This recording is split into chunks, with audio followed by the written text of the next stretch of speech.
Hey guys, we are back. We are going to do the speed run and then we are going to get to annoying lunch lady doing cross. I am so not looking forward to that. Yes, you win a lizard, but you have to talk to Bill about it, Fedorowski. Total lizard win, but again, you have to talk to uh Wild Bill about that. I don't do lizards. I don't know anything about them. So you will be unpleasantly shocked if you are waiting for me to send you any sort of reptile.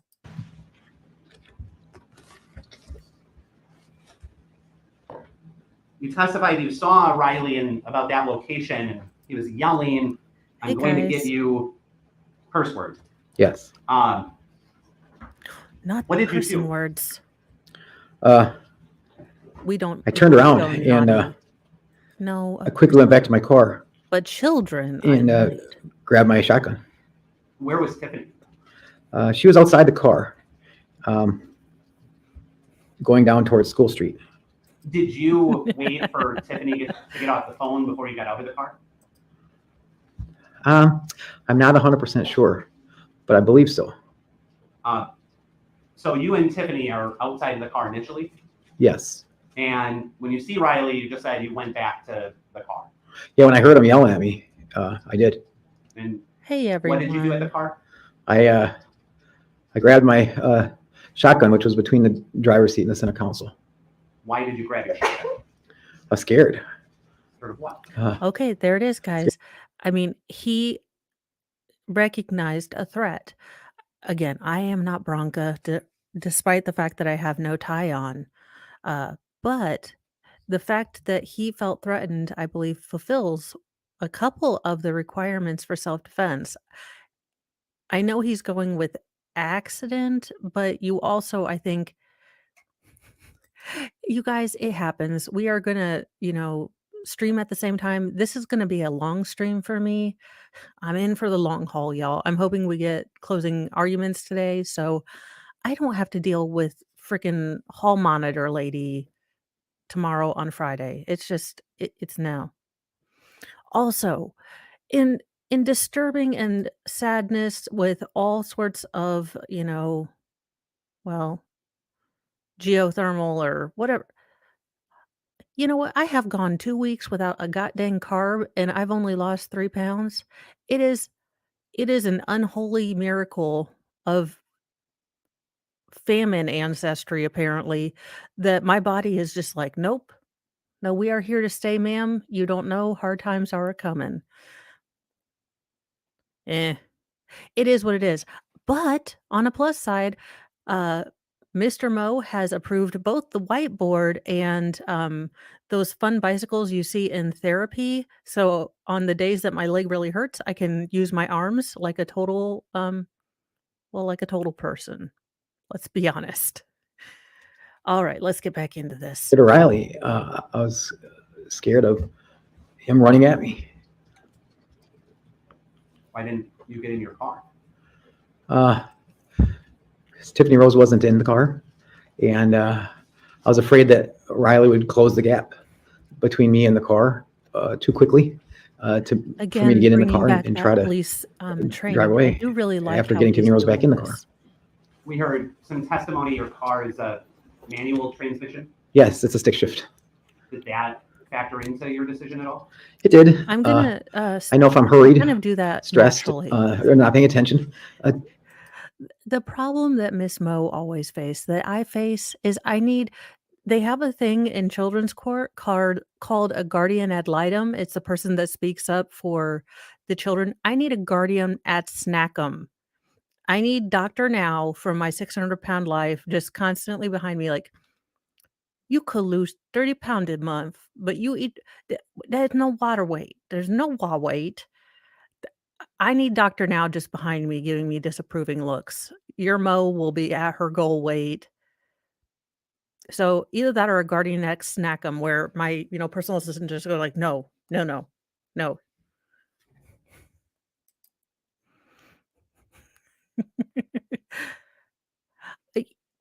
I Oddly enough, that particular medicine is funny you should say that because I was going to segue at some point in this stream, but since we're already at the front and I've already derailed, there is a documentary about the nerve syndrome that I suffer with on Netflix that also involves Department of Children and Health Services trying to take away a child because for some people with my nerve disease, ketamine works. It really works. They do an infusion. I don't know. It's all sorts of magical doctor stuff. I'm not a doctor. I'm not a lawyer. I'm not even a rocket surgeon.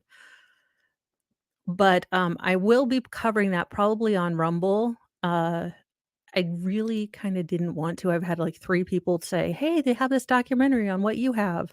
Do you get ketamine?" I'm like, "No, no. I just started this and Mo is trying to do this whole mind over matter thing for the most part, which is not really working since I seem to have eaten a lot of my feelings."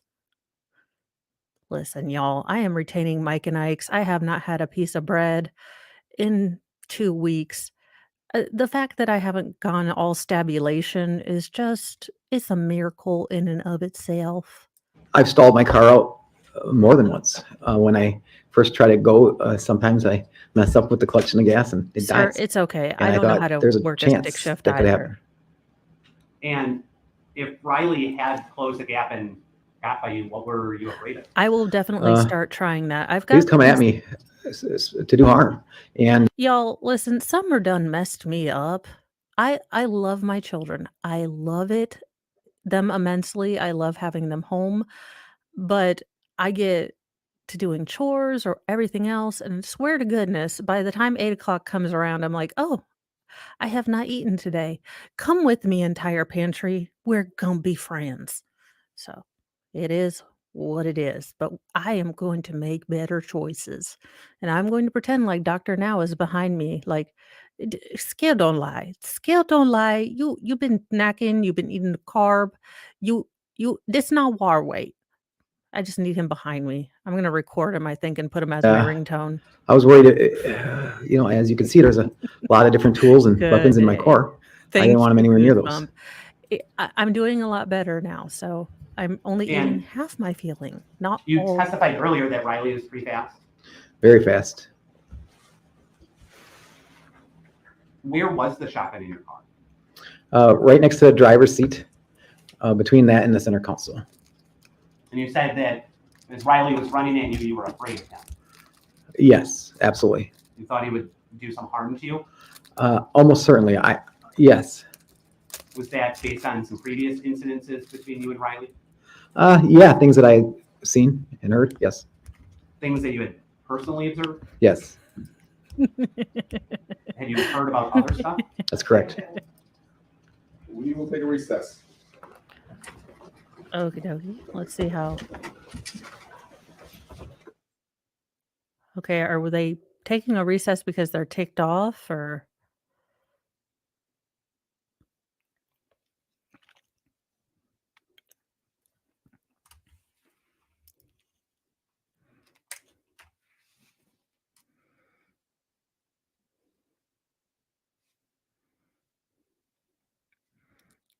Okay, what's she gonna complain about now? Hall monitor lady is Salvador, you're ahead. Is this an actual recess or are they complaining about something? Because it looks like it jumps. We are on the record outside the presence of the jury. Okay. No, Ms. they're Isherwood. fighting. Your Honor, I certainly don't believe we are to the point where a valid self-defense, sorry, I can't see you, I'll come over here, where a valid self-defense claim has been made. What we know is that Riley was running down the street. We don't even know that. What Mr. Zielinski says is Riley was running down the street, and apparently that made Mr. Zielinski scared, so that he grabbed a shotgun. That is not anywhere near what is needed for self-defense. And Sorry. the use of deadly force. I mean, he grabbed the shotgun. Your Honor, thank you. I Your think this is Honor, clearly enough she's to a establish C word. a legitimate self-defense claim at this point. because Mr. Zielinski would have the ability and the privilege to threaten the use of force to prevent or terminate an imminent and unlawful interference with this person. He just testified he saw That's Riley like running your opinion, directly man. at him down Van Street, yelling, "I'm going to get you, I'm going to beat your ass." He certainly has the ability and privilege to threaten the use of force to terminate or Yeah, prevent what he definitely believes gives is me an court TV vibes. Hi, this evening we are getting into the case of the snake killer. I mean, he definitely looks like a bobblehead. I mean, no offense to you, sir. Your hair is, well, your hair is you spend a lot of time on your hair. unlawful interference and imminent interference with this person at that moment. Ms. Isherwood, Well, that interference has to be reasonable as well. That's He a was- jury question, Your Honor. that is a jury question. I mean, it has to be reasonable. His efforts have to be reasonable, and that's not to be decided now. This is simply, do I allow the Morris evidence in? The testimony was that Riley was running down the street, was making threats, and Mrs. Zielinski said he was scared. He was almost certain he was going to do harm to him. I think that raises the issue, and I'm going to allow the Morris evidence in now. Ooh, You want to make any further record? her is so So, mad. And I didn't object until he got into what he had heard. I didn't object when he asked what he had personal knowledge of. But he still can't get hearsay in. And Your Honor, that's not hearsay. It doesn't go to the truth of the matter asserted. It goes to the impact on Bill and his state of mind. And that's that will require an instruction as to how it's to be utilized. But I think it is relevant in an ultimate decision of his state of mind and his reasonableness in his actions. But why don't you clarify? What are you expecting the response to be, Mr. Hogan? Sorry, What has he heard? From whom, and what has he heard? I'm trying basically to everything that we had addressed in the get McMorris motion. my 11-year-old, my oldest son. He was told by Had his birthday yesterday, and he got a gift card from Amazon. So he's finally at the age where grandparents, when they ask, I this year have said, maybe a gift card, he can spend it, on his own, because y'all, I try to keep the Godzilla stuff straight for him, but apparently I got Mega Godzilla, and there is a Mecha Godzilla, which is a robot. Apparently I done screwed up, so I'm trying to he's like, "Have you looked at my balance yet? Have you looked at my balance yet?" Yeah, I can definitely stand to move more. That's why we are investing in, if anyone wants a rowing machine, a very nice one, talk to me in DMs. Riley himself, by Mackenzie, by I don't Mackenzie's know. He's mother just about 11. Riley We being we violent don't with talk about that Mackenzie stuff. in February of Shockingly. 2020. Riley Who telling knew? Bill about getting into a fight at the jail. Riley telling Bill about other fights he had been involved in. Bill personally observing Riley chase and make threats towards Mackenzie. Generally talking about Sounds his like just a anger class issues act. with Bill. Bill personally witnessing Riley threaten Tiffany in the past, and then personally observing Riley wanting to fight and threatening Bill in the past. Ms. Isherwood? This is devastating to our case. Yes.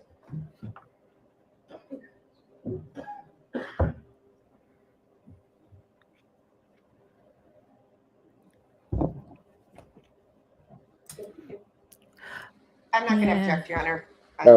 From what I Oh. heard is I didn't hear anything. Her is big old mad. Look at that face. That's the face of my trigonometry teacher when I continue to not understand, and she's done give up hope and taken out the little bourbon bottle and said, "You know what, sweetie, maybe math isn't for you." And her and I finally agree.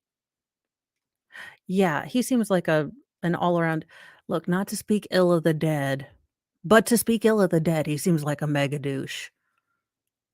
Statements that ostensibly Riley made towards Bill or others that were observed. So he can testify to it. Do we need to put anything else on record before we bring the jury back? No. Okay, we're ready. Oh, she is so much sulking right now. Do you see that? Disappointed slash. I always felt worse when the teachers were disappointed in me, which happened a great deal with the math teachers, to be honest. And spelling.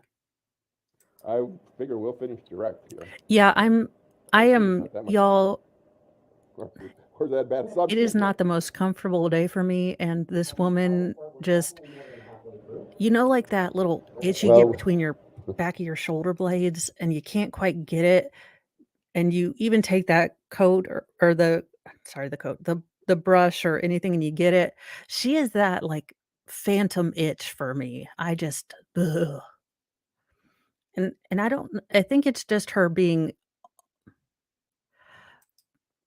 I there are tutorials. Look, y'all, I am trying to also learn with the not carbs to contour. There are tutorials for people. Hell, there are even tutorials to learn how to make overlays that I still manage to screw up, but they do exist. So, no, sir, there are wig care tutorials. I'm gonna need you to do that. Yeah, we'll see where we are at 5:30. he's like, I won. Yeah, please let them all be guests of the state and in orange. What is she gonna get the one guy that, he got a snake that was supposed to be a purple hybrid double negative RH02, color scheme and be like, "He Please lied be to me. seated. This is clearly blue." We will go back to the record. You may proceed. Thank you. Oh, I know that scoots Bill, around when you are just uncomfortable. You testified that you were scared about Riley. Is that based on previous incidences with Riley? Yes, that's correct. Things that you had seen Yes, and things that you had heard? yes. What is the first instance that you recall hearing about Riley's behavior that made you concerned? The first thing that made me very concerned that I had heard about was an incident that happened, I believe, in February, where he told me he had been drinking and went over to his Granite Street apartment to see Mackenzie. Then they got into an argument, and that argument turned from a verbal argument to a physical fight, and pushing, slapping, punching, and at some point, he said he grabbed her by the neck, pushed her up against a wall, took her phone away from her, and I'm not laughing at. that really scared me. This And he is said that they kept fighting, and then Riley is a Tara came up daggone to the apartment, douche. and they got into a fight, and then the cops were called, and he jumped out the window and ran off. And you said Riley had told you about that incident? Yeah, Riley did. He told me about it. There was quite a lot of discussion about that incident because it was a pretty major situation. Did anyone else tell you about that incident? Yeah, Riley told me about it. Then Mackenzie told me about it. Tara told me about it. And I also attended the court proceedings for charges related to that incident. When you heard about all that, how did that make you feel? This is a pretty scary situation because Mackenzie and Tara told me that they thought he was strangling her, trying to, kill her. And, the domestic abuse situation is very concerning to me. Do you know if Riley had been arrested for that? Yes, he was ultimately arrested for that. Did you go to see him after he had been arrested? I did. I went to visit him while he was in jail with his mother. And how did that go? It went okay. He didn't like being there, of course. He hated it. I'll need to get Murph in the turf. I think she might have because they were on the side of the road, I believe. Y'all, this family tree circles and knots. It does not fork or branch. And yes, phrasing.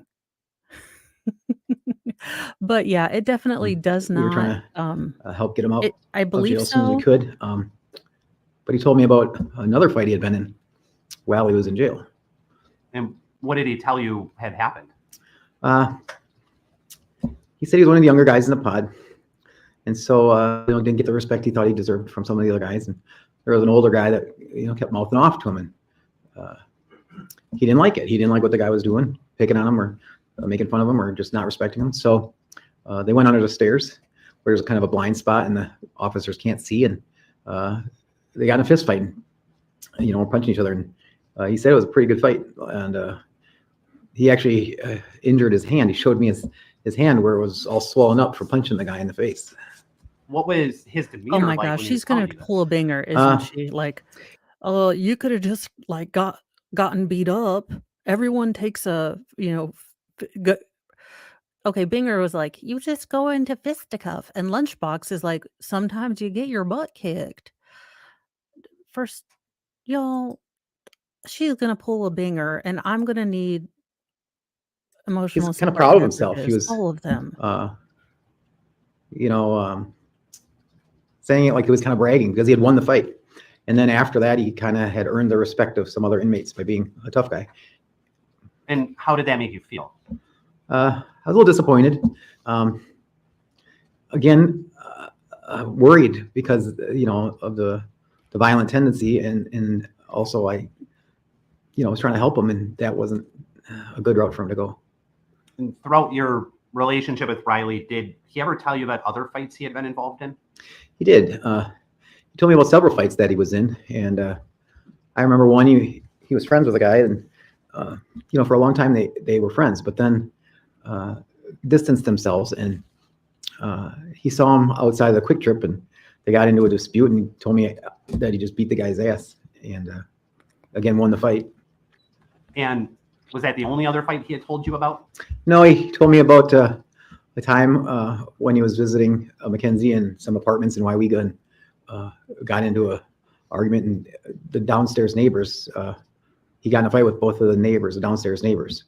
And I actually, talked to him about that and saw some, again, visible injuries from the fight. Was there ever an incident that you had That's personally yeah, observed? I do wonder, and I do Yes. know. Well, I mean, they're being fairly obtuse about what he has, and I don't know if that's because. Sorry, guys. Like I said, I was texting my son what his balance was, and he's already sent like 4 different things. Which one do you want to? Should I get? And I said, let me tonight when I'm done, we can go over it. He's still doing okay. We are still on yesterday, so yesterday evening. Um, they're just at the part where, he is really giving his reasoning for being afraid of Riley. It seems like Riley had a history of anger management issues to the point that he was involved in DV with his partner, Mackenzie. They weren't together. Also, he got into a fight while he was incarcerated for that particular incident. He got in a fight at a gas station. So he seems like a very, very respectful, responsible young man. I can't imagine he would have ended horribly. And again, not to speak ill of the dead, but to speak ill of the dead, he was a major douche. Canoe, it sounds. Yeah, I am not looking forward to Cross simply because it will be given by Mega Hall Monitor Lady. So I is hoping that she There were a gets couple. shown her butt. What was the Oh, first thank God. incident you I might won't have need personally observed? all the vodka. One that really stands out in my mind is when Mackenzie and Riley were both at the 111 North Main Street apartment exchanging Jackson, and they got into some sort of a verbal argument about probably something to do with Jackson. And it escalated to the point where they were both getting very agitated and then threatening each other. And then Mackenzie's like, I got to get out of here. So she, fled out the back door. And did you actually see this? Yeah, I was there. I saw and heard everything. It was very aggressive, violent language. And then it spilled out into the alleyway and behind the building. Now, And Mackenzie was with the stroller, as his mother may or may not have been engaged in all the shenanigans, I am not sure where the father is. The father figure did testify for the state, but as they were both incarcerated at alternate times, I am not sure that he was the very best father figure-ish person, so no, y'all, eh, I have the storage pantry of clearance booze to get through the cross on this.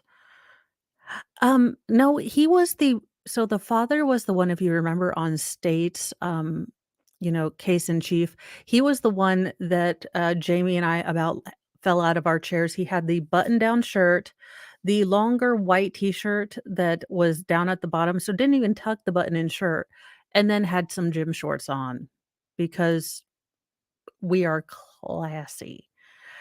Not to be outdone by oh, yeah, that's my please tell me they haven't even gotten to, closing statements and the verdict yet, or the jury has done made up this stuff already. They were ready to, vote as soon as, in between direct and cross of the first witness, as you do. Walking at an extremely fast pace, almost running to get away from O'Reilly. And No, he was they're just chasing all after her, matching. yelling and screaming at her. And I was really worried for a couple of reasons. One, Mackenzie had Jackson in the stroller, and this was a very violent situation. And she was trying to get away from it, and he just wouldn't let it go. And he wasn't supposed to have contact with her at the time. And so I knew if they're yelling and screaming down the road, it's probably gonna get in trouble. And Did you hear anything that Riley was saying? yeah, he was threatening her. He said, "I'm gonna beat your ass. I'm gonna kill you." It was like he was just enraged, and Ooh. she was just running to get away from him. You And mentioned that he was enraged. Did he ever talk to you about his anger issues? yeah, he did. After we went all the way down Main Street, eventually I actually caught They up to him did in my match. car and convinced him to get in my car and let her go. And that day later, I said, "This just isn't good. Let's talk about it." And because they had a no contact and they were blatantly yelling and screaming right in the middle of Main Street, I said, "Well, why can't you just let it go?" And he was explaining to me, and I could see it, that he said, when I get enraged like that, when I get so angry, it just takes over. I just have this violent streak in me that I can't control. This is really good testimony, but I mean, eh, if I were a juror, I'd be taking it with a grain of salt. Now, with every other witness that has been either in orange or in various states of casual dress, uh, I would take a pound of salt. So it's still coming from his perspective, but we have documentation of his criminal record to show that this was a major douche. Once I get to a certain I point of love that anger, word. I don't know I can't why, stop. And I but I just, do. I saw it. I saw it with my own eyes. And then he was describing it to me, and he said he knew it was there. And how did that make you feel? I was very worried. It was scary. It was scary, and I was concerned, and I wanted to help him, but I knew what he was talking about. I could see it. Did you ever witness anything between Riley and Tiffany? I did. And what happened that you had seen? There was another incident in the apartment on 111 North Main Street where Riley had come over, and again, he had been drinking, and Tiffany Rose was talking about staying sober, and they got into an argument about it, and it escalated to a point where he wanted to fight her again physically. He wanted to call her out into the alley, and he said, "Come on out here and fight me." He wanted to beat her up. What did you do? I was like, "No way. There's not going to be a fight in here." Asked him to leave. You take Did he that leave? hillbilly He stuff did. He left. outside, He went ma'am. outside and was in the alley, just yelling and saying, "Come out here and fight." And luckily, she, of course, did not. Did Riley actually leave the area at some point? Yeah, I mean, when it was apparent, Okay. he knew. Not to humanize Riley, but his mother was unstable AF. All of the method acting, if you will, y'all catch my drift, activities and Breaking Bad, and he was in and out of foster homes from the age of 14, I believe. So, look, I'm not giving him excuses, but Tiffany Rose was not the best mother. Now, have other people been in the same situation and, been grown up to be good people? Yes. So people will use their trauma to either do better or do worse. Yeah, really. He should have gone on, like, I don't know if they have websites for that, but he should have had some sort of screening, process. She wasn't coming out to fight him. Eventually, he just walked away. Was there ever a time that Riley had wanted to fight you? Yeah, there was. And tell me about that. It happened basically the night before the burglaries and things went missing. Riley had come to the back door of the apartment again to come in. I was in the front of the building up by the store part. But I could hear in the back, Riley was wanting to come in. But Tiffany Rose was very, very, very concerned about COVID because she thought if she got it, she'd die from other health complications. So she had a very strict policy that no one could come in without wearing a mask. And if they weren't COVID safe, she didn't want them in the apartment. Okay, But no, Ashton, y'all, we needed to, okay, ma'am, miss, sis, if you are injecting between your toes and into your eyeballs certain Breaking Bad things, how the hell are you gonna be all militant about unknown, uh, the unnamed virus of unknown origins? I'm about done with you, Miss Tiffany Rose. Yeah, eh, see, and that's what ticks me off about the state because the state could be honest and say, "Look, he's not a guy that you'd want around. He has this record." Look, I don't know how people and do stuff. another female friend, and Riley and Jackson came into the apartment anyways. And then Rowan went up to the apartment to see what was going on, and he came back and said, "Hey, you need to come back here and help." Did you go back there? I did. I went back, and I could see Tiffany was visually upset. And I said, "Hey, does she want you in here, or did she ask you to leave?" And Tiffany said, "I want him to leave." And I said, "You guys need to go. If you don't have masks and you can't be COVID safe, you've got to leave now." And so Ashton and the female friend did leave. They went out the door. And Riley said, "No, I'm not going to leave. You can't make me." And I said, "Well, sure. This is her apartment. She says she doesn't want you here. I own the building." And I said, "I don't want you here. So you're going to have to leave." Did he leave? Eventually he did We leave. are a strange people. And what happened and after this he is why left? good Well, aliens will not he went out come the back and door because he give us thought I their was going to gift come out and fight him. technology. And as soon as he went out the door, I locked the door behind him. So Rowan, Tiffany Rose, and I were inside, and him and Ashton and the female friend were outside. And after you locked the door behind him, did he leave? No, not right away. He was furious. He was yelling, screaming, because he wanted me to come out and fight him. And I kind of tricked him because when we walked to the door, he thought I might come out and fight him. And when I didn't go out and fight him, he wanted me to, and he was anticipating a fight that wasn't going to happen. You said he was yelling. Yeah. What was he yelling? Again, he's like, "Come out here and fight me. I'm going to beat your ass." So I wonder if this is going to be what the defense the defense, I wonder if they're going to call Tiffany Rose up to see if she can corroborate all of this kind of bad character, testimony as far as her son. Because if she corroborates even half of it, I'm sorry, I'm a juror. I'd be fearful for my life. This man shows that Riley shows that he has no compunction or no stop when it comes to words become violence, become, and 160 pounds of really ticked off method acting man, that's not a fight I want to be in without a force multiplier.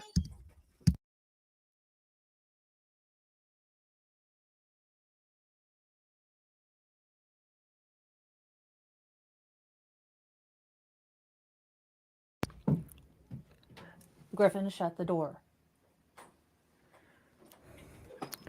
Yeah, so I mean, I hope they have Tiffany up because my guess, I don't know who you're gonna have as a rebuttal witness, but I don't think she's going to have Come out anything. and fight me right now.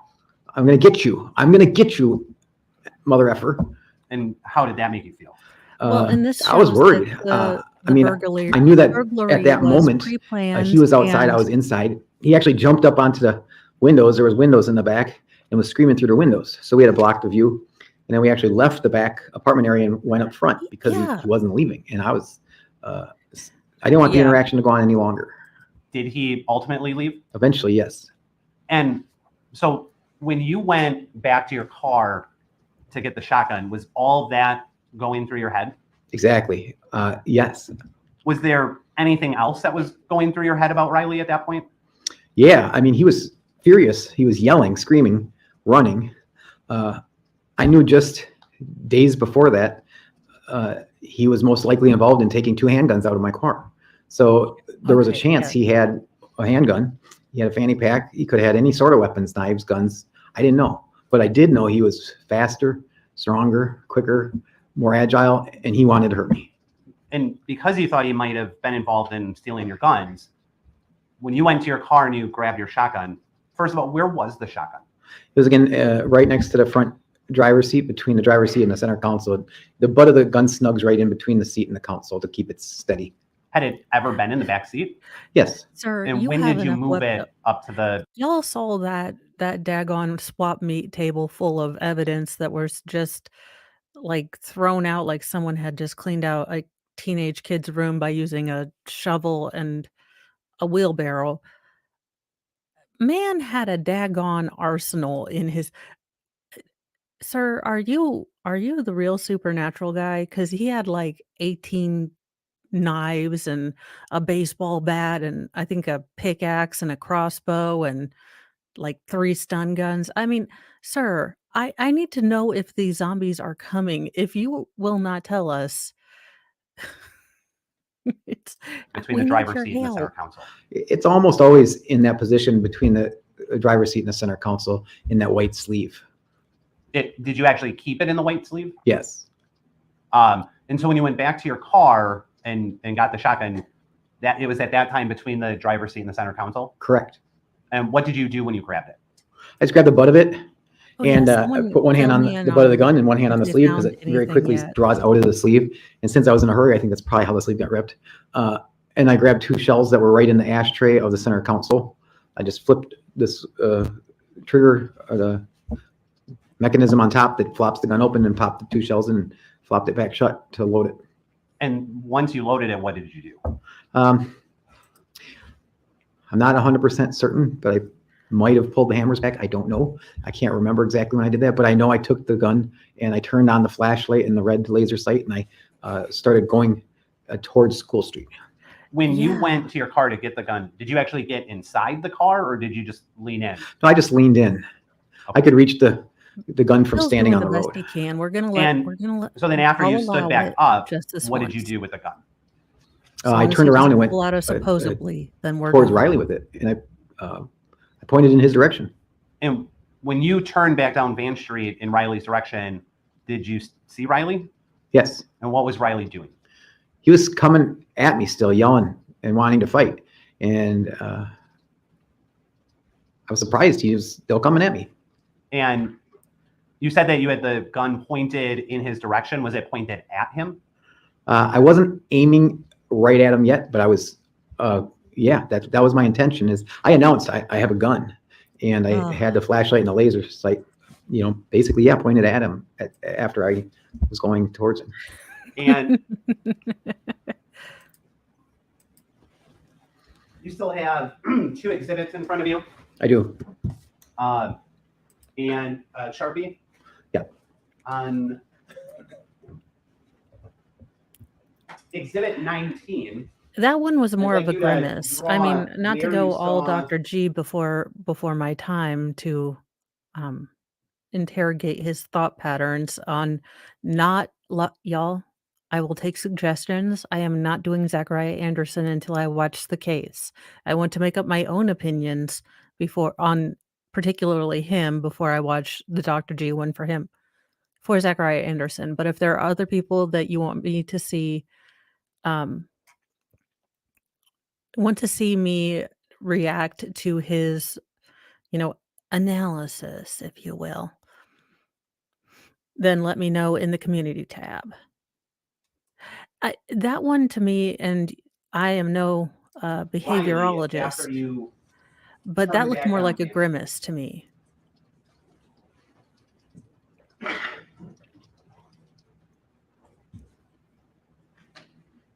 Once I had the gun, you mean?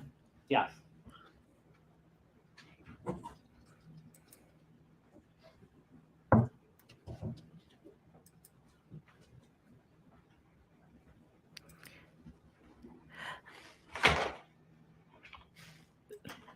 That one looked more like a scared grimace, like, I don't know, it just had a different quality than his super smile.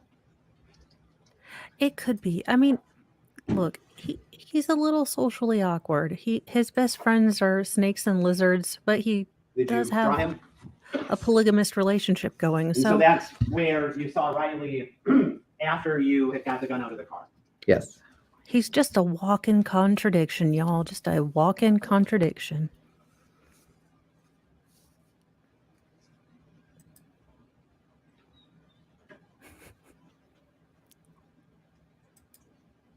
So I just drew on Y'all, exhibit we are asking 82, David how to get the a stick red man mark where you pictures. I drew on kinda exhibit I will hang 19. those up in my Is that room. about where you had drawn Riley? Yes.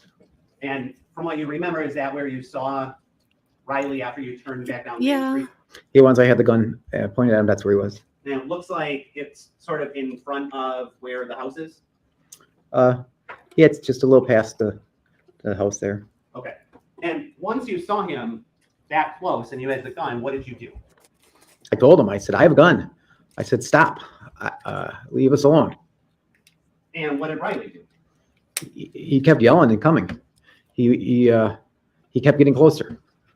So if Riley was running at you and you were scared to get the gun, why did you start walking towards Riley as he was running at you? Again, I had the gun. I wanted to make sure that he didn't get any closer to my car. I wanted to distance myself from the vehicle because I was worried if he didn't have a weapon on him. If he got to my car, he certainly would. Did he do anything when he saw the gun? No, I was very surprised. I thought for sure just having the gun and telling him, and he saw a loaded shotgun pointed at him, Yes. would make him stop, make him go away, leave us alone. But it did not. And at some point we saw the video. Maybe we'll pull that video back up. Well, that seems like when he was at a distance, maybe. I don't know. He needs to explain how it went from him having the weapon to Tiffany having the weapon to him having the weapon again, because that part in exchange does not seem. He just needs to make it make sense in a way that is believable, because right now, of course he was. Let's hold out hope. Let's hope that maybe they survived, or as Did you hand the gun to Tiffany? John I Gary guess I would did. say, Why did you hand the gun when to Uber Tiffany? Chad survived. Once Riley and I were within close proximity, and I noticed the gun wasn't deterring him at all. It didn't stop him. It wasn't doing any good as far as making him stop attacking. So I thought, let me try something else. The threat of using the gun didn't work. So I gave her the gun because I had Okay. a flashlight stun gun inside my Asking coat you shall pocket that I had receive. pulled out, and I was going to try to use that. So when you approached Riley and Riley was running at you, you had the gun in your hand? Yes. Why didn't you shoot him? Oh, I never would want to shoot him. Why not? Yeah, I'll have to rewatch the Because I video. cared about him a lot. He was my friend. I didn't want to hurt him at all. Were you close enough that if you wanted to, you could have shot him? Oh yeah, of course. Yes. And so at some point, you said you realized Riley didn't have a weapon and handed the gun to Tiffany. Yeah, I thought the threat of the gun didn't deter him at all. I'm going to try the taser because the electric current.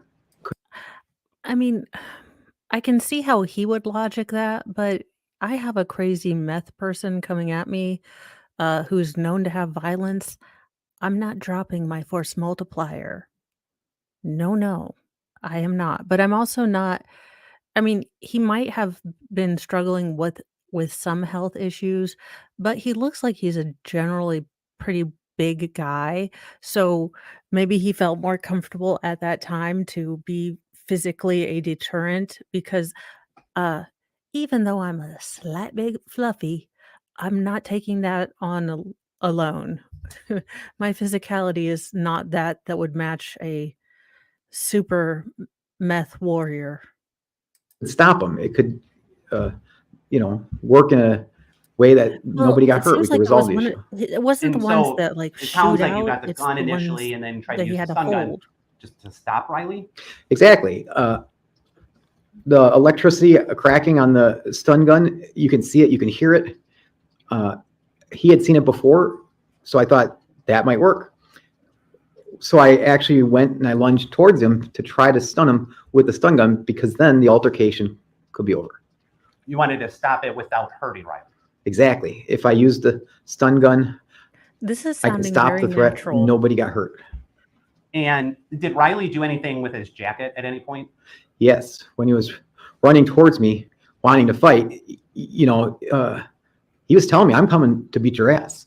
And while he was running, he took his jacket off, like preparing for a fight. And so at some point, because he had his jacket off, is that when you were able to determine he did not have a weapon? Y'all, I need to know, I mean, this is the second daggone trial. Is it shirts versus skins when you have, like, a street brawl? Does someone have to decide if they're gonna be the shirted person and is it like whoever takes their shirt off first in rage? I don't know. Someone will have to fill me in. I didn't know for sure he didn't have a weapon, but I thought it was less likely that he had a weapon. I didn't see a weapon, and when he took his jacket off, I could see more clearly. So I thought, better chance that he didn't have one. And at that point, it sounds like is when you realized you might not need the gun. Correct. When you had the taser, were you able to tase Riley? I tried. I lunged. He backed up. I thought I had made contact 2 for with the 1. skin, but it didn't do anything. It didn't work. And while I was trying to use the taser and it had no effect, I was really nervous. I was really scared because I was so close to him. I ended up dropping it. So let's Okay, pull up so the he video. dropped the taser. We are having all our answers, And so all this of is our the video. questions Are you able to answered. see it? Yes. And so at this point, do you have the shotgun?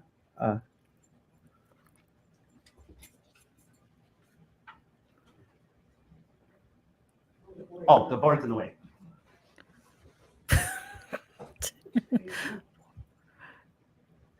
Poor guy. From another standpoint, I mean, it is hard to All right. So at not this be able to point, get up and get down without it being kind of do a you have public the shotgun? spectacle sometimes.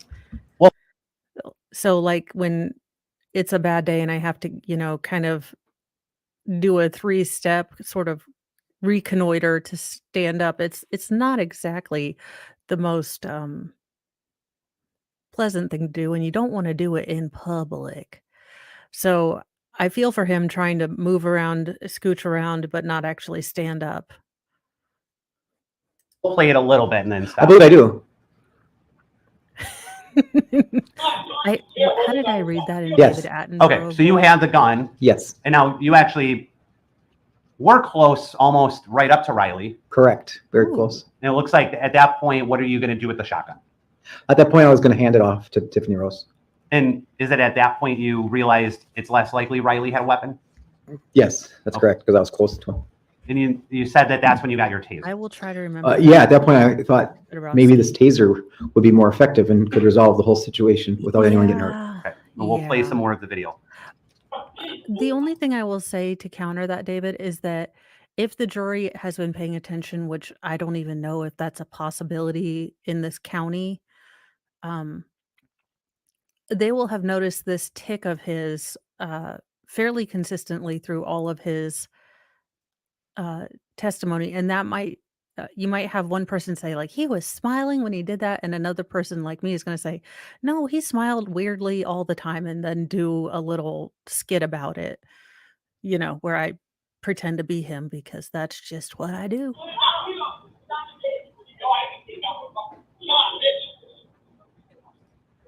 we kind of saw you sort of bend down. Is that when you would drop the taser? Yeah, I believe that's when I said, I am that's why I smart went on towards some him. That's why he things, backed and up. I'll That's what I find was lunging some with the taser. I think I skills dropped it and I and tried talk to me to pick it about up, but I don't think I was able to.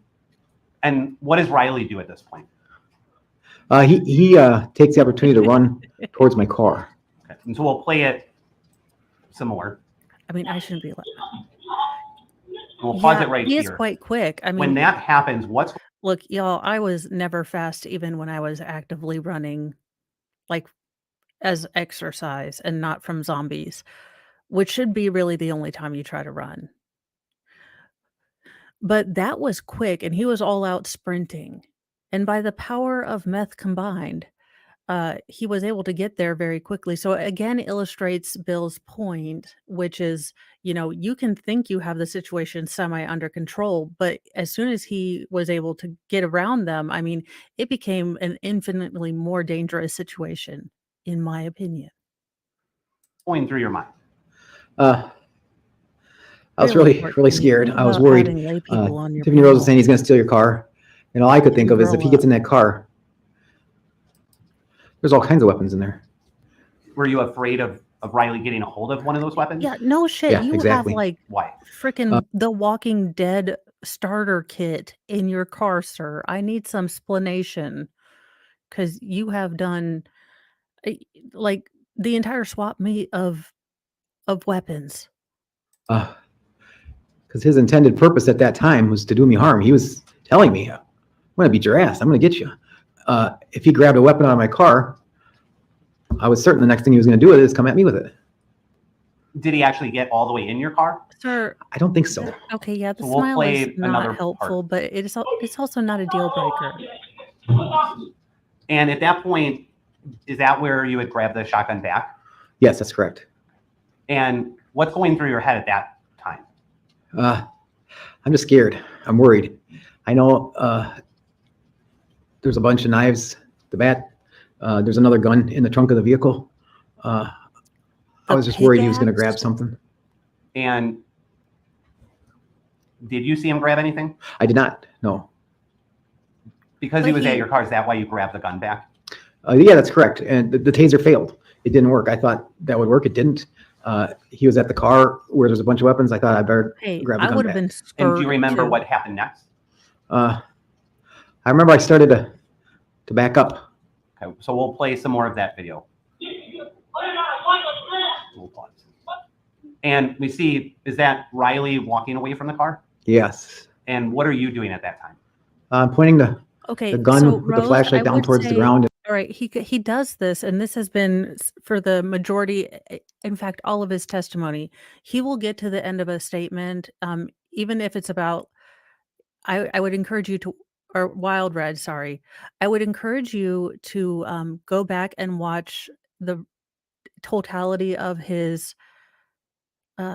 testimony, because he kind of does this thing where he'll do a sentence, then it's almost like he remembers that they told him to smile, and he'll do a smile, and it's that fast, really. It's so it could be a grimace.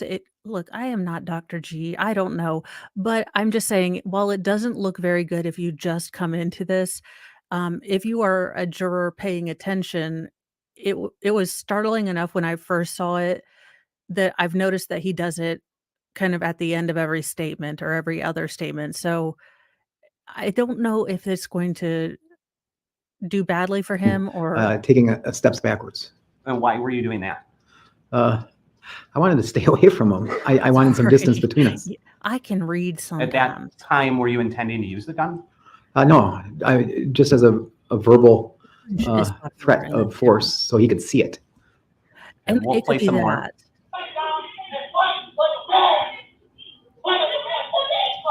And we'll pause. Now, do you know why you were pointing the shotgun at the ground? Yeah, because I wanted it to be safe in a safe direction. I wanted at the ground is a safe direction in case it accidentally went off. But it was also visible. He could see it. The whole gun. So, and we'll just drag it to the very last second of the video. So this is right where the video ends. Yes. And whereabout are you standing at that time? I'm standing behind my car, kind of in the entrance of Tara's driveway. And you testified earlier that your car was parked in about the same spot as the black car in this picture, That's correct. and you were behind your vehicle. That's correct. Where, and it's hard to see on the screen, whereabout was Riley? He was kind of on the other side of Ann Street, kind of from the driver's door towards the other side of Ann Street. And if I said this right next to you, are you able to point to about where Riley was? Probably over here. He was this far back? I would think so. And what's going through your head at that time? At that exact moment, I was relieved that he made a little distance between him and the car, so he wasn't in the car getting a weapon. But I was still scared, and I was still worried. He was still wanting to fight, and I didn't want to fight. I had no intention of fighting. And as the shotgun's pointed to the ground, what happened next? I had the shotgun pointed at the ground. Riley was a distance away. He wanted to fight. I refused. I wasn't going to go towards him. I was backing up. He came at me very quickly. What did you do? I raised the shotgun up because he was coming at me fast. So I pulled the gun up from pointing at the ground to point it in his direction. And then what happened? He ran right up to me, and he grabbed the gun. Do you remember where he grabbed the gun? Yeah, he grabbed with both hands. He reached out and grabbed the foregrip and the front of the barrel by the flashlight. When he did that, what did you do? I tightened up my I grip, think this is great. and I was so scared. I put my finger in the trigger guard. Where had your finger been before that moment? It was outside the trigger guard, along the side of it, not on the triggers at all. Is that something that you had been taught how to do? Yes. I think he's gained When and lost a lot. Riley of weight. came at I you and don't grabbed know. the shotgun. Do you remember where in the trigger guard you had put your finger? I can't say I remember specifically because it happened very fast and I was very scared. And the reason I'm asking is because a double barrel shotgun actually has two triggers. Yes. And do you know why that is? Each trigger separately fires one of the barrels. There's two barrels, two hammers, two triggers, and one trigger is associated with one barrel. And so you have to pull them independently. So if you pulled one, could you pull the other one right away? Yes. You don't have to like reload it or anything? No. So when Riley grabbed it and you put your finger in the trigger guard, what happened at that point? I kind of pulled back on the gun towards me like a little tug of war. And then he grabbed it or had it and he yanked it towards him even harder. And had you been in the same position about where you were in this video? Yes, that's correct. And so if Riley came at you, would he been facing Tara's house? Approximately, yes. And you mentioned there was a little tug of war. What happened at that point? When he grabbed it and started pulling on it, I pulled back. Then he pulled back even harder. When he pulled it hard, the gun came off my shoulder towards him. And in the process, my finger pulled the trigger. Oh. Did you try to pull the trigger? No. Oh, no. After the gun went off, what happened? Oh, that's an unfortunate. Riley thing. stopped pulling on the gun. It was free. There was a loud bang, and then he just stopped pulling. So I immediately took a step backwards. What did Riley do?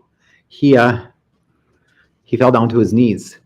He went down to his knees and was leaning forward like this with his hands on his chest, on his knees. Did you see blood at all? Not at that point. No, I did not. So what did you do? I took another step back, and then I said, I need to call 911. But I didn't have my phone. I didn't know what it was. So I told Tiffany Rose, I said, I need my phone. We need to call 911 right now. And so I went to the car to try to find my phone. what did you do with the gun? Yeah, I end up I getting put it in the really, really car awkward when I'm on the nervous. passenger seat pointing up. So it was, you know, visible, but in a safe-ish location. And were you able to find your phone? I didn't find it. Tiffany Rose ended up having it. And is Tiffany the one who called 911? I asked her to dial the number 911 for me, and she did. And what did she do with the phone after she called 911? Before she even said anything, she handed the phone to me.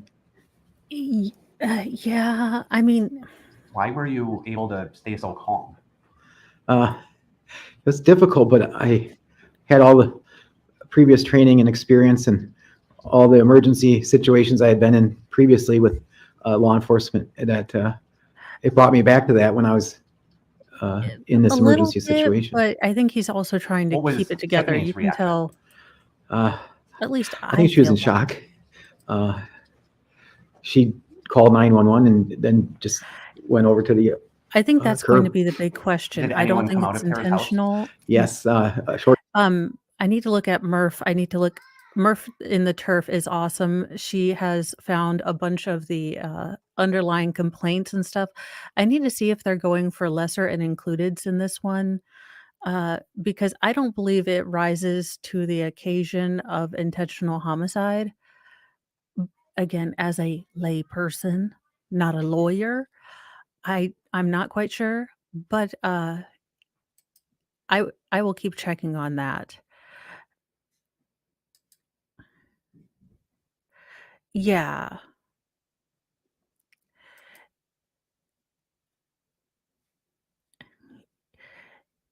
Well, and he was a cop for 4 years, and this town seems like it's gripped in the very, very bigly in the Breaking Bad. It some of them seem what you read as not genuine, I read as just a very awkward person, so it could be that we're seeing the same thing, and yeah, that might be it. Uh, yeah, you saw a baby cop up here, and he was almost about to vomit, so but you saw, Big Brother cop come in, and he was kind of the situation wasn't routine, but it wasn't affecting him as much, so I think I have no idea what that is, but Uh, sure, they're all involved in, street pharmaceuticals. And I will be Time popping later, in and out, guys. Tara Laundry came is a out of the cruel house. mistress for a big And were family, they, so or was Tara when I leave, I am emotional? switching laundry. Yes. Uh, Yeah, I me don't too. remember right at first, Dr. but very Baker, I shortly after, she agree. was very emotional. And when you spoke to 911, did they tell you anything? They more asked me questions, if I remember correctly. I don't think they told me much. Did they tell you how to render aid? No, not at all. Why didn't you approach Riley? I mean, immediately I was still scared. I mean, I thought he might jump back up. I had no idea how or where or if he was really shot right away. I didn't know. So I thought, he could have a burst of adrenaline if he was wounded and come at me even more pissed off. So I wanted to keep my distance. And then when I was on the phone with 911, that was the best, quickest emergency care I could do, is to get on that phone and tell them we needed help, send the ambulance. Do you feel that remaining calm helped you in talking to 911? Absolutely. With Tiffany's demeanor, do you think it would have been good for her to talk on the phone to 911? I don't think it would have been as effective as me talking. She's very soft-spoken and in shock, and I just thought it would be better if I did it. No, at some point, the police arrived. Yes. And what did you do? I kept my distance from the gun and from Riley and stayed across the street because I had reported to them that I was a shooter of a gun, and I didn't want them to think that I was trying to cause anyone any more harm. So I just stayed away. When the police got there, were you Oh. ultimately placed into handcuffs? Yes. Did they Ah. take you anywhere? Yeah, they put me in the back of a squad After the car dancing and they crabs drove from, me I know that from the meme. jail quickly to the hospital and then parked outside the hospital. At that point, do you know what Riley's condition is?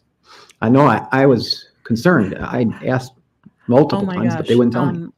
I need to figure out, At some point, did an officer y'all, real talk. Between Twitter and Discord, I feel like I have mastered a lot, but apparently I need to go on locals now.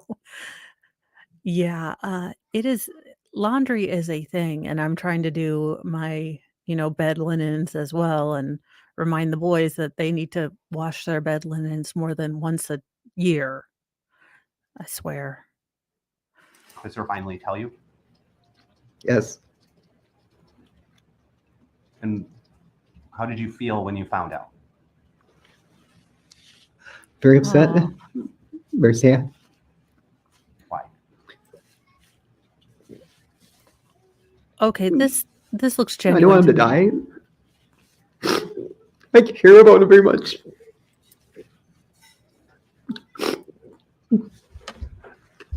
Are you sad that he's passed away? Yeah, I'm very sad. I miss him very much. He was my friend. Okay, sir, he was That night, not did a you good want any of friend. this to happen?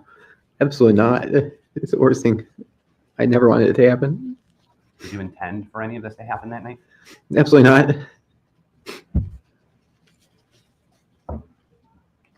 I have no further questions at this time, Your Honor. I stay in the safe waters of David's Discord. I don't go any other way. Here at 8:30 in the morning. Yeah, Thank you this. for your service. Okay, so now we are going to go into today.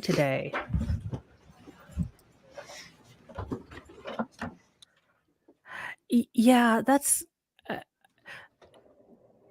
I'm already struggling with trying to keep Rumble or trying to remember to put things onto Rumble at some point one day, eventually. All right, let's pull this guy, delete, move over. It looks like they are on a break, so maybe by like 10 o'clock tonight, we will get to where we will get to present. All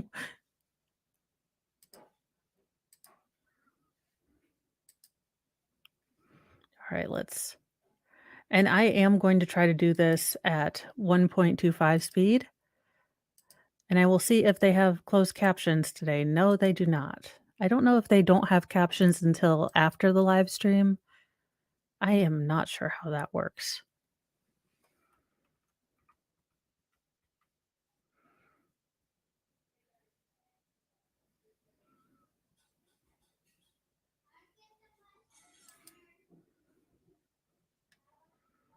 Oh Lord, please don't tell me y'all have muted it.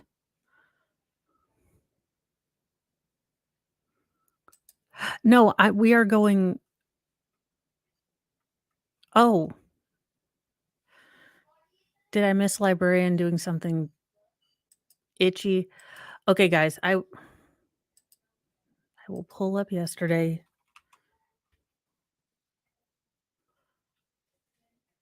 Pause.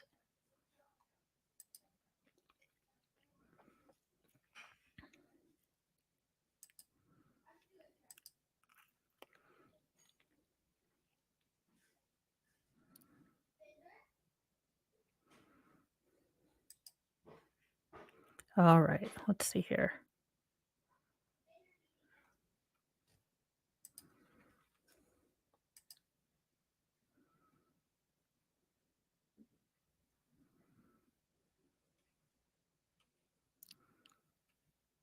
All right.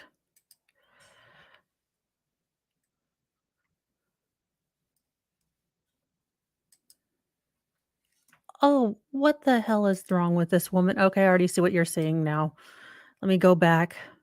Stop this screen, present, share screen.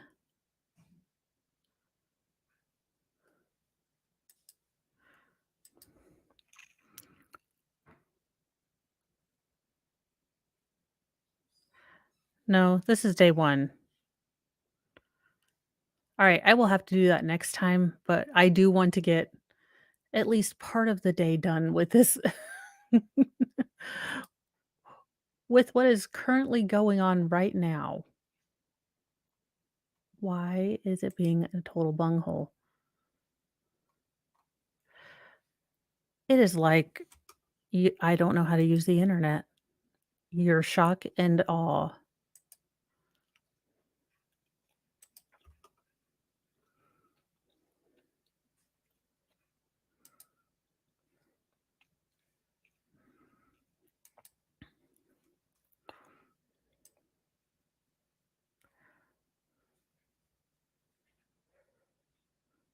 Oh, it looks like a legal hall monitor actually wore a suit.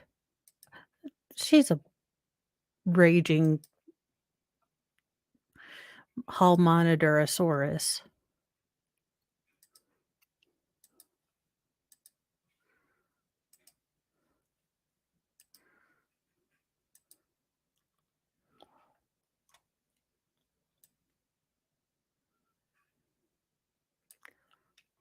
Someone is losing their job as an intern. To hostile suspects 1 to 2 times per month.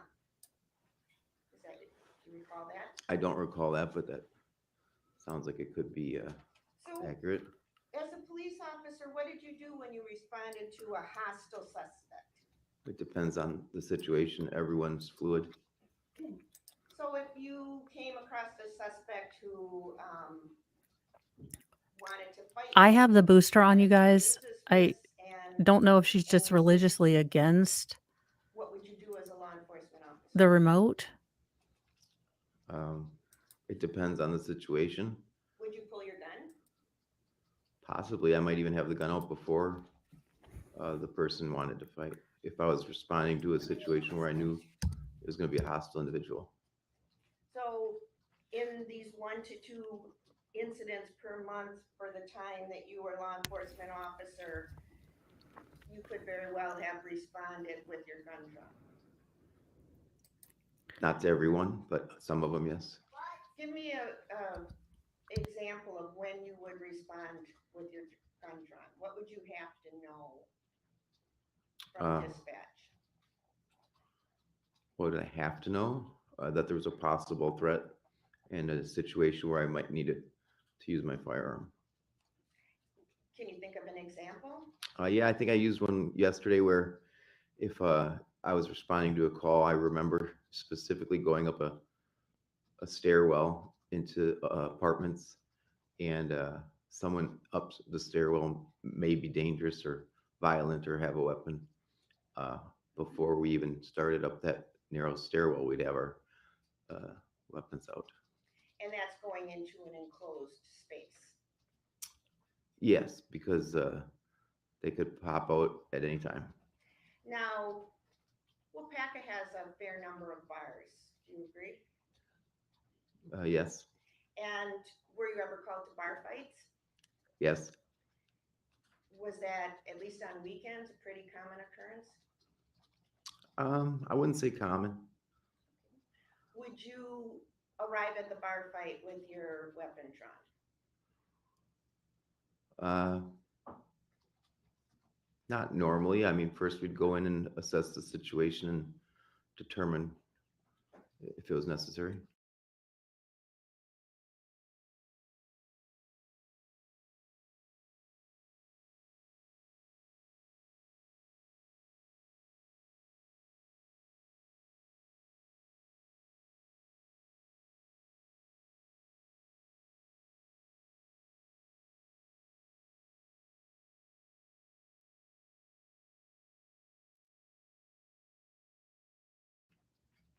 What would make it necessary to go into a bar fight with your weapon drawn? Depends on the people involved and if they were Daggone children.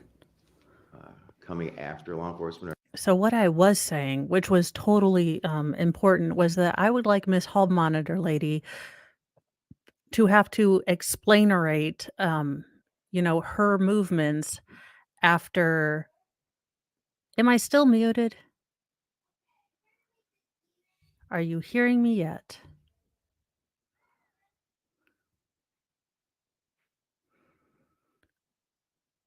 So I'd like her to have to go through one of the readiness kind of weapons courses that Bronca makes up because that would be amazing. It is lit up.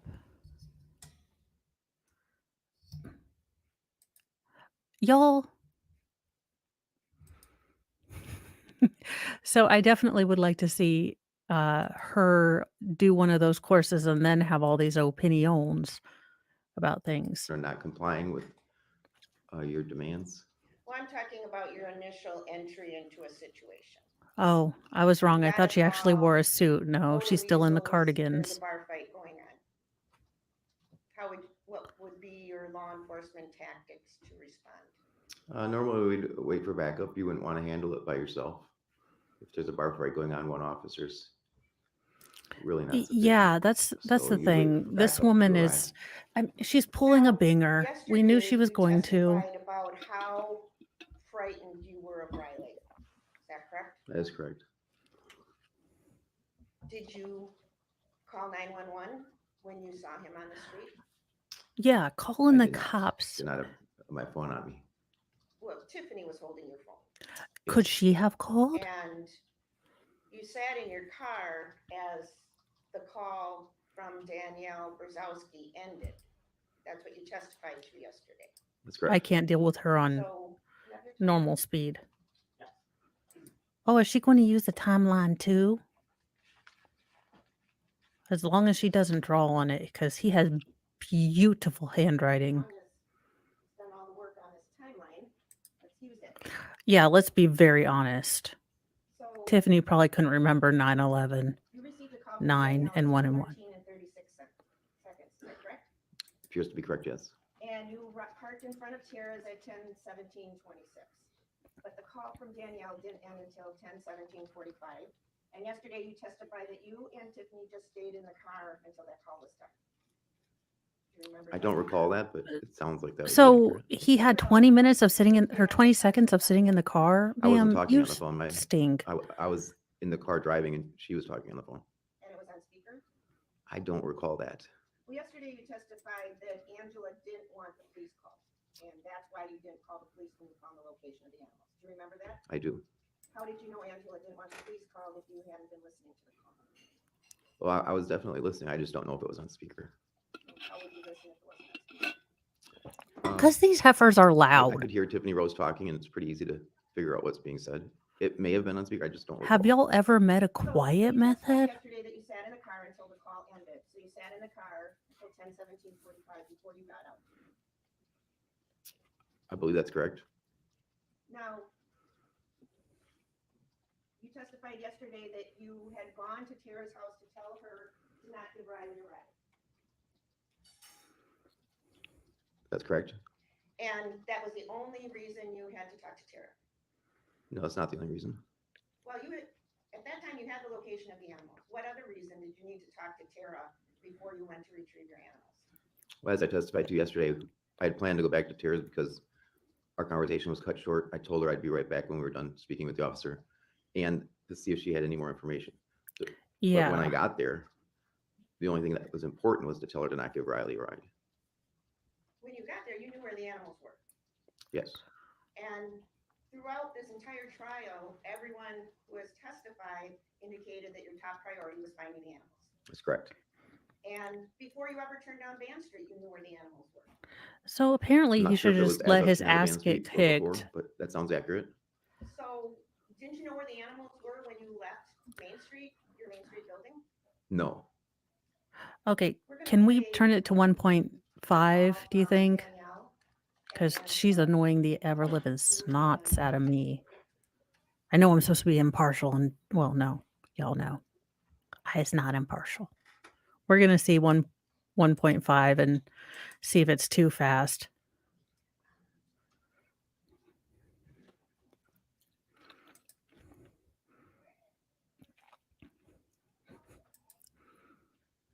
Now, this is on our previously admitted exhibit 14, and it's item H.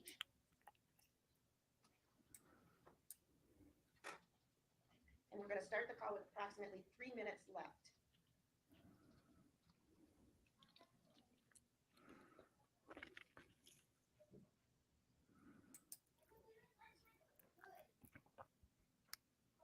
Well, I mean, at least he doesn't. I was worried about him getting a little rattled. And while we're trying to get that up, how long would you say that it takes you to drive from the Main Street building to the corner of Van and School Street? 5 minutes or so, just guessing. So this was when I was first a baby, law tube, you know, liker. I asked my appellate friend this question because I thought for sure, I was like, oh my goodness, how can a lunch meat be over here saying, hey, sometimes you got to get your butt kicked? Then the state can also prosecute, those people that kick each other's butts. And she said that the state can hold dueling opinions. And I was like, well, that's just dumb. Yeah. Oh crap. Now you're gonna make me watch her lip lick. She is a lizard person.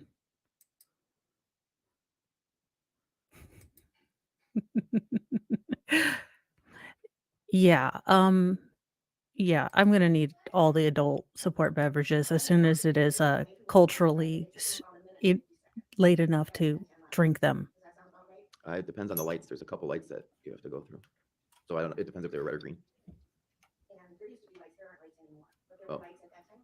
Yeah, there were on Fulton Street and Main Street, and also at Badger Street and Main Street. And after 10 o'clock at night, they were normally just flashing. Isn't that correct? I do not recall. So we're going to start the call from the three-way call with 3 minutes left. So it's 8 minutes and 24 seconds into this exhibit.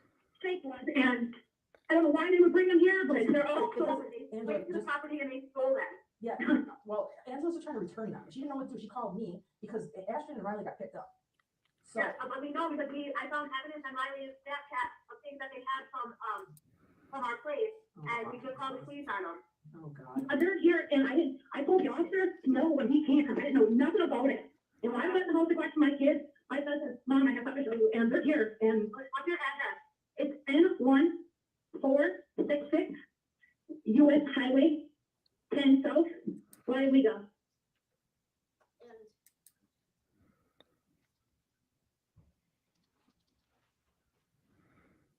so we stopped that at 9 minutes and 20 seconds. There's 2 minutes and 17 seconds left of the call. Does that sound right? She is a lizard I have no idea, person. but I can't really see Confirmed. them. But it's Okay. not, I mean, I believe you. So 2 minutes and 17 seconds left of the call. So if we subtract 2 minutes and 17 seconds from when the call ended, 10:17:45, you would have still been at the building or pretty close to the building on Main Street. I cannot agree with that. I don't know. Okay, well, we can let the numbers work the way they do. Oh, went we'll by let the Van Street, you numbers knew where work Van the way was. they do. Like I said, Ugh. sometime between Main Street and Van Street, the call came in. Danielle and Angela were talking to Tiffany Rose while I was driving. I can't tell you exactly where, but yes, we found out the address and location on the way to Tara's house. I'm going to show you what's been marked Salvador. as Exhibit 88. And I'm going to tell you that this is from Google Maps.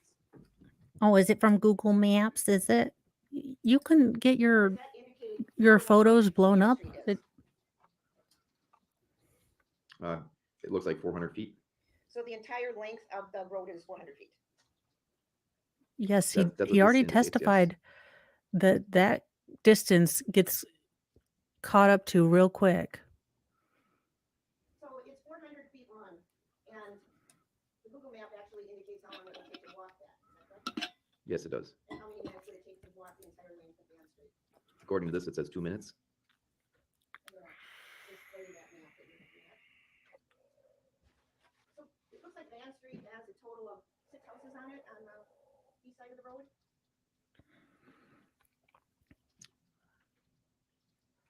What is Looks like that, this? yeah. So it's a very short street. Would you agree it's a short It looks like Yes. they done just pulled this up off the ninja net walk that over Main right Street, then. walk all the way down it? How long do you think it took you to drive down that street? Less than 2 minutes. I think significantly less than 2 minutes. You arrived and parked in front of Tara's at 10:17 and 26 seconds.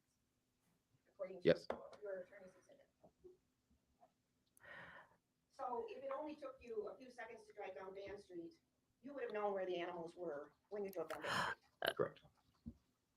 You testified yesterday getting the Salvador, animals back was the most important. does thing. he, Correct.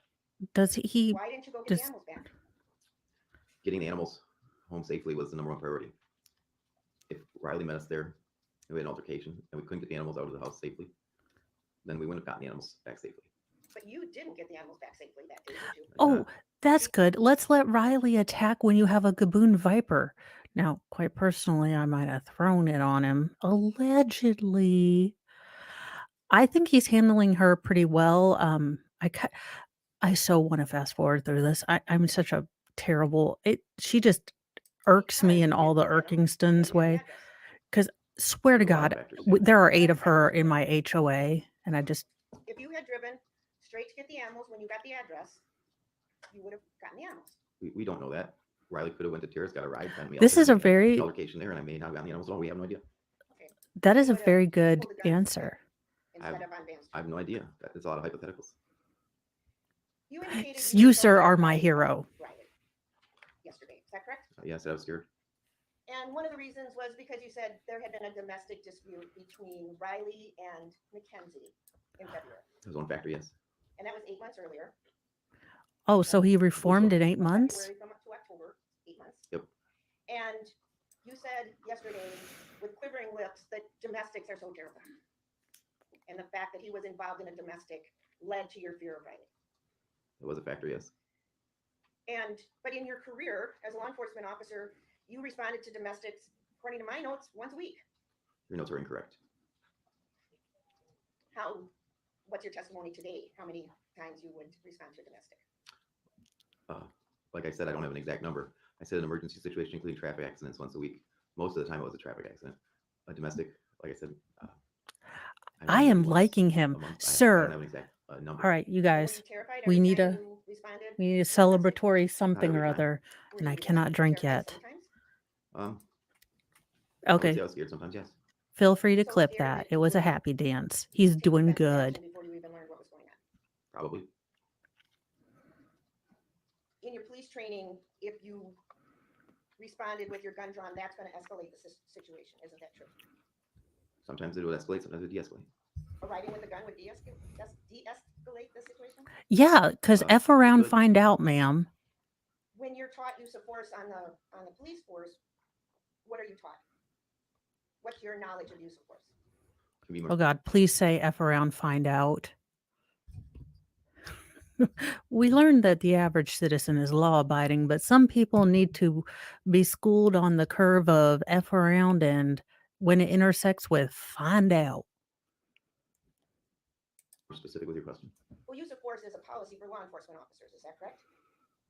Yes, there's policies related to use of force. And you were taught that Oh. at the academy. You testified to that yesterday. I just have a broad term, but I'm wondering specifically what you're asking. Well, I'll show you what's been marked as Exhibit 89 and 90. Can you identify Exhibit 89? This is general orders will pack a police department. Use of force. Purpose, policy, definitions. And what's the effective date of that policy? Says the date origin was 2/12/04 and date revised 9/13 of 2016. So the effective date was when you were a police officer in the city of Waukesha. It seems it was drafted during that time. And so your Ooh, time as a law enforcement sir is knowledgeable. Please say he continues to wipe the floor with her. officer, or at least some of it, was subject to this policy. Yes. And what is the definition of excessive use of force? Can you read that? It's definition A. Excessive force, more force than is reasonable will not affect the validity of the arrest.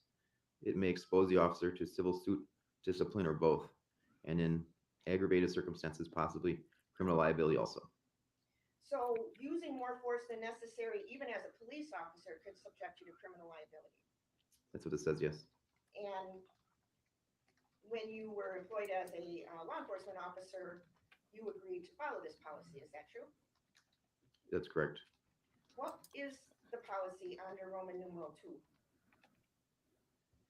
It is our policy that officers will use only the force necessary to accomplish lawful objectives. The force He wasn't used working by the as an officer should only officer, be though. that I reasonably mean, I required to overcome the look, resistance. I understand what she's trying to get at. I understand that she's trying to get at, when you should try to de-escalate the situation first. But she's being a see you next Tuesday, and I don't like it.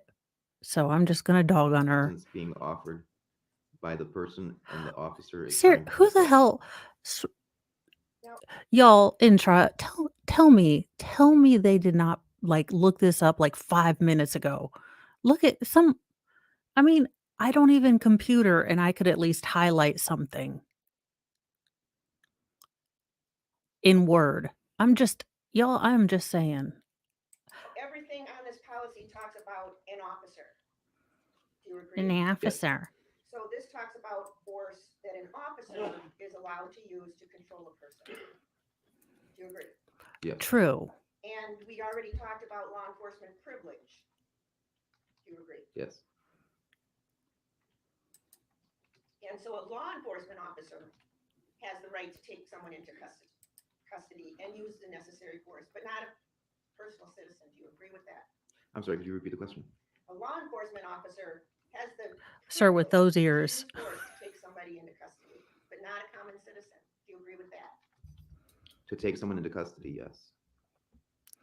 To detain You them, tried to no. take Riley Menente Powell into custody on 10/19. No. So when you chased him with a taser I'm and a sorry. shotgun, and you were approaching him, according to the video evidence, he never approached you. You approached him. Why were you approaching him? When I approached him with the taser because I wanted to stop and neutralize the threat. Without, He was just standing on the road, according to the video. well, that's not true. Can we show that? We're going to show the video. Oh, The Georgia video ma'am. that's on our exhibit 14. Okay. Okay, ma'am. We're going to get that That's right to you. identified as F.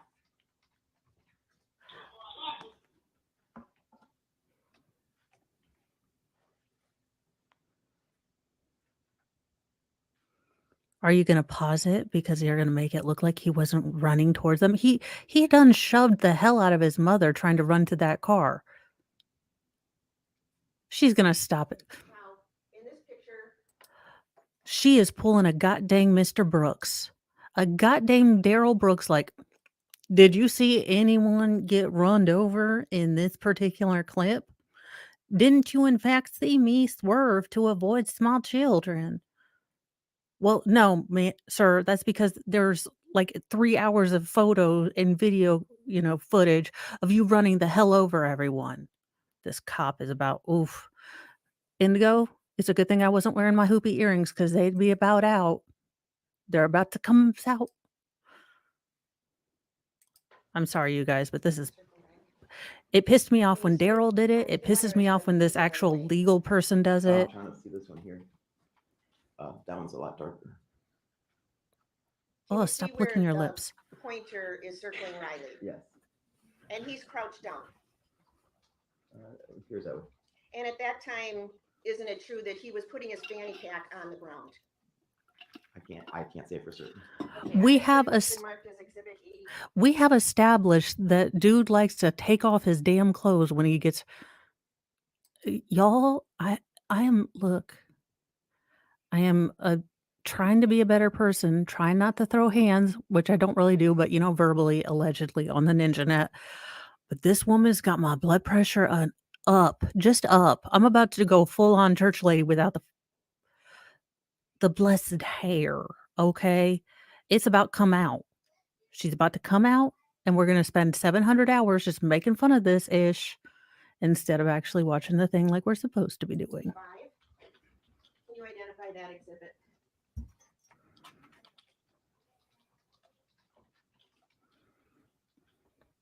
Looks like a photograph of the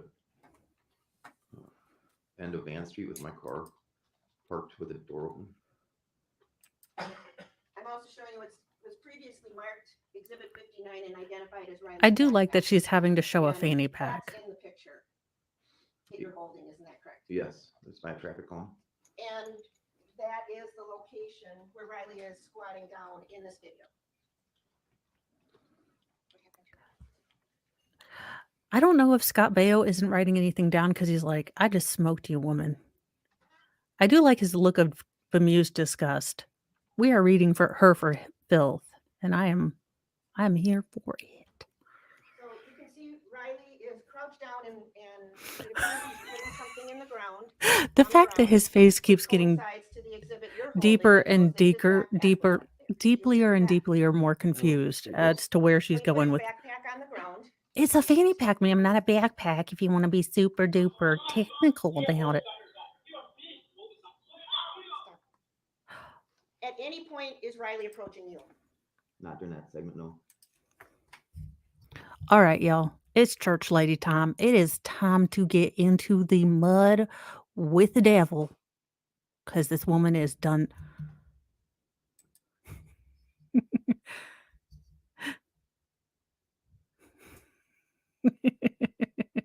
Yeah, she is getting super duper.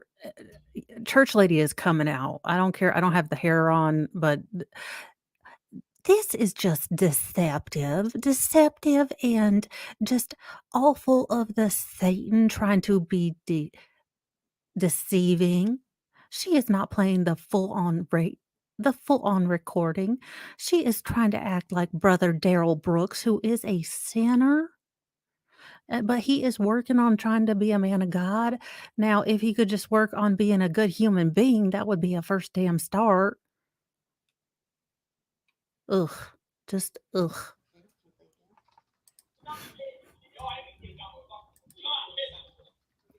Riley's actually trying to get away from you. He's backing up, and you are the one circling him and trying to get close. Do you agree with that? Yes, that's when I had the tape. In this clip. You saw no weapons on Riley. I did not see any. Riley's running away from you. Oh, Is that running true? to the Riley car running away where from there's all them you. What weapons. did you do? I went towards my car, You chased Riley. essentially. Salvador, tell me Scott Baio comes up and just says, she's a You took the moron. gun from Riley's mother. Yes. You testified yesterday that back when you were trying to get Riley with the taser, you had dropped it and couldn't pick it up. That's correct. So at that point, you were unarmed and you grabbed the gun back from Tiffany. Yes. He's like, You also had a knife on your hat Yes. and a knife in your pocket. Yes. You had handcuffs in the car Yes. and multiple other weapons. ma'am, what I do of a I'm going weekend to show you what's been marked as exhibit. when I am doing Crocodile Dundee cosplay is none of the government's damned business.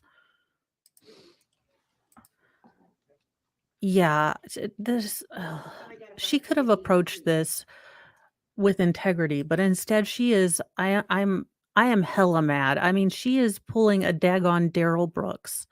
And I'm about done with prosecutors who pull bingers, but not only a god dang Daryl Brooks. I mean, I can understand her pulling a binger. It's kind of the only angle she has. But for her to disingenuously show this damned video like she is, I'm just about Looks like at my a feel. photograph of my car, door open. Well, Do you see any weapons visible in the front seat? well, that's good. My blood In this pressure's photograph, no. And in fact, when on a total unrelated note. My doctor is like, well, some of your medications, you need to start checking your blood pressure. I'm like, I should not be checking when I'm streaming. Sergeant That's Rodan gonna be a identified all the problem, weapons sir. and knives in your car, he described them as being in the back seat or in the center console and glove box or the trunk. Do you recall that? Okay, council versus I console don't must be recall, a but it Wisconsin sounds like thing. they were in the front, they were in the back, they were in the trunk. That's not what I just said. Officer Rodan described everywhere but right around your driver's seat.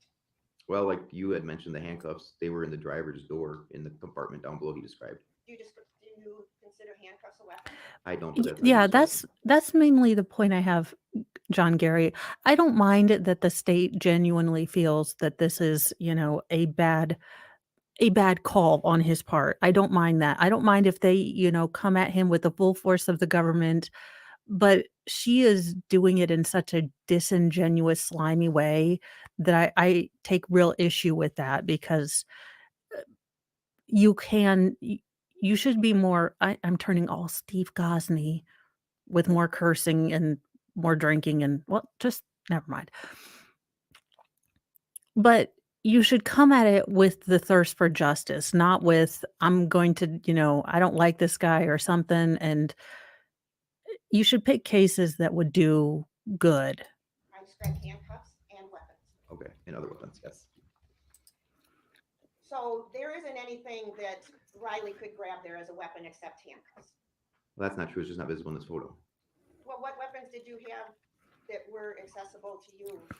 Oh, Sergeant Burgess he's- missed? Yes, Well, he said there was a hammer between the front seat. He said there was knives in the front center console glove box. I think in the front. console, John there's a Gary, I think it is. I think front also. council versus console is apparently a Wisconsin thing. There was knives in there. Okay. Gonna do So a there was laundry one check, knife y'all. in the center console? Honestly, I can't recall. I just know where the things were in the And car. we can't see any weapons. So if Riley was standing outside the door, that's what he would have seen.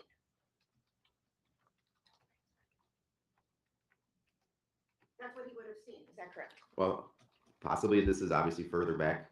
If you're right up closer from a higher angle, it might be a different view, but Well, what weapons would you have that standing outside the car he could have reached? standing outside the car, no. You said that he never got all the way in the car I believe that's correct. and he didn't open the back door No, and he didn't open the trunk no, and he didn't go around to the passenger side. no. When you were a police officer, what procedure did you go through when you took somebody into custody and transported them to the jail? Well, putting them into custody depends on the situation. Is there any common procedure? Yes, there's a common procedure. Do you search them Yes, and you seatbelt them into the back of the squad yes, and then you drive the squad to the jail yes, and you pull into the sally port? yes. And can you describe for the jury, they may not know what a sally port is? That's basically like a garage. It has a garage door on both sides, so you can drive straight through. And one door opens, you drive in, and that door shuts. Is that Correct. And so it's a secure place. Yes, Are any suspects or detainees allowed to have weapons in that space? yes. They're allowed to have weapons, detainees? Oh, no, they're not allowed to have weapons. I'm sorry. And they would have been searched before they were put in the car. They should have been, yes. Now, you knew that Riley had been arrested and taken to the jail. I knew he'd been arrested. And according to Wazrood, he had been taken to the jail because you were hoping that he was going to be held there and questioned. Yeah, that sounds correct. And you knew police procedure that he would have been searched before being taken to the jail. He should have been if they followed the procedure, yes. Isn't that a fundamental officer safety issue? Absolutely. Had you I ever don't checked like with her anyone so that much. You did not search for weapons? Did I or did any officer? Did I? I don't think so. It's for your own safety. Correct. And especially taking them into the jail. We certainly don't want. Yeah, a prisoner we going got all the muggy weather today. chaos. Correct. Yeah, I guess. I don't know It if it's a could be gas, but disaster. it's Is it definitely correct? hazardous, yeah. Now, you were surprised that Riley had been released from the jail, but when you were going to get the animals, you saw him walking back. Yes, that's correct. And he was walking down School Street from the direction of the jail. I thought that was right, yes. Previously to you doing your investigation, when you determined Riley was a suspect, you learned that one of the handguns had already been sold. Is that correct? That's what I was told that day, that he had sold one. And when you talked to Jeff Larson, No Jeff problem. Larson told you No problem. that Yeah, I he was keeping heard. an eye on Ashton, and that he thought Ashton had a handgun. anyway. She is she's about he to thought he get the saw him church with a lady to gun in come his out hands. without the hair So that's flux. She two is guns. pissing me off. Also, one of the guns that was stolen from you, even though the ammunition was right next to it, they didn't take the magazine or the ammunition. Isn't that correct? Yeah, it was further The down in the magazine. apartment, yes, But they didn't take it, correct, and it was stored right near the gun. correct. So you knew there were two handguns. One didn't have ammunition. One had been sold, and your If it's friend a okay, believed that so Ashton told you chat about the other one. we are chat funding this particular answer. If it were a rare musket, would you be fairly self-assured that no one else could find a magazine? Probably yes. If it's the most standard kind of, 9mm that you can have, a Glock, would you be worried that someone could have a freaking Glock magazine or clip or whatever y'all call it? Because I know I'm probably saying it wrong. I am not, overly vain in my ability to, or my, not knowing stuff.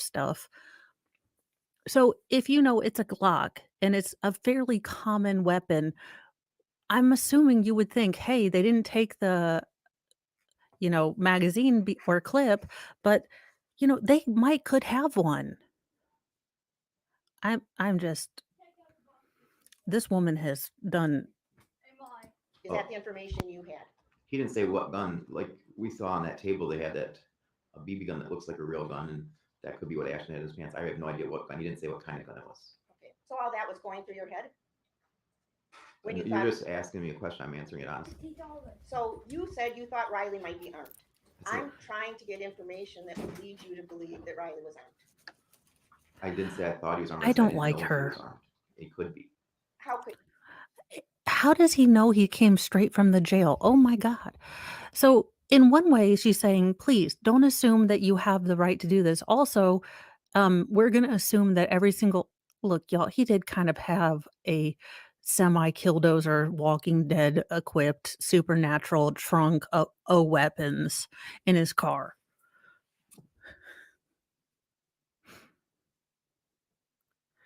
Okay. See, I knew someone in chat would know what it's actually called because it's like the snakes. I didn't know that poisonous and venomous were a different thing. We only do snake handling in church on like very, very special days, and women don't do that. Because y'all, I used to be a feminist, and y'all men can keep that whole snake handling stuff. I'll sit back in my place at the back of the church, not touching one of those goddamn things. Also, I don't go to a snake handling church, so I might stay awake. Okay, I might not go off focus as much in a snake handling church though. Imagine they catch you sleeping in a snake handling church. They just drop a snake on you. I don't know. I would, but I'm a terrible person. So could he be walking back from the jail?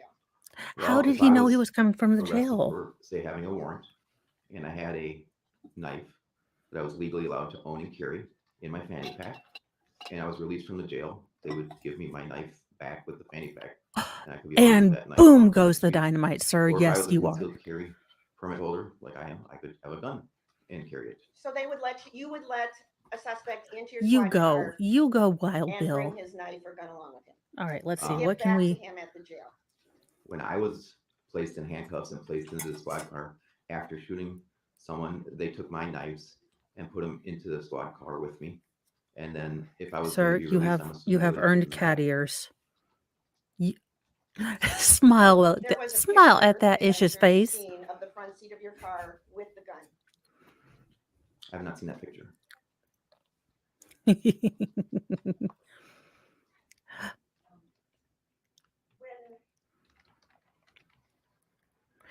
All right, have fun, Farrell. Get the picture up. Not as Okay. fun as I The officers would. took the knife from you, and it's your testimony they took them to the jail with you. That is correct. As soon as we find the picture, there is a picture that and where they Well, were how put is he into supposed your to know what the car. hell they did with the Eventually knives? they were. Eventually, so somebody drove back to the scene and put them in your car. I can tell you for certain that's correct because halfway to the jail, I informed the officer that my belongings were still on the hood of his squad car. My hat Salvador, if you can come on because we are having a photo Chad moment. This is a photo Chad. He has gone full spastastic awesome. I love spastastic awesome. The face of honesty to a lying liarton like this mega Czilla prosecutor. And my wallet and my knives were on the hood of the squad car. He stopped, pulled over to the side of the road, and brought them back into the squad. So that's why I can remember for certain they were there in the squad car. Oh, she's going to get so mad. It is the squad You car. testified that when you were done with the taser, you put it on top of your car. And Come you on, told Scott Baio, officers pull your us through. wallet and the sleeve and the taser was on top of your car, That's correct. not on top of the squad car. No, Salvador, my we baseball will. cap, which had a knife on the brim. If you can, let me remember this timestamp, and we'll come back to it. Because okay, and y'all know I use pen and paper because I am what we like to call a neo-Luddite.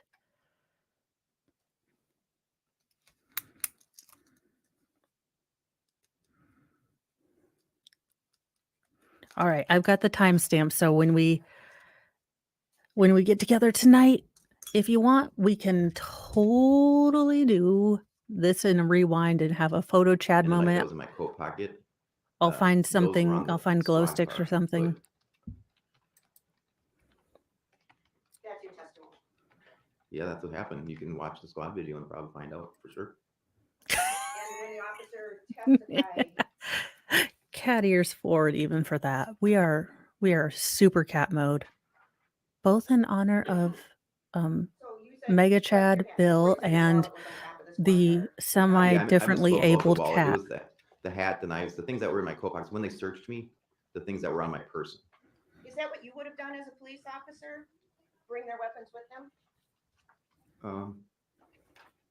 Depends on the situation. So it's your testimony that you would allow them to bring their weapons with them, I wouldn't allow them to bring their weapons. but you would bring their weapons with you for them. It's possible that the weapons will be brought. It depends on the situation, like I said.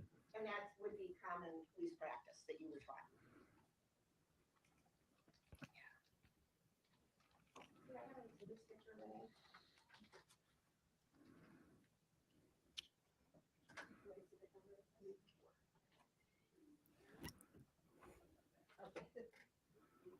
I'm gonna show you what's been marked as Exhibit 94. Can you identify that picture?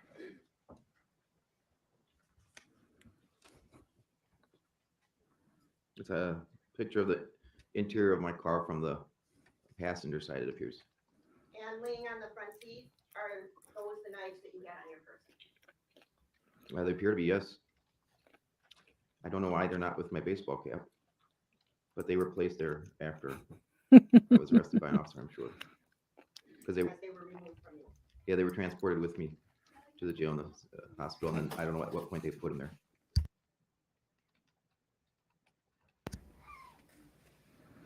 Now let's talk about how terrified you were of Riley.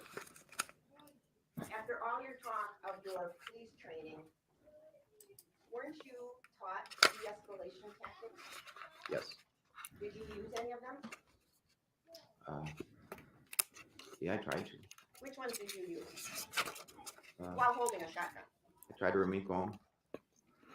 You said you were so scared, you were shaking yesterday. Yeah, like I said, I tried to remain calm. What else? That's not de-escalation. Well, remaining calm can be de-escalating. What else? Try to keep some distance. But you were going after Riley. With the taser, yes. How is that keeping your distance? Well, there's two different things. At some points, I was trying to keep my distance.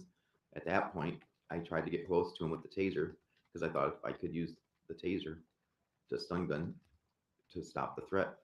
What threat? He was running down the road before the video starts, yelling, "I'm gonna get you. I'm gonna beat your ass."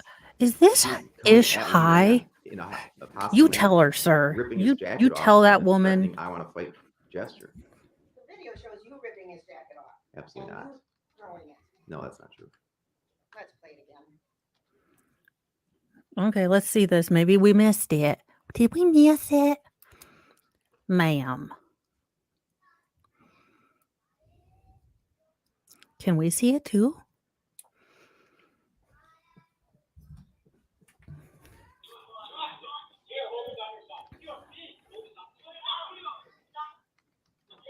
Where?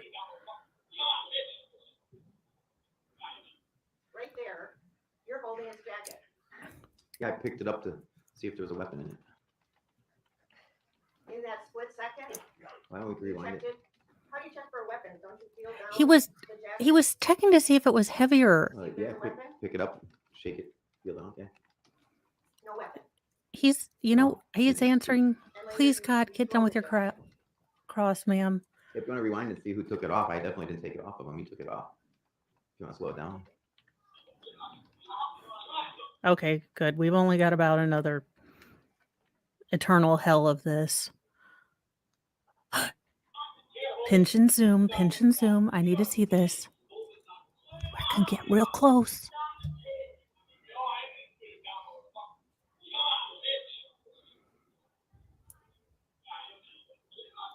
It looks like he took it off because he was going to run to go get it. It wasn't so much. Throw his gun. That's correct. Yes. Sir.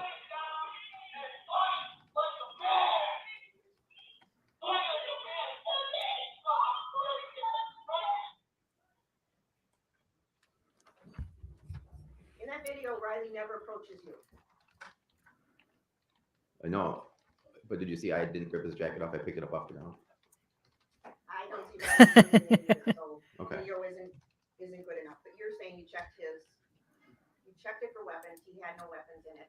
That's why I picked it up. Yes. He had removed his fanny pack, Yes. and yet you went from the taser to the gun. When he was running towards my car. Yes. Why would you take the gun? Wouldn't the best thing for him to get in the car and leave? Yeah, that would have been great if he did. But he was going for a But you took the weapon. gun to stop him? Not to stop him from getting in the car, Why did you take the gun? because like we said before, if he went into the car and got weapons, it'd be appropriate to have the gun. How would it be appropriate to have the gun? That's Like I it. We're said, putting this if woman you in grab the weapon out jail of the for the car. logic So questions. You were defending yourself about something that might happen. That's correct. I can see this. When you used use of force as a police officer, did you have to fill out a separate form? I don't recall, but I would think that'd be correct. And what would be considered use of force that you would have to report? At that point in time, back then, I don't recall. If you pulled your gun out of the holster, did you have to file a report? I do not believe so, but I don't recall. This is going just so well for her. It's like that time that Carolyn decided to be low carb, so she just went whole wheat. It did not work. I know it. Oh, up here I do. Yeah. Can you identify Exhibit 90? Go back, police department use of force report. Does that, do you recognize that document? I don't recognize it, but it's been a long time, but It's been like Vaguely what he was familiar. in 2004, And if you- nearly if 16 you years. spray a taser, you have to fill out this report in B2. Was this? it looks like it starts with empty hand control. I don't know where the taser part is. In B, but if you go down, it is basically escalating force. Is that true? Where's that? You start with empty hand control, then it goes to control devices. Yeah, then it I. goes to This intermediate woman is. impact, and then it goes to deadly force. Correct. Again, she could Now, have isn't an that actual on the legitimate force case claim that you that is start with the not lowest level of control, shenanigany, and but deadly she force is just only used as a can't very control herself. Yeah, I remember it's a force continuum. So it escalates and de-escalates, and it's fluid. That's correct. right. But you start with the least amount of force necessary. Oh Lord, Salvador, say it That's ends policy, soon. that it's the least amount of force necessary. Correct. You don't start with the gun. And as a total sexist, I really hope that I think dude we heard does the another officer closing say that. because Sometimes you can de-escalate and have your gun out and then not need it. Miss to put it back Mitchum into its is After holster. you've tried all is the other not doing it use of for force me. techniques, When, like he said, you don't have to necessarily go through each one in order. Sometimes it jumps around on the continuum. you don't start with the gun pointed at someone. He testified to that. Yeah, I'm hoping big time that the I don't know if he testified for defense that. I don't watch, Barnes all that much, Viva and Barnes, because I have only 90 other people to support and watch in LawTube. But, my most distinct memory of Barnes is when he was talking about how important it is to pick the correct jury, how he had done, skilled breakdowns, how, all of the data that he was looking into as far as getting in the, people that would be more favorable or more likely to listen to the case that they put on. So I really hope that this defense did that.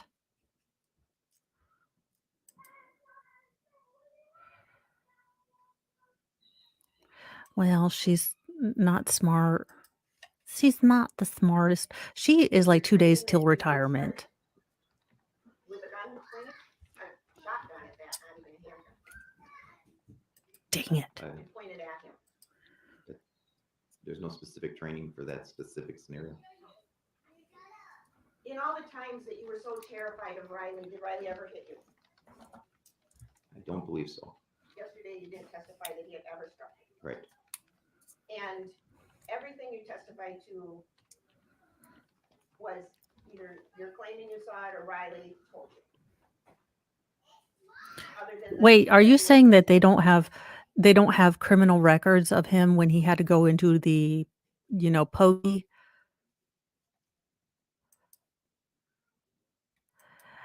Yeah, this again, I get why you would use it if you don't have a case, but this just is such a slimy, gross way. One second, my children are being children.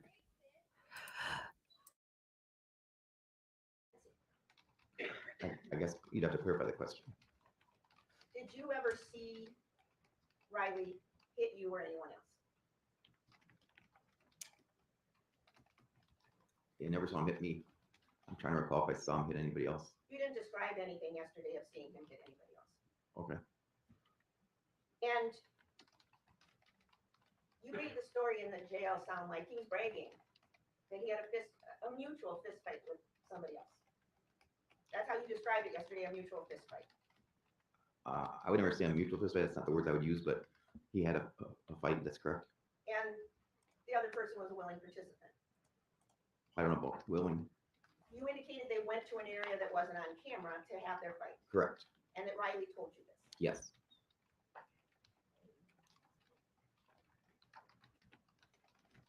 So you made a lot of statements yesterday about Riley's acts of violence that Riley told you about. Yes. And Riley's not here to contest that, obviously. Because she's a mega dunce.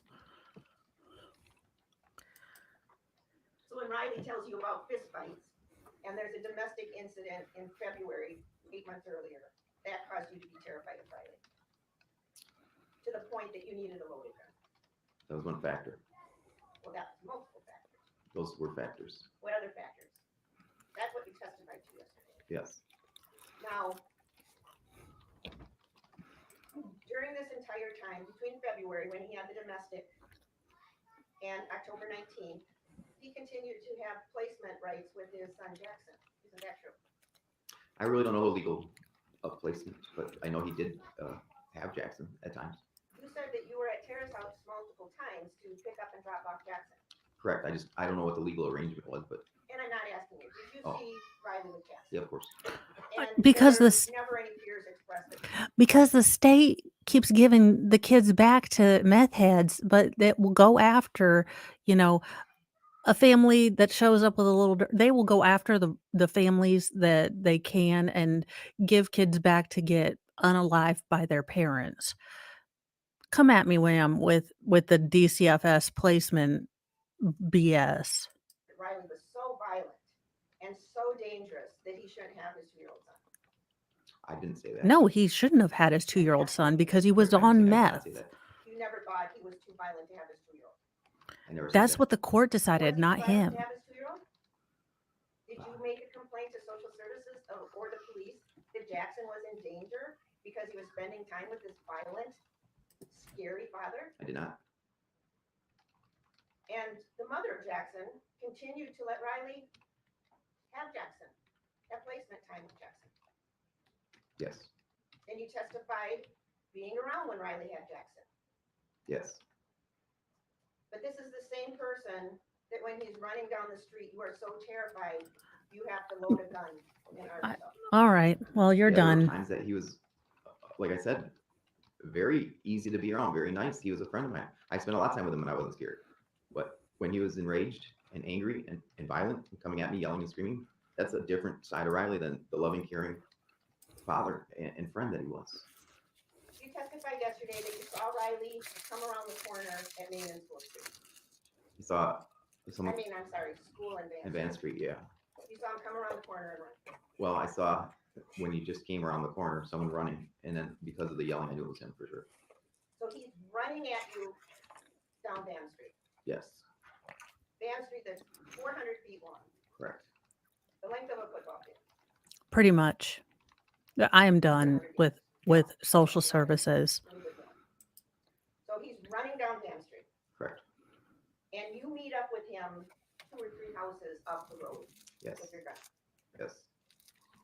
How is it possible if he's running, screaming down a 400-foot street that you had time to go back to your car and, as you testified, get out your shotgun, open the shotgun, get the shells out of your car, load the shotgun, I love how she's like, time doesn't mean anything. and then meet Riley 2 houses up. The road is 6 houses long, and he's running. That's correct. How is that possible? Grabbing the gun, loading it, doesn't take much time at all. And Y'all, he this had stopped, woman is obviously. making me get out my you know, low carb, He was, and then supposed to be after sweet I bar. got the gun, Let we me of course stopped 'cause the do video that without shows my we mic stopped. getting all the Tiffany crinkly Rose green. had already gotten out of the vehicle and was engaging in a verbal exchange with him. So Tiffany Rose didn't get out of the vehicle until that point. Yes, she did. You just said she had gotten out of the vehicle. And my Right, so dot that's the pills thing. have just She had about gotten out worn out. It's got and me gotten Twitter into a pated verbal up in exchange with here. him. Hey, When he came do around the not corner like and he was this yelling and woman. screaming, she responded. You said you couldn't drive away because Tiffany was standing outside the car and you didn't think she could get in quick enough. I said, that's one factor, yes. What other factor would stop you from just driving away and going to get your animals? I wish I would have. Tiffany had Tara's phone number, didn't she? They were joint grandmas of the same grandchild. I think They she were did. I joint don't know for meth sure. smokers. You picked up Jackson at Tara's house and dropped him off multiple times, you said. Oh, You've yes. been there many times. That's correct. There was never a phone call to make those arrangements? Yeah, I don't know if it was on Facebook Messenger calls. They did a lot of that sort of thing. You had a way to get a hold of Tara. I don't know if my phone had her. Tiffany had her phone too. This I don't woman, know for sure. I'm just But about done with her. It's possible. Please be done And so you're soon. still saying that you parked out on the street so that you had Oh, to good. walk all the way to the back of Thank you, Tara's house Jesus. because you used the back door, Thank you, rather than just tiny going out baby the door, Jesus. telling She her is don't going to be give Riley a gone ride, soon. and then going to get your animals. I was Please. probably going to not walk, but run to her door. Did you run to her door? I didn't even get far enough to do so. Yesterday you said you were on the way to her door when you saw Riley running and screaming at you. I You was. had to go back to your car. Well, that's correct. I had to go back to the driver's door. I had just gotten. I get love back to him. my You car, know not even what? down the This driveway at sir, all. sir, I am at. So At- I didn't get down Tara's driveway at all. why wouldn't you drive down the driveway to tell her? He done already told you why he didn't Seconds to egress tell and. her. Well, that's exactly. So I could leave quickly. All right, I parked it's my car. happening. Now, y'all, I attempt to be a Christian woman. I attempt to see the good and the bounty of creation in every single woman and man that God has put his hands on to make. But this woman is a cunt. It was after 2 hours. I had to check. Yeah, Parked on the road. but she's almost Kept done. it I running can up be to an the adult Run, talk for real like quick, and so I could leave again. Because once you park a in the couple more driveway, minutes. it could take longer. Why would it take longer if you're parked in the driveway right next to the door? Because I could get parked in. I didn't. I don't know. Not at 10:20 at night on a school night The- Monday. Ma'am. we are all sure that math heads keep weekday schedules. I'm sure they are very worried about, getting up at the crack of noon the next day to get another high. And they're like, oh no, no, Cletus, you cannot come over. It is a school night. You were gonna get parked in the seconds it would take you to tell Tara not to give him a ride, because you didn't wanna call her. I never said I didn't want to call her. You said you didn't call her, you stopped to tell her. That's correct. I don't know. What was the question? You could have just called her, so you parked on the road so that you had to run to her door, rather than just pulling up to the door and telling her and leaving and going to get your animals. That's correct. That's what I did. You did pull up to the door. I still don't understand the question. I parked on the road. Why didn't you pull up to the door so you could make this? Okay, very quick stop? Y'all, if I I were thought- in his place and I was in super shitty mood because my leg freaking hurts, I would definitely pull an edge comb. If it wasn't going to cost me anything with the jury, I'd be like, can you repeat the question? Just until this person lost her ever loving shit, because I would just be that petty about it. If it didn't affect the jury, because I'm sure the jury thought he was touched. Or I parked would make it a quicker stop.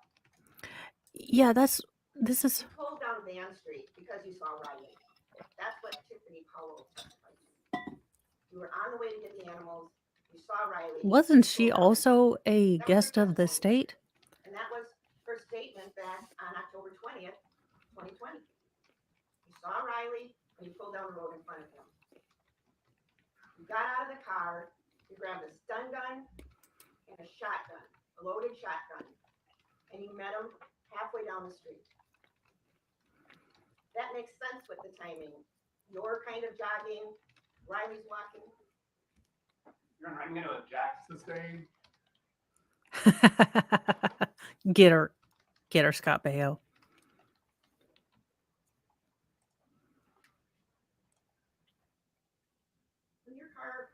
When the items were stolen from your car, was there Oh, any no. forced entry? I don't think so, no. How much Did you tell longer, police that you ma'am? would lock the car, Oh, that Tiffany crap. would off and leave it Oh, open? good. I believe so. As a trained law enforcement officer, would you leave a car open with loaded weapons, ammunition? No, like I said, I would always. Oh, lock my car. wow. But you knew they left it open often. No, I didn't know they did it often. I said sometimes they would leave it unlocked. Even if it's just once, isn't that extremely dangerous? Absolutely, it was against my wishes every time they did it. Why didn't you check to make sure your car was locked every night? I normally did. I'm gonna show you what's been marked as Exhibit 91. Can you identify that exhibit? Separation agreement waiver and release between City of Wapaka, the Union, and William Zelensky. What is it dated?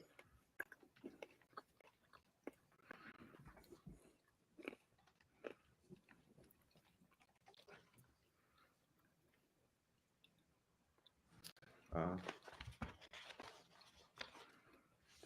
4/13 of 2005.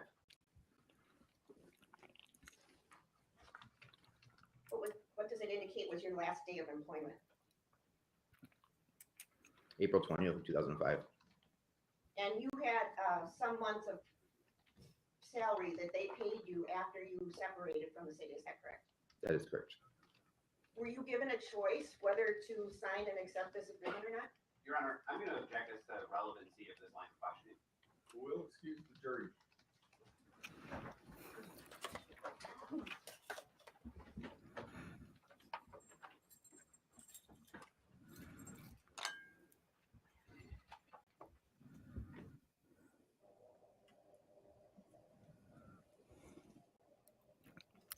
I wonder if they're gonna strike this. This seems like something kind of out of bounds. I mean, and slimy. If it was something ticky-tacky that he got caught for, now if he was found to like be hiding evidence and doing all the nasty stuff that cops do, We are outside the presence of the jury, Ms. Hogan. Your Honor, I I don't think anything related to the separation of Bill's employment in the city of Opaka has any relevancy to this trial. Ms. Isherwood, Your Honor, everything that Mr. Zelinski has claimed in this case is based on his police training and that this is what a law enforcement officer does. He's been trained as a law enforcement officer and that that's what he was doing that day. Okay, she He called kind of has a 911 point, but I and still he don't paid like because her. that's what he was trained to do as a law enforcement officer. And I think it's fair for the jury to know that he was released from the police department and he was given the choice to resign or be fired. and I guess Exhibit 91 apparently demonstrates that. I felt you were going beyond that and asking for the reason of the separation. And I'm asking, what's the reason? Is there any possible relevance to this trial? And I don't see any, I'm not specifically objecting for the jury knowing that he signed the separation. That's right. That's how I understand it. I'm saying that's proper. But it sounded to me from your question, you want to go beyond that document. I wasn't going to go into the individual details, though they would be helpful because a lot had to do with misuse of firearms, but I wasn't going to do that. But you don't get paid to resign. I can let the jury just speculate on that. But I think it's entirely appropriate as he's holding himself out as a law enforcement officer that he had to have a settlement agreement between the union and the city and himself with terms when he left. That's not how a normal situation for resigning from a job. And I mean, to even state this is not a normal way that somebody would leave the force is opening up a whole nother can of worms that we don't need to get into for this trial. If Now, I don't need to hear anymore. I agree. It's in the record. There's a separation agreement. He left. Implicit with that, there's some problems. Everyone understands law enforcement officers get separated. There's usually something underlying it. Seriously, y'all, all I see is real Cookie purpose Monster here is now. not relevant to this case. So you got as far as I'm going to allow you to go in that regard. But they've heard about the separation agreement. They can look at. I haven't looked at it. Is there anything contained within the exhibit that's problematic? I haven't seen it, of course. Just that they won't speak disparaging. That's what I was going to guess. Mutual. Yep. Okay. They can see that document. It can be. Having not read it, unless there's some objection, I'll allow it to be published to the jury. But beyond that, I don't think we need anything more. She's like, sir, I wanted to be a dick like Sarah Boone and talk about how many, reprimands her lawyer had. Barney Gumble, you look kind of like me off of a rough night, so okay, I'll allow it.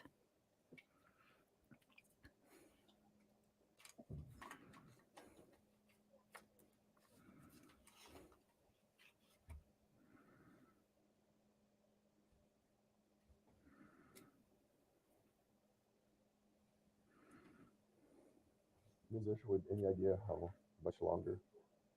Do you have any idea how long your redirect is? We would probably want to take that. That's what I was guessing. Okay, thank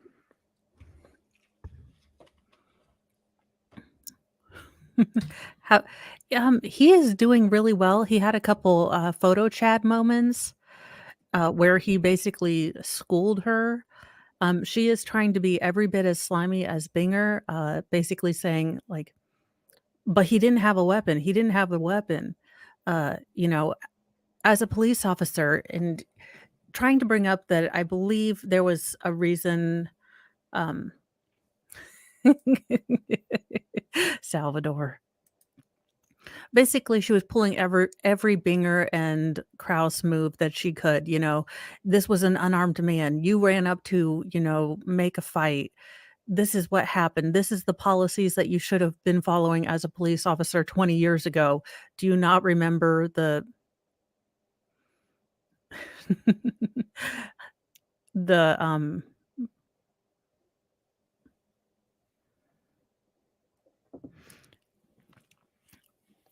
do you not remember, the standard operating procedures of the police force? She is being a mega see you next Tuesday.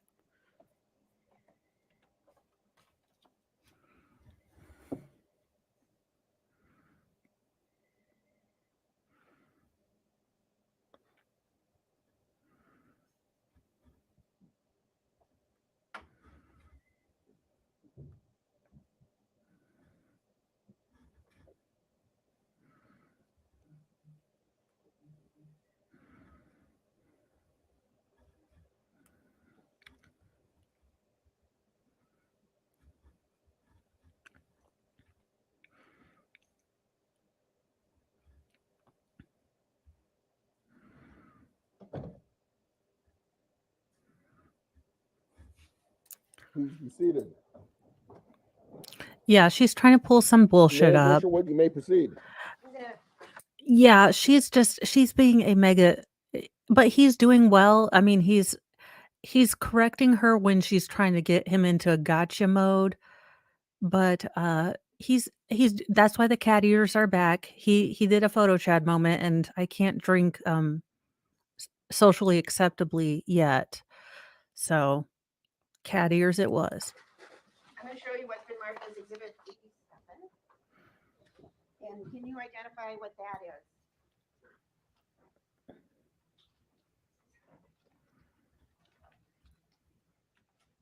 It appears to be a text message from me to Nicole Zacharias, And who is Nicole Zacharias? OPAC probation agent. And do you know her? I do. And pulling the message up just so that the jury can read along. Date it. 10/14 of 2020. So this would have been before you even knew that the animals were gone. Yes. We're gonna make it so the jury doesn't have to stand on their head to read it. Oh, now you really have to stand on your head. Oh, they're boomering too. It's almost a humanizing moment, but she's This such is a Bill. Thank you for everything. I'm sure you understand as a former law enforcement officer, I like accuracies and documenting everything. So even in 2020, you held out the information that you were a former law enforcement officer regularly. Is that true? No, I wouldn't say regularly. In this particular instance with probation agent, Okay, guys. It's a related field. I counted that 15 years after. Ma'am, you can't have it both ways. You can't use the standard operating procedures from this, no, was it 2016, you know, to claim that he wasn't following police de-escalation procedure, you know, in this fight, and then also get on him because he's claiming to have been a police officer. Look, it's like my dad. He was in the Navy. You never say he's ex-Navy or former. You say former. You don't say ex. This he's now a Sagittarius.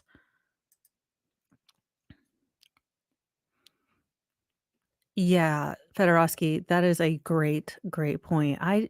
This woman is really annoying the ever living snot out of me, and I just know it's it's gonna be like Travis Rudolph. In this text message, yes. They are gonna get the most aggravating rebuttal or closing and rebuttal prosecutor to do it because F my life some days. You talked about conducting the investigation into the theft of your animals Yes. and interviewing. Hey guys. Hey Chris. Email messages, acting as an investigator. Yes.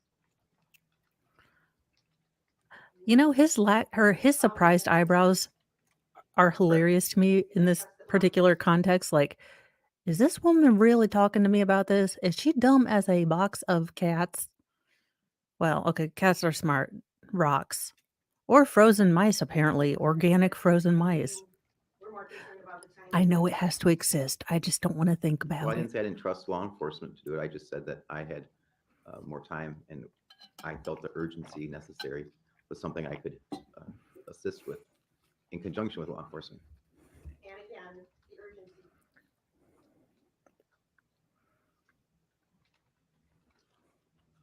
And I said it was an urgency. You wanted to find the animals. Correct. Were you worried about punishment for anybody who may have taken the animals? That wasn't my major concern. You talked about. Oh, please bring up the dead man walking.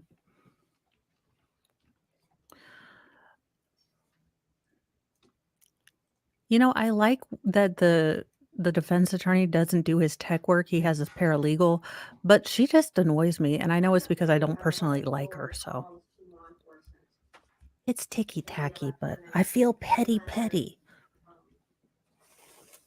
be on our exhibit number 93 plan.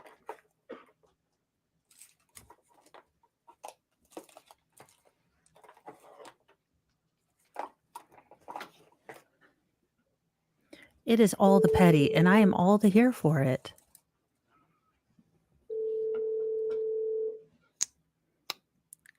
Hello, this is Bill. Hey, Bill, this is Bob, the sheriff's department. I talked to you earlier. Yeah, thanks for calling. Yeah, so April said you're headed to 400 and a half Mill Street. Yes, Okay, and that's in Wapaco, right? correct. It's able to have that. On the corner of State Street and Mill Street. Okay. I had officers still working on this call, and they were actually already headed to Wapaco. So different, but I totally understand. Today is a good nap I day. want you to go to the house first. I want you to let the officers get there and talk to them. Okay. I know that Ashton, my friend Jeff Larson's there watching it. He said the Ashton kid is there. He just went out and threw something in the street and looked like he's packing a hand grenade. Okay. And so he's watching it, he owns the house, so he's gonna get permission to exit as well. Okay. And Ashton and his girlfriend, I think it's Ashton 17, his girlfriend 16, are both in and out of the house, standing over the street, watching for something. I think an officer had already been there tonight. Okay, so Jeff isn't in the house, he's like across the street watching. No, he's off across the street in his truck, yeah. Okay. And they're videotaping the Ashton, because he was touching with something in his pants, he probably Okay. Hold on 1 second. I'm gonna talk to the officers quick, don't hang up, but I don't want you to go to that house right now, okay? Okay, I'll go to 111 North Main Street and hang there for now. Okay, we'll call you when we know what's going on, okay? All right, I appreciate it. Okay, he has a Gaboon Viper. So law enforcement had told you not to go to the house and talk to Ashton and Riley. That's correct. At that particular time. They wanted law enforcement to handle talking to Ashton and Riley. That's correct. Oh, man. And yet, when you saw Riley walking down the road, you turned down in front of him, got out of your car. I Okay, turned we down only the have a road I was couple going. more minutes. I And did not go to Mill Street as requested. but they're talking about you talking to Ashton and Riley. And they were at Mill Street, so they told you not to go there until let the officers talk to them. Right, so I complied and did exactly what they asked me to do. Until later, when you saw Riley and you confronted him. No, I didn't confront Riley. He came around the corner and confronted us. I know what Tiffany Rose testified to, but I never told her that I was turning down Van Street because we saw Riley. I never told her we were going to confront Riley. That was what she thought maybe, but that's not. We never had any conversation about that's what took place. I'm gonna play the 911 call. Okay, 911, what's location emergency? I'm on the corner of Boulevard and Van Street. I'm sorry, Van Street. Okay, 911, what's location emergency? I'm on the corner of Boulevard and Van Street. I'm sorry, Van Street. And Shepherd Street. Van and Shepherd Street? Yes. What's going on? Riley Menendez was walking home. I confronted him. He attacked me in a car. I tried to. That was your 911 call. That's correct. I confronted him, he attacked me and I shot him. Ma'am, Is that? Yeah, You're not, you're I just heard it. That's correct. You confronted him with a taser and a shotgun. Correct. And you testified yesterday that when you loaded the shotgun, you pulled both hammers back. I said I wasn't sure, If you but at took- some point I did. Okay. If, you don't know if you did it right away, but you think you might have? That's what I said. I wasn't sure. So when you handed the gun to Tiffany, the hammers would have been pulled back. Like I said yesterday, I don't know for sure. So pulling him back right away or pulling him back just before you shot him is considerably different, wouldn't you say? It is different. And you don't remember when you pulled him back. That's what I said. Yeah. And when did you put your finger in his He's- ear? he said he doesn't My finger remember. inside the I know trigger guard you're, after Riley had charged me and grabbed on. I know she's trying to continue to keep saying it like they did in the Rittenhouse case. Like Mayor would say, oh, but you had to murder him. And he said, no, I had to. She's trying. I don't like, I mean, I know it, you're shocked, but I'm not a Referred to fan. After you confronted him with a gun. Yeah. Is that a yes? Yeah. And Riley had a right to defend himself, isn't that true? Yes. Now, you were so worried about Riley and Riley getting to the animals before you or getting to the animals while you were there. Were you worried about Ashton? Yes. Ashton can rot. But you didn't make any efforts to tell Tara not to give Ashton a ride. Yeah, it would go without saying it, Riley and Ashton.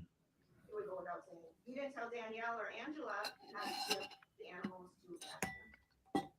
Well, I'm pretty sure they knew that. Well, I'm pretty sure Tara knew that too.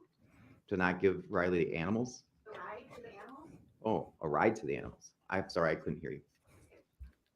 Doesn't it go without saying that Tara knew not to give Riley a ride to the animals?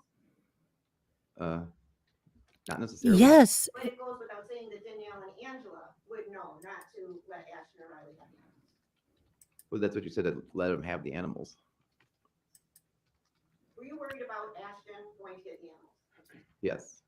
Did you, in your conversation with Danielle, his stepmother, and Angela, his mother, mention to them, don't let Ashton or Riley pick up the animals? I didn't say anything. I wasn't talking in that conversation. We can hear your voice on that call. You say thank you for giving them the information of where the animals are. You were listening to the call. Correct. I wasn't participating in the conversation, but I was listening. And it didn't occur to you to tell them not to let Ashton or Riley take the animals. You said it goes without saying. Well, the person on the phone, Angela, is the one who had the animals. She said, I want to get them out of my basement. And she was just informed that they were stolen from us. And she had arranged for us to come get them. So I would think she would know not to give them to anyone. Because Tara knew they were stolen also. Correct.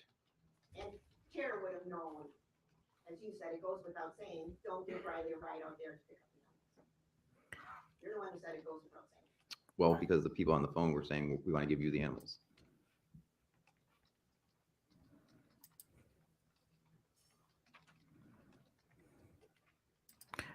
She's doing, again, look, I don't want to give Daryl Brooks any passes or any excuses, but he is not a lawyer. He pulled this crap. He would do this to female witnesses mostly. He would do this to, cops that he didn't respect.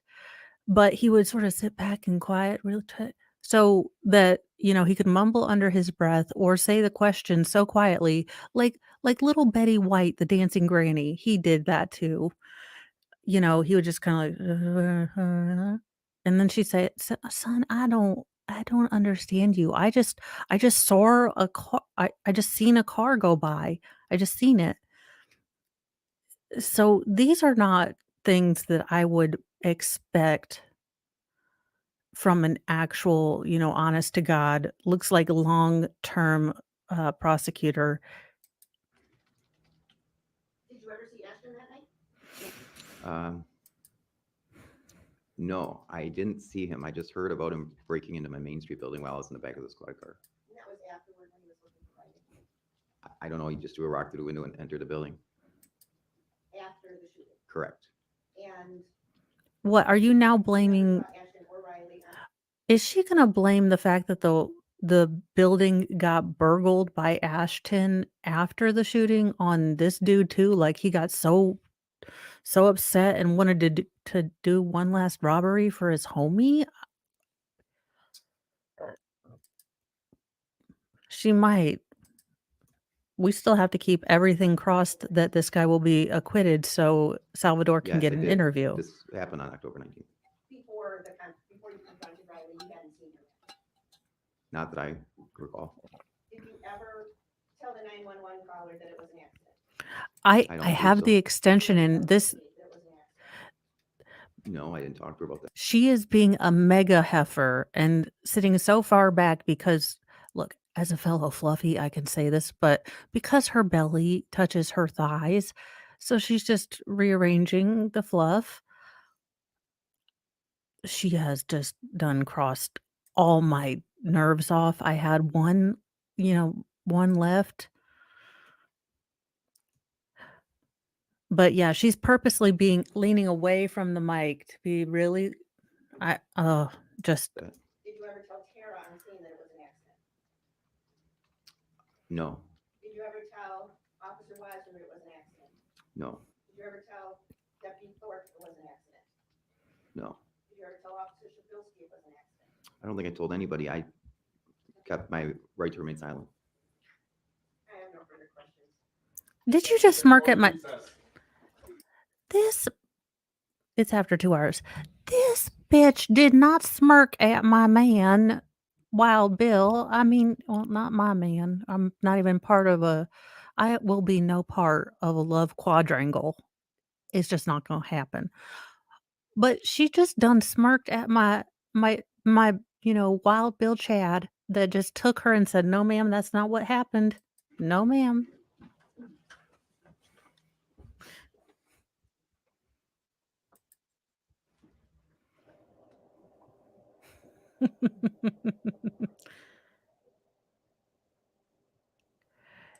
Yeah, I like she's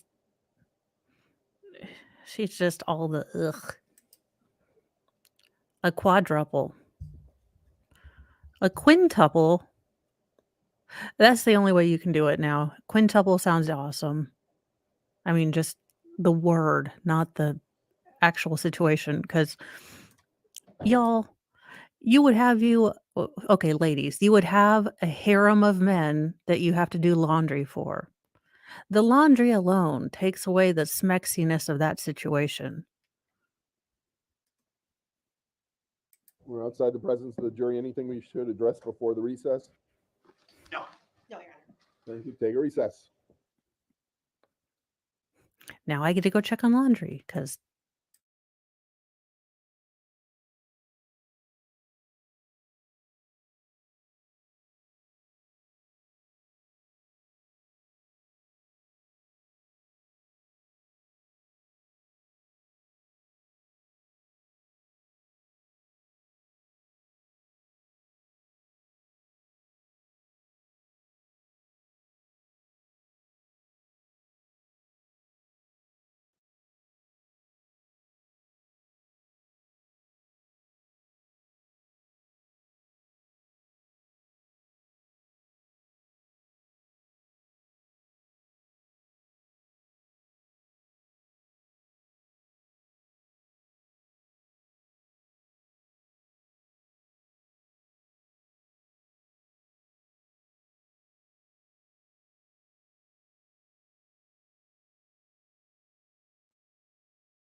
look, I would like to sleep on clean sheets, so you're going to have to deal with laundry breaks.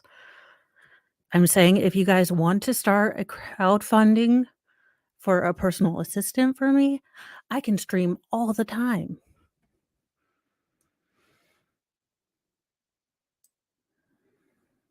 Good Lord, this is a breaking court. Yes.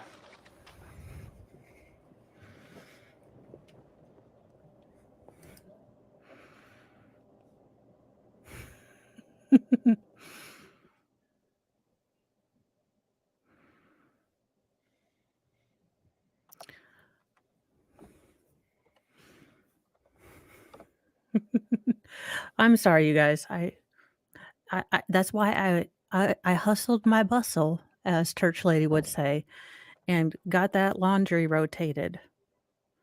I didn't even fold it, even though it's mostly towels. That's how committed I am. Mr. Hogan, you may proceed. Come on, Scott Baio. Bill, I want to ask you some questions about some stuff that came up on cross-examination. Specifically with respect to the street names. Do you remember what street name you first provided to 911? I think I said Van and Oborn Street. And your testimony was that Shearer turns into Oborn, That's correct. and I'm showing you it's been marked Exhibit 26. Can you point out where?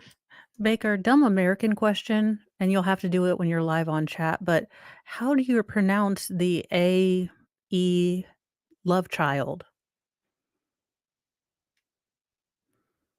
Yeah, that I am not gonna say something even worse in Danish because I can't say the right thing in Danish, but there you go. Oh, wait, I do know one. Only I used it to not take things in vain, but Baker told me that's a curse too. Of course, I would be cursing unknowingly when I'm trying to not curse the Lord.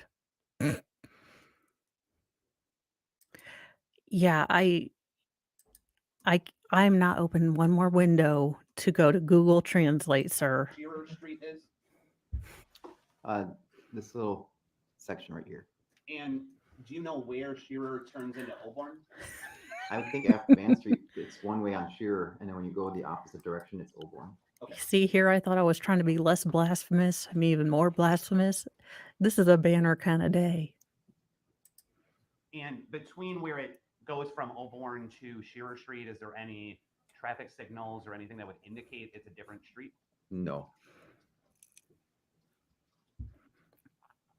You were Ooh. asked a question about, You'll explain it to us responding next to a hostile trial stream. and I believe the prosecutor asked what you would have to know from dispatch before you would have Okay, your gun drawn. I do have a quick around. question. So y'all, since I know how to curse in another language, does that mean I'm multilingual and can put that on my CV? Asking for a friend, making up a resume. Do you remember that question? Yes. Would prior experience with a suspect factor into whether you might have to draw a gun before you get to a scene? Definitely. How so? If you had prior experience with them, you would know some of their demeanor and how they react in situations, and if they have tendencies to cooperate or not. If you knew they had been violent in the past, would that factor in? Absolutely, yes. You also testified one of the first things that you would do when you respond to, for example, I think the prosecutor said a bar fight. I like the Do you O remember with the little first thing you circle. said that you would do? I like the no. I would wait for backup. And what if backup weren't available? I would have to assess the situation. Sometimes I would I have like to wait for it. backup because It wouldn't be loses safe to go nothing in by myself. translation. Otherwise, if it was something that I like the it little was O controllable with with just the one officer and I felt I slash. could handle it, I may proceed. And were there ever times where you might have approached a situation by yourself where maybe you should have waited for backup? Well, Yes. Baker is teaching us how to curse, although I refuse to do anything more than the curse I didn't know I knew, which is lort, which is apparently poo or shit in Danish. How was I to know I was multilingual? But apparently, yeah, they're just going since I am fully, stereotypically American, I have no idea what the A and E married together to have a little baby, like, in this. I don't know how to pronounce it, and, I will not be any more culturally insensitive than I usually am on accident. If I'm going to be offensive, I wanna be on purpose. And I think you had mentioned it, but the prosecutor kept referring your top priority was just finding the animals. Is that accurate? Not completely, no. How is that not completely accurate? Well, we didn't just want to find the animals. We wanted to get them home safely. And so find them, get them back into my care, get them back into their climate controlled environments. So, they were home again. Were you worried that something could prevent you from getting them home safely? Yeah, definitely. What were you worried about? I was worried about Riley or Ashton or even someone else, Angela, one of her other kids, stashing them, destroying them. I think it was suggested to just let them loose by someone.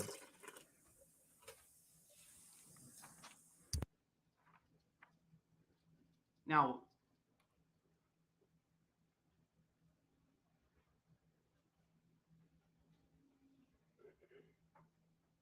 I'm going to show you again what's been marked exhibit number 88. Can you remind the jury what exhibit 88 is? It's a top Hey, view Salvador, of a do we map get to showing Van Street closing with today? I think You're she in the said Google future. Map, measurement that says 400 feet And 2 minutes. And the 2 minutes was referring to the time it would take for what? It has a stick figure of a person to either walk or run down that street. Okay, so walking, it would take 2 minutes down Van Street? That's what she indicated, yes. Ooh, I like it. Start on School Street. Is that where you saw the person you thought would be Riley? No, he was down the sidewalk of School Street, not right at the entrance of Ann Street. So to get from where you saw the person you thought to be Riley to the other end of Van Street, do you think it would take longer than 2 minutes to walk? Oh, definitely. It was a much greater distance than just this section of Ann Street if you went down School Street. Would it take faster if you were running? Yeah.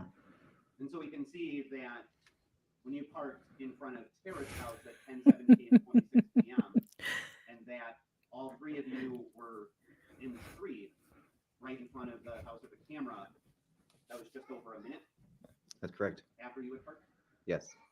And so if Riley had been simply walking, do you think it was possible he could have walked to where we saw you arguing in just over a minute? No, he would not have made it in time.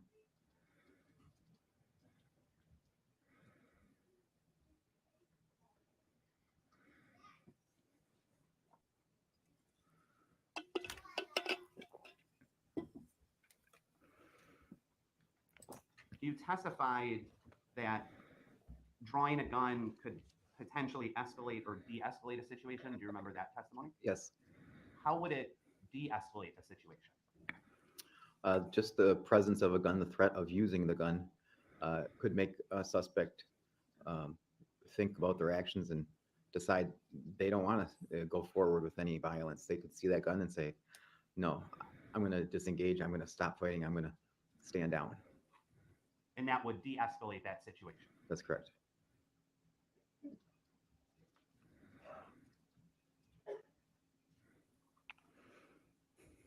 I'm going to hand you what's been marked Exhibit 89. Can you remind the jury what Exhibit 89 was?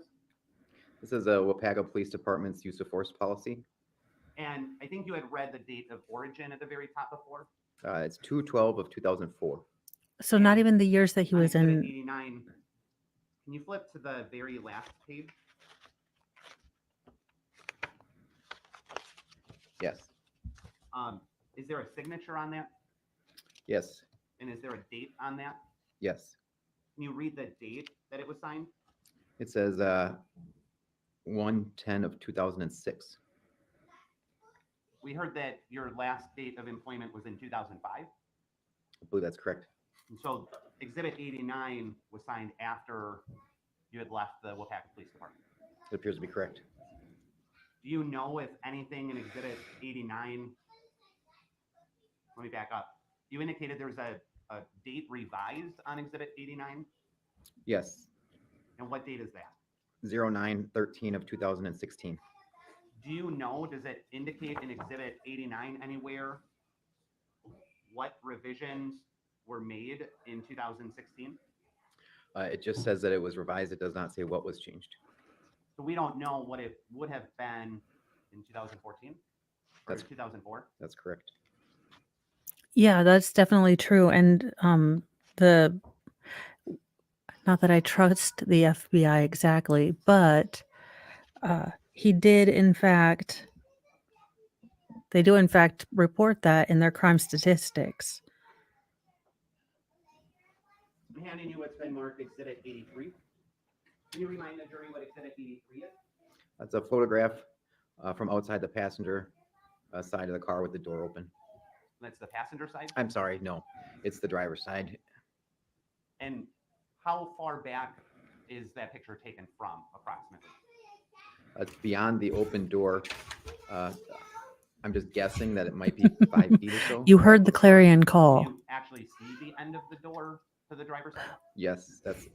We the lit entire the Jody end of area the door is, speaking. Visible, so the picture is from beyond the open door.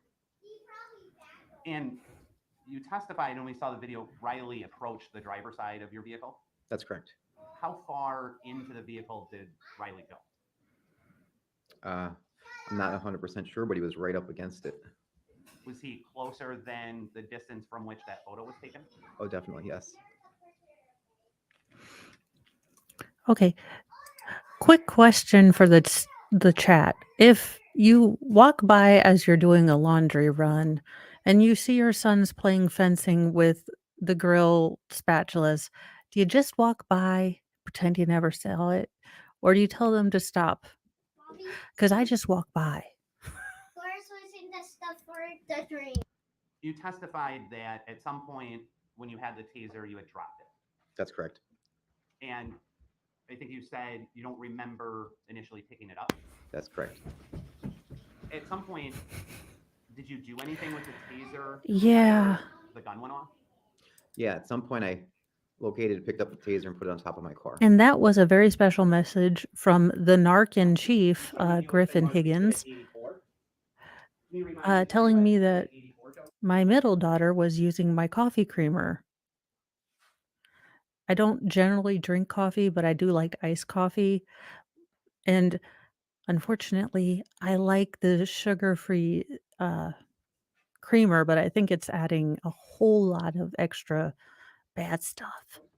That's a picture of the top of my car, which does show the taser, the gun sleeve, and my wallet. Were you here yesterday when Nate Brickle was testifying? Yes, Do you recall him saying that he saw somebody pacing or walking down the street and then back towards the vehicle? yes, I do remember that. Did you have to walk to where we saw you on video with the taser by Riley to go get the taser? That is correct.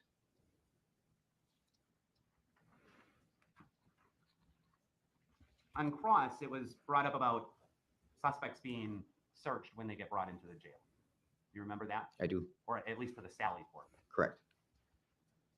In your experience, has there ever been a time that a weapon was missed when somebody was brought into the Sally Port? Yes. What kind of weapon? Well, there's a lot of things that could be considered a weapon. I personally know of someone who brought a syringe with a needle on it into the jail. I mean, and I'm talking just Would that about the someone Sally be Port. That was what was asked about Riley? on cross. Seems like a Riley move to me. Yes, in the I could Sally be Port, wrong. I think weapons are brought into the Sally Port on a regular basis by the law enforcement officers. What about by suspects? I wouldn't think normally. You wouldn't want them to be. And have you ever seen a time where a suspect may have had a weapon in the Sally Port because it was missed on an initial search? You can answer if you can. I'm trying to recall a specific instance, but I'm having trouble remembering one. The prosecutor asked you about the 2 handguns that had been stolen from you. Yes. And you testified that you received some information that one was possibly sold. Yes, someone said that they thought one of them had been sold and they were taking pictures to advertise them for sale. So if I understanding correctly, it was information that they were trying to sell a gun. Correct. Did you actually receive information that the gun actually had been sold? I didn't know for sure that it had been sold. Someone said that they thought it had been sold, but I didn't know it had been to who or anything like that. And Okay. and if I a don't gun know had been sold, how you would much- have known which gun was sold. No. Okay, chat, do we guess that she trots out Tiffany again to say, no, he done been running? My guess is she's gonna bring back the same 3 yahoos from prison or jail. I know there's a And difference, remind me but I again can never the- remember. The caliber of the 2 guns that were stolen. One was a 9mm and one was a 38 special. Is ammunition for a 38 special hard to come by? No, Is ammunition for a 9mm hard to come by? no, not at all. And I think you testified there was a loaded clip that was not stolen. That's correct. For which gun was that clip? The magazine for the 9mm was left in the center console. And would have that been easy to purchase ammunition for to load? Yes, that'd be very easy too. There was some testimony on cross about some of your items being left on the hood of a squad car. Yes. I want to bring up a squad video. How do you know there was stuff left on the hood of a squad car? Because when they searched me, put me in the back of the squad, they took my items that were on my person, set them on the squad car hood. And while we were en route, I reminded the officer driving that my personal effects were still on the hood of the vehicle. And you know, I didn't want them to get lost, so I told him about it, and he had to pull over and then bring them into the vehicle.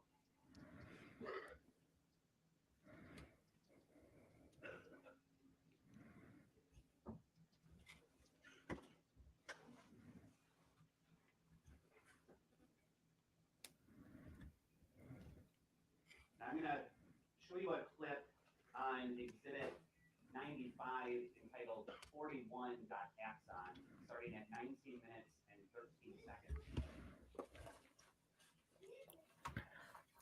Before we start playing, are you able to see the video? Yes. And what can you see in the video? Ah, Big Brother Right now, cop. it appears to be my baseball cap on the right Is bottom corner. is he the smooth brain that kept all the stuff on the top of the roof? Yes, this is redirect.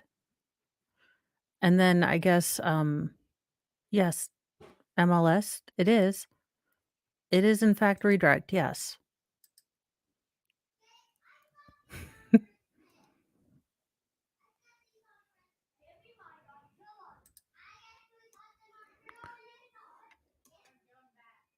And where is the baseball cap? Where is that on the video? It looks like it's outside on the hood in front of the windshield. And do you know what vehicle this would be?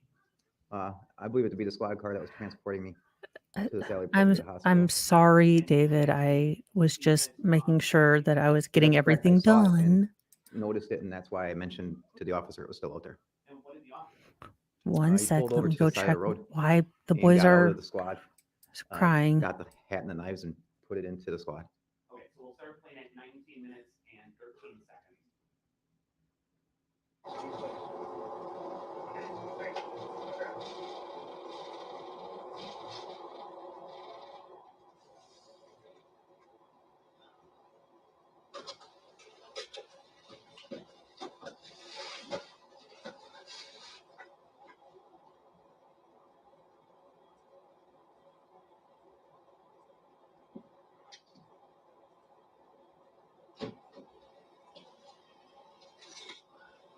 We'll stop at 19 minutes and 55 seconds.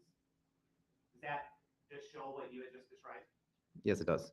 And where did the officer put those items? He put him on the passenger seat of the squad car. And that was the squad car that ultimately went to the Sally Port? That is correct. So that kind of stuff does happen. He sure did. I'm going to bring you up to the video from the doorbell camera when everybody is in the street. My mic is on. Or are you talking to Scott Baio? I have the plug-in in, so it should be louder. Yes. And do you know if Riley was actually wearing his jacket at this minute? It doesn't appear so. At any point you see something anybody drops during the video? No. Okay, we'll You play. know, I might play that video game. Horribly.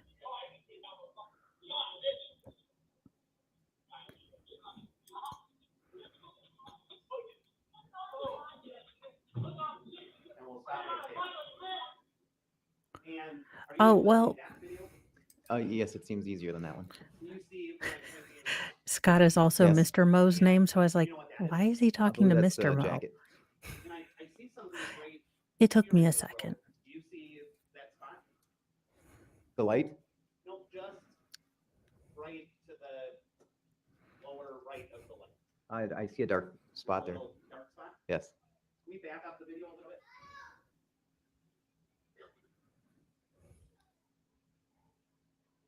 Okay, we're pausing the video at 17 seconds. Do you see it there? I do not. No, I So don't. If we play, can you focus your attention right in that general area? Was he dropping a weapon?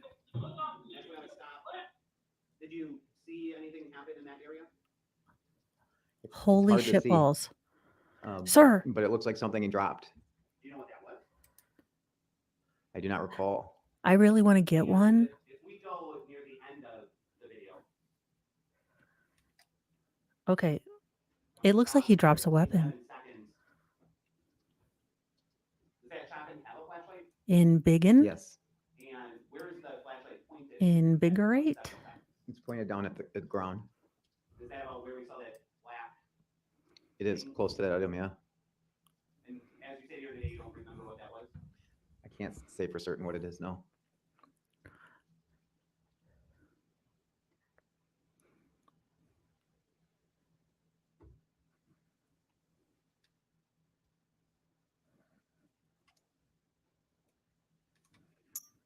I'm handing you what's been marked Exhibit 90. And can you remind the jury what Exhibit 90 is? So a Wapaco Police Department use of force report? And you referred to that as a continuum. Yes. What do you mean by that? The use of force continuum is a liquid range of options where it can flow through each option, or it can jump from one to another. Okay, whoever is able to code, make this happen. Also, make a filter so that when there are people on the stream or the trial stream I don't like, I can make them into a talking cat meme. You have your what is it? You have your commandments, disciples. I need this to be a video game, and I need a cat filter for prosecutors. Thank you. And also spread the good news of Mo. It can go up or down the continuum. By liquid, you mean fluid? Very fluid, yes. And Yes, you under have. E, there's 3 checkboxes under deadly force. Someone plugged the matrix in all upside Under down deadly today. force, it says discharged, displayed only, threatened to use. So threatened use, is there anything after that? It is in smaller print, says no display. So displaying a firearm would be considered use of force. Correct.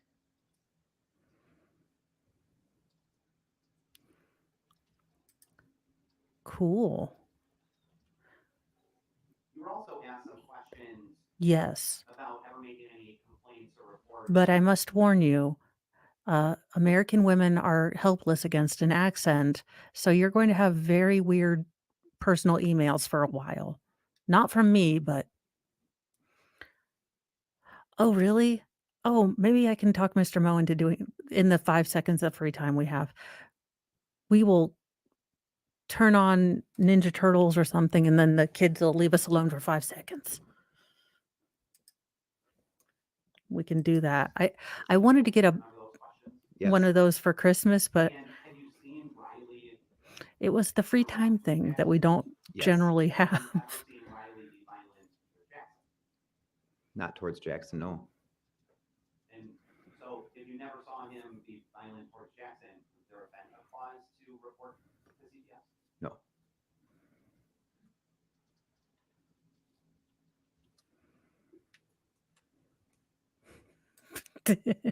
Exactly, Luna.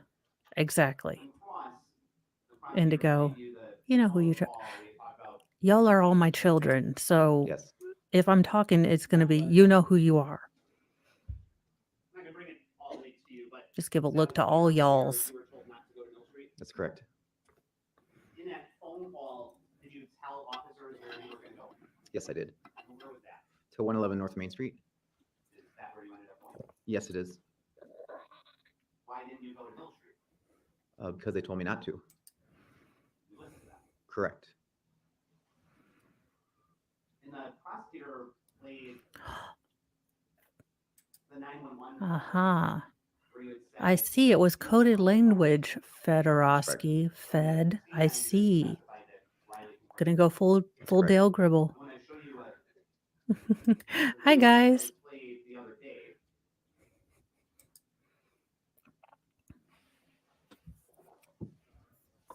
Okay, figure out tiny piece of hair where you want to go, except not in my eye. This is also going to be on Exhibit 95. Yay! And Bill, are you able to see the video? Yes. And And what do we see in the video? It appears to be the back seat of a squad car with me buckled in. And I'm going to go to He looks much better with the wild hair and beard. Tell me I'm lying.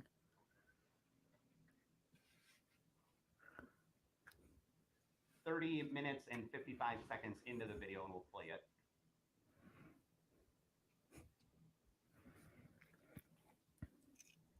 Is this where he tells him? Riley confronted us to go get those reptiles back. And we'll stop at 31 minutes and 2 seconds. Whose voice did we just hear? That was my voice. And what did we hear you say? I said that Riley confronted us. We had said both things. There was a confrontation that night. Correct. Yeah, he had a shirt that basically said, "Y'all need Jesus." The inadvertent irony of it is Showing you it's been marked Exhibit 87. the kind of Yes. ridiculous absurdism that just makes my It's a little heart all text message Twitter-pated. from me to probation agent Nicole Zachariah. And I think your testimony, you said something about, you mentioned you were law enforcement because it was a related field. What did you mean? A probation agent works very closely in conjunction with law enforcement officers.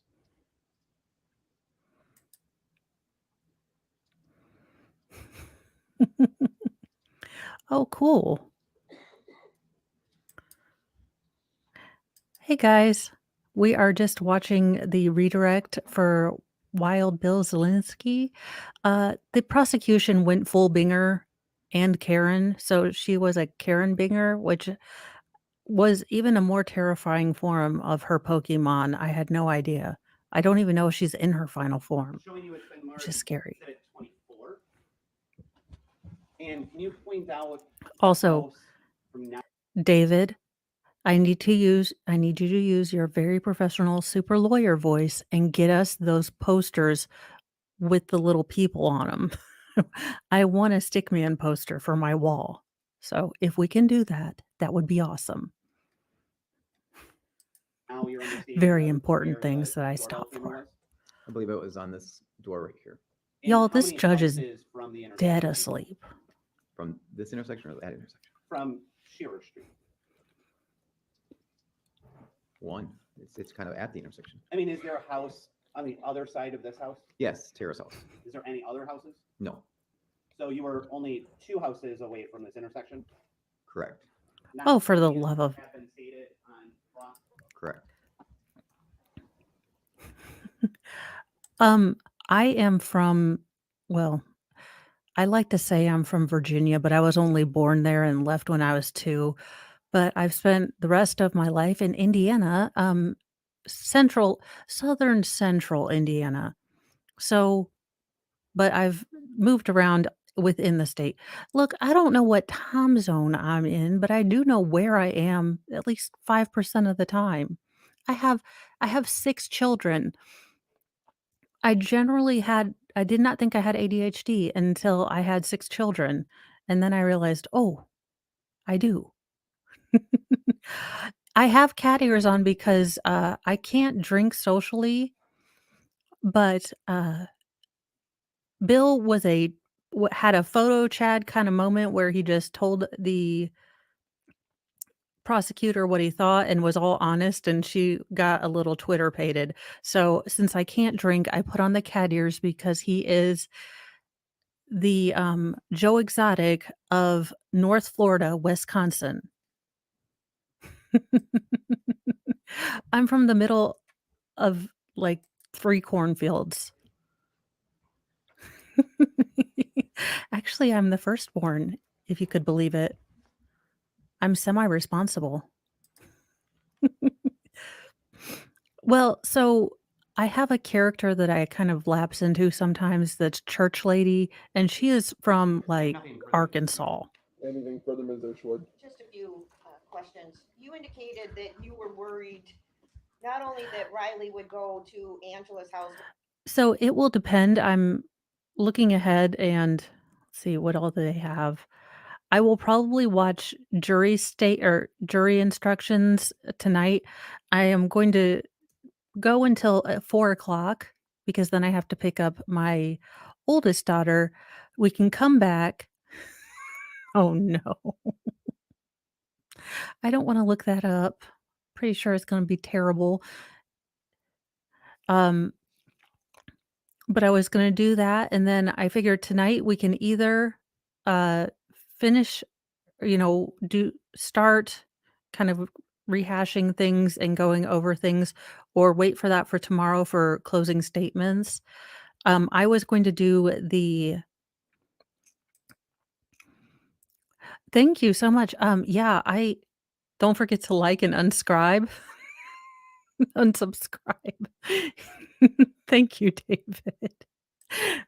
I know what you meant. Um, but tonight, what I wanted to do, since I haven't gotten to it yet, again, 6 kids, the best laid plans are usually never going to happen. I am going to do a kind of compare and contrast between the probable cause affidavit of Letitia Stalk and the probable cause affidavit for Richard Allen. And if you don't know, he is the suspect in the Delphi murder case. I That case starts in January, and I hope to maybe be able to go up and at least see the courtroom, maybe sit in some days, go by the bridge.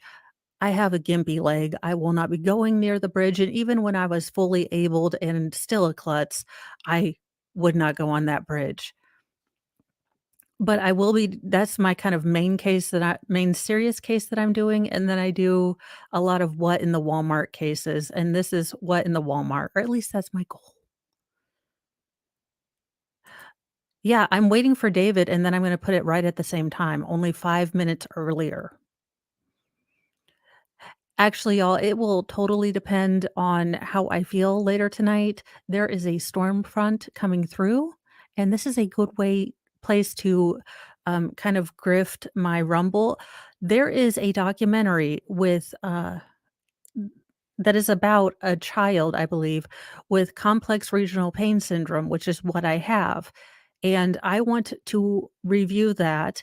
Maybe we'll do watch, and I'll take notes and I'll kind of compare, because there's not a lot that they can do for this particular syndrome. And I believe that the daughter was on ketamine infusions, and that's one option for dealing with the pain. However, I think CPS gets involved. I don't know. I will watch the whole thing. I will break down episodes. I will give you kind of the perspective I have being diagnosed. But it's one of those, do something kind of difficult every day.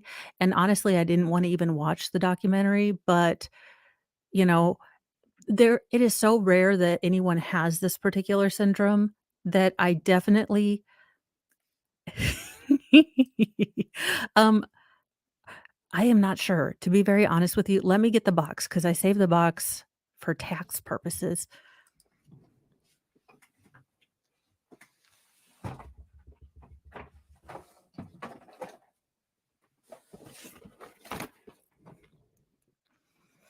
All right. It is a FI and then fine. I got it from Marketplace. No, I bought it, but it was $25, and the little girl that gave it to, well, okay, she was in her early 20s. She was like, "No, my husband said he would give up gaming, so I sold all his stuff." I did not want well, okay, I totally wanted to be a fly on the wall that night when he came home.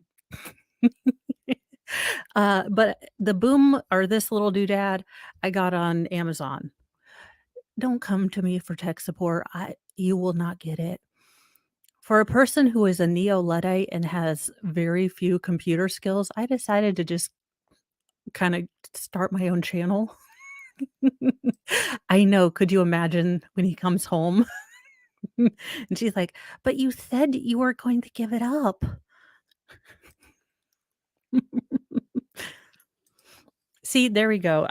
I keep all the boxes because my husband's look, Mr. Mo is responsible for nearly all the tech that is here. He is my unwilling tech support. Okay, then we will definitely be doing the probable cause. Once I finish this particular stream, when we get to, um, 4 o'clock, no matter what, I'm gonna put up a poll in my community tab. Now, Letitia Stalk's, probable cause affidavit is 32 pages long. I don't have a problem reading all of it, but Richard Allen's is only 3. So I'm going to put in there, do you want me to read 3 randomly, like in sequence, but 3 pages of Letitia Stalk versus the 3 pages of Richard Allen? Do you want me to read the whole thing? Do you want me to pick 10 pages? I'm going to put up a poll. You guys figure it out. Oh, cool. Yeah, I have Prime too. In fact, there are some deliveries that need to get here before Mr. Mo comes home. When you were getting the animals, but that her kids who were there might cause problems. Anyone could, yes. So wouldn't that make it even more important to contact law enforcement that you were going there? Yes, But you didn't. we did eventually. Yes. You called law enforcement when you were on your way to Angela Borzek's house. Actually, I think I can put No, one up we didn't while need I'm it. doing this. You never contacted law enforcement My- to say, meet me at this address, I'm going to get the animals. No. If just the appearance of a gun would de-escalate a situation, why would you stop to load it? In case you needed to use more than just showing it. Because, ma'am, he is done methed up out his mind. He has all the speedballs in his mouth, and even though he's a tiny little feller, he is just all methed up, and he has gone super Hulk. This wo- I ooh, this Again, woman. that's the person who wants to have a fist fight. Well, to show a firearm and not have it loaded would probably be irresponsible, because if you show it and it's not loaded, you can't use it. If But you said you just showing it would de-escalate the situation, it could, so you wouldn't need to have it loaded. if it de-escalated it. But if it didn't de-escalate it and the suspect had a weapon and you showed it and you'd have to use it and you didn't have any ammunition in it, it would be more prudent to, while you're next to the ammunition, grab it and put it in it, rather than having to run back to the car again to get the ammunition. And pull back the hammers and have it ready to fire. On a double-barreled shotgun, the hammers are the only safety. Is that correct? There's not a separate safety like in a hunting rifle that you click off before you fire. That's correct. So if the hammers are back, it's good to go. It's ready to fire, yes.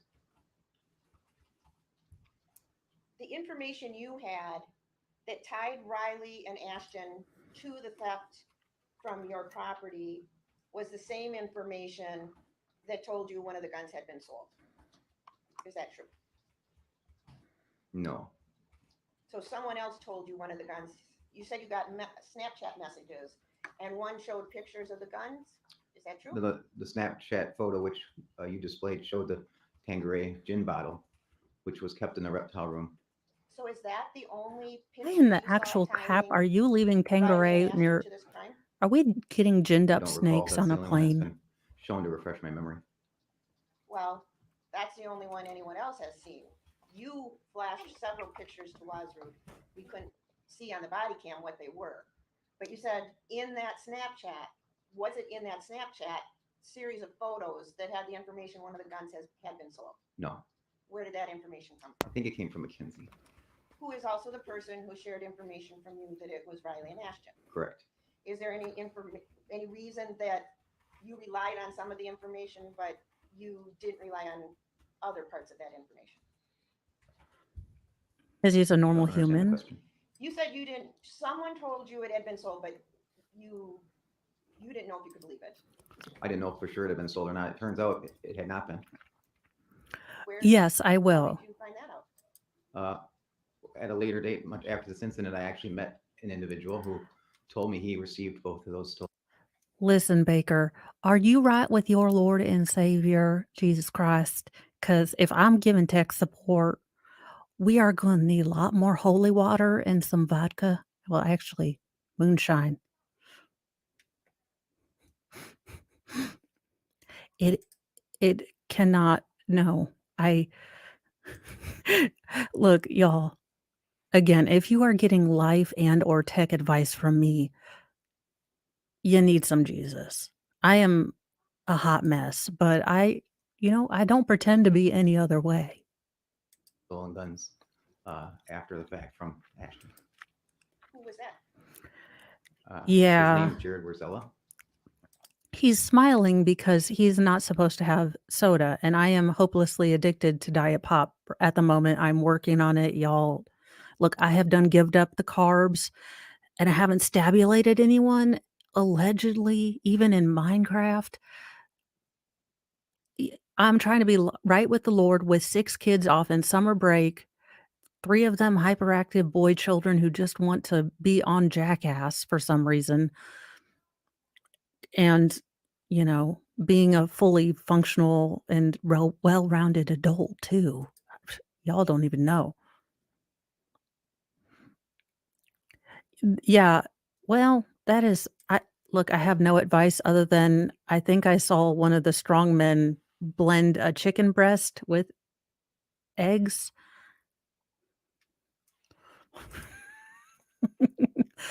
I will try that. It is too early for me to be socially acceptably And day he drunk, told you he purchased both even of in these guns from summer. Ashton? He was gonna purchase them, but instead he just stole them from him. And he traded them for a stolen That's car a and better walked. choice. When did he steal the guns from Ashton? He knows Can't tell about you the exact lizards time and or date. junk. I have no idea. You didn't ask him? I did, but I don't recall exactly when. He actually approached me and said, "I didn't know it was you, but I'm the one that ended up with your guns." How do you know they were the same guns? He described them to a T. The exact description of the guns. You told Wazru That's when Officer Wazru, Baker, when you and I have the watched same by kind of him, humor. that one of the guns was sold to buy drugs. Okay, just a question. Do you call it the chicken genocide? Because I went to the Arnold one year, back a while ago when I was lifting weights and I was in a shape other than the one I'm in now. And I went to the Arnold with my trainer, and all I could think about when when I was sitting there watch these competitions was, holy crap, the amount of chickens that were murdered to make this happen. Which, again, shouldn't be the thing forefront on your mind, but I just kept seeing, like, just all the chickens. It's innumerable. That's what I I believed at the time. I believe so, yes. So you believed one of the guns had been stolen, which was my original question. No, I thought both were stolen. One of the guns had been sold. If that's what it says, then yeah, makes sense. Well, when I asked you earlier, you said you didn't know if it had been sold, but you just said your belief was that one of the guns. David, I am now mad at her too for not wearing professional wear. Like, that is school teacher wear. Look, I understand that this is like your last case of your life, and you are in Danny Glover levels of ready to retire and be done with this shit. You have passed Predator 2, sweaty Danny Glover, that's almost done with this shit. And you have escalated to the 18th lethal weapon, Danny Glover, who's super done with this shit. So, ma'am, we salute you. Can you retire? Guns had been sold. Right, which I found out later was not accurate. But that's not relevant to what was in your mind when you confronted Riley. No, but you asked if I knew it had been sold. I didn't know, but I believed at the time from the information I had. I was just trying to be accurate. Now, when the officer left your cap on the hood of the squad car and drove off, that obviously was a mistake. Is that true? Absolutely, I agree. So when you say that weapons go into the Sally port, that's not an example of what happens in day-to-day law enforcement. Would you agree that was a mistake of an officer who was the second day being on his own and had just been confronted with an extremely difficult call? Look, I am the only one that can show baby cop, motherly affection. This woman is the kind of mother that only hugs you for pictures. Her cats don't like her. One of them is secretly peeing in one of her shoes right now. Yes. So you can't base your belief that suspects have guns in the Sally port based on that incident. Is that true? That Riley would have a weapon given to him after he left the Sally port? Well, if he had a legal weapon he was allowed to have, I see no reason they wouldn't give it back to him when he was released. When we heard the call of the dispatcher telling you not to go to Mill Street, don't you believe what he was telling you on the call was don't confront Riley or Ashton? They were at Mill Street. He told you didn't. They not to go to Mill Street confronted just because him. that was an address not to go to. He told you not to go to Mill Street because Ashton and Riley were there, and he was instructing you not to confront them and let officers handle it. Is that true? That's not what they said, and I certainly didn't go looking for Ashton and Riley. But you found Riley.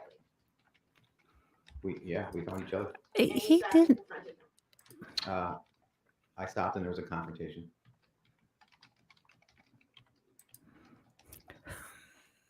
Okay, but she's not there to stare at You were in a squad. You while ran they away do to it get the bad. animals when Riley confronted you. That's correct. So you were in a car on your way to get the animals and Riley confronted you? Well, I think it's very clear. I've already stated that I stopped at Tara's house to quick run, tell her not to give him a ride, turn back on the shear, get on to school, and continue on to get the animals. Which you never did. I sure wish I would have been able to. Oh, okay.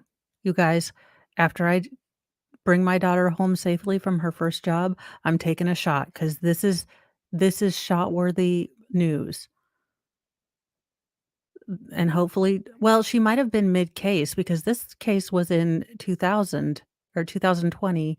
So they might have already started all the stuff and she realized she was going to have to be, involved in this case to some point because she was lead. I don't know.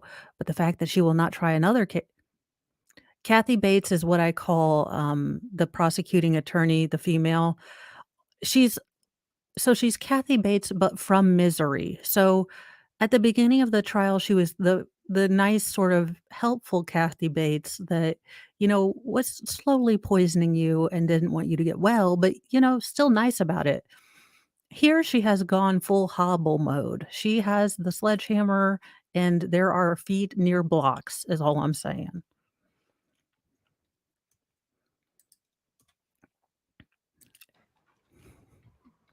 I have nothing further. Anything further, Mr. Hogan? Bill, you were asked about Angela's kids potentially causing problems and whether that would cause you to call 911. Why didn't you call 911 or other law enforcement regarding the animals at Angela's house? Because Angela was there and she indicated she wanted to give them back to me.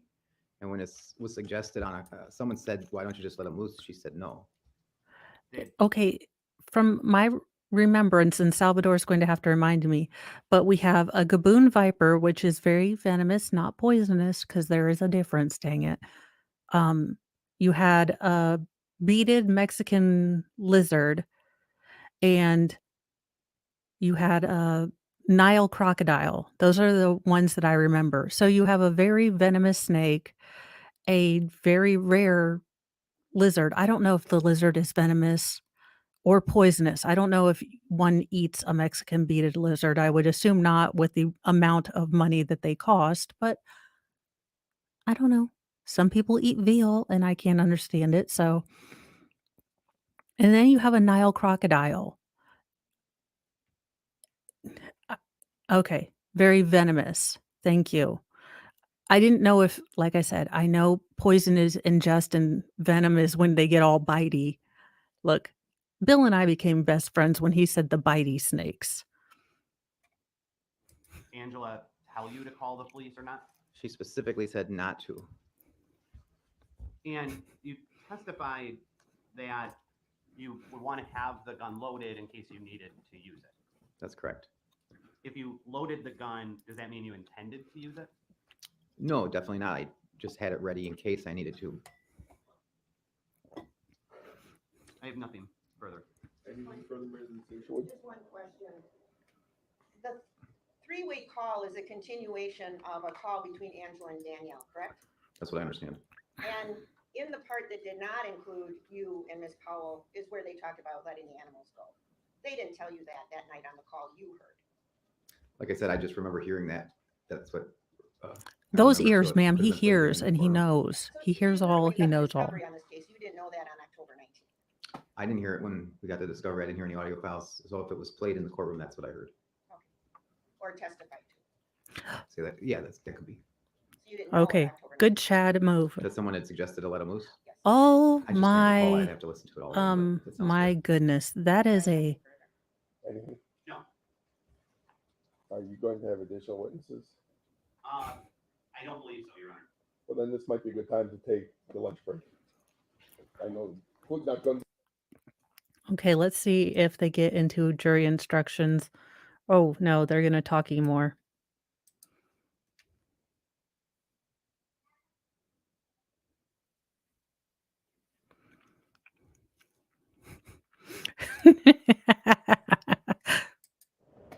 We are outside the presence of the jury, so you are anticipating resting then, Mr. Hogan?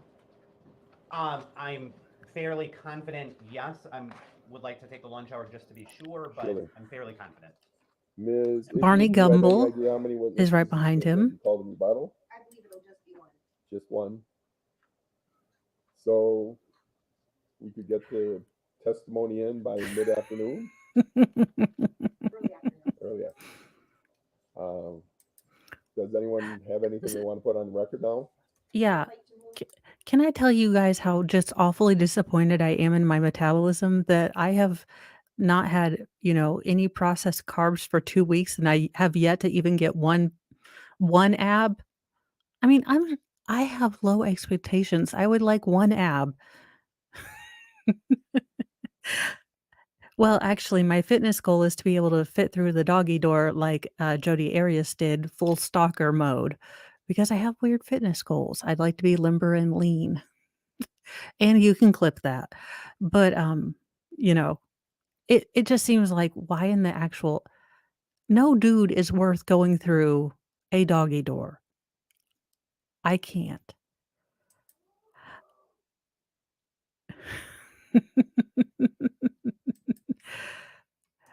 And I seriously want to find the judge's aubergine chair, and I'm getting one. Submission of exhibits 83, 84, 85, 87, 88, 89, 90, 91, Oh, and I did go ahead and post, and 94. that 92 's poll nothing in my identified. community tab on the Oh, YouTube it was channel 90. So page. 91 and 94. Is it okay? Oh, awesome. Any objection to the receipt of those exhibits? No. They are received. And if Madam Clerk could let us know other exhibits that may not have been offered. Well, I can let you know, the timeline, 77. So I am limited in what I can do, but this is the cool thing. So Mr. Mo is super awesome, and, he was able to find a one of those bicycles you see at physical therapy that have the arm thing and then the leg thing too. So on days that my leg is bad, I can do, the arm workout, and also, y'all, look, I don't do it well. I look a whole lot sweaty according to my youngest and, fairly gross, which is always the reason he will be out of the will. But, Carolyn Johnson on YouTube has really good chair/injured, leg or foot exercises, and she's perky to a degree that I don't think is humanly possible without, like, I don't know, Halidol blow darts. Some people have perky, I don't. But, I mean, I feel like I've done something at the end of them, and that's something that's always been good. Yeah, I am super jealous. I am not super jealous of this though, but I wish you had taken a video of it because I would love to see that. I did not. I knew they've been talking in the chat, independent of me, and that is what they've heard. Now, I don't know if finding the debris is a certain, you know, total bad news bear end. They might have I don't know. Look, the CEO was a giant booger monkey, but they all passed away horribly, and I hope that their families and their friends are, getting the support they need, and it's gonna be just a sucktacular year. Year after losing someone very close to you, I have kind of coined the, like, gap year because you don't remember anything, you're fairly sure you did something, but it's a bit foggy.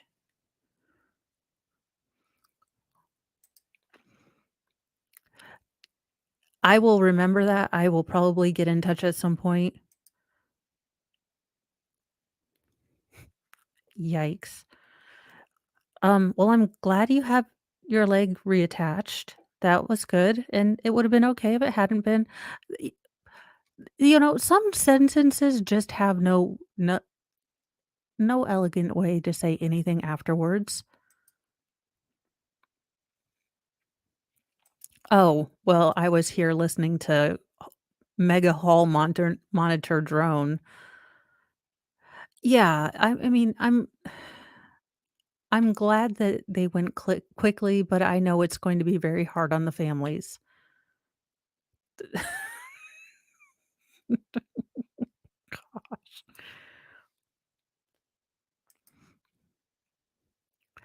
Yeah, on a scale of 1 to 0, if I guess instantly and without me remembering would be the way to go. Oh, for the love of Cheetos. Alright, let's get through this. Has not been offered or Now, received, I'm gonna then edit my screen a 78 little bit which because I wanna is see how they help this gentleman off of picture the bench of because the intersection of School and they Main Street type darn thing. near 79 took has off not been his offered, which is a daggone nice arm. photo of 78. 80, which is, I take it, your flash drive, Van Street images 226 and 232. When they tried to help him. 81, which is the exhibit 23, apparently enlarged.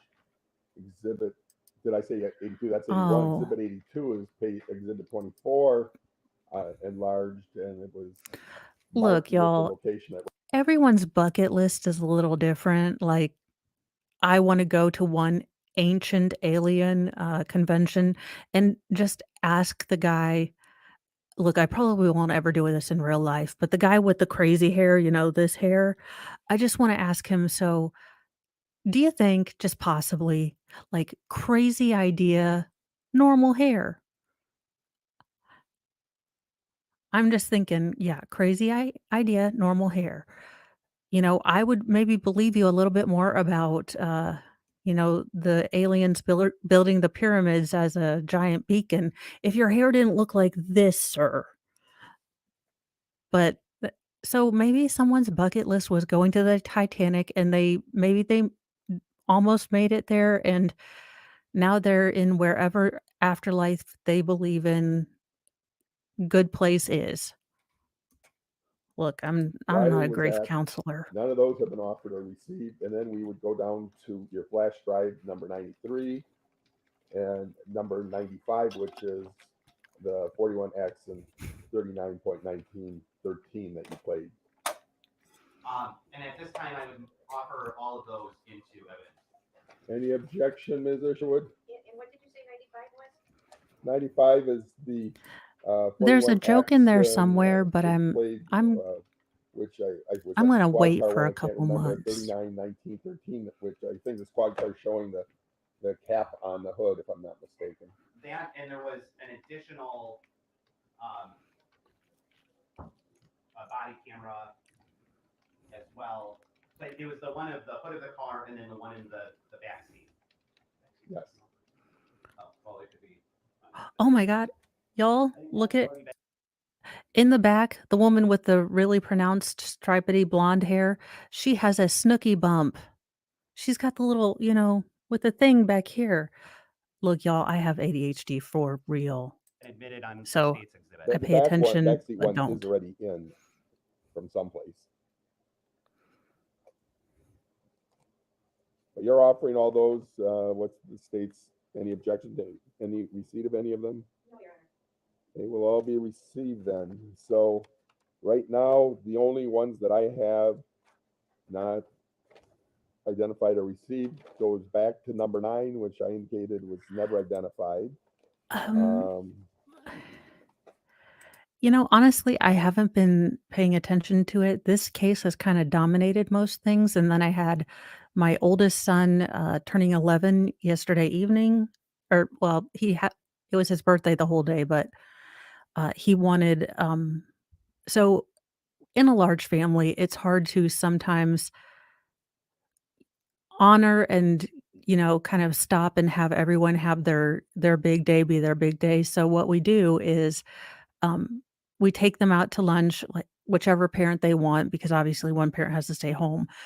But they get to go to whatever restaurant they want with that one parent and, have a one-on-one time.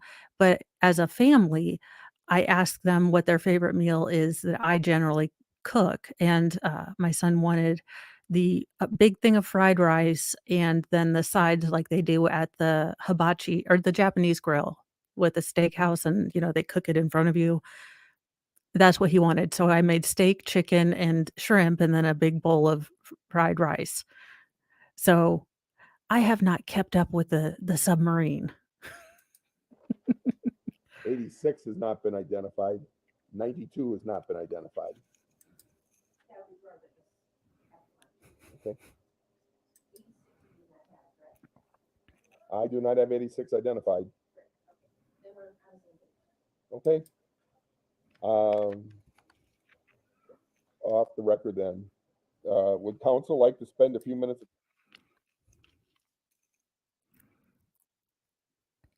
Oh, you are fine. I believe they are going to go into, jury instructions, so I wanted to watch that while I, um, know that I am going to have to go pick up my daughter fairly soon. So I have a hard I know, phrasing. I have a hard stop at about 4:15, but I wanted to watch a little bit of the jury instructions, debate. Are we ready for the jury then? Or? Yeah.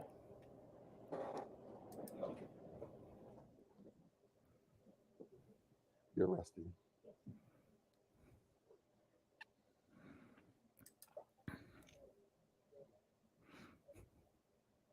Oh, it's the rebuttal.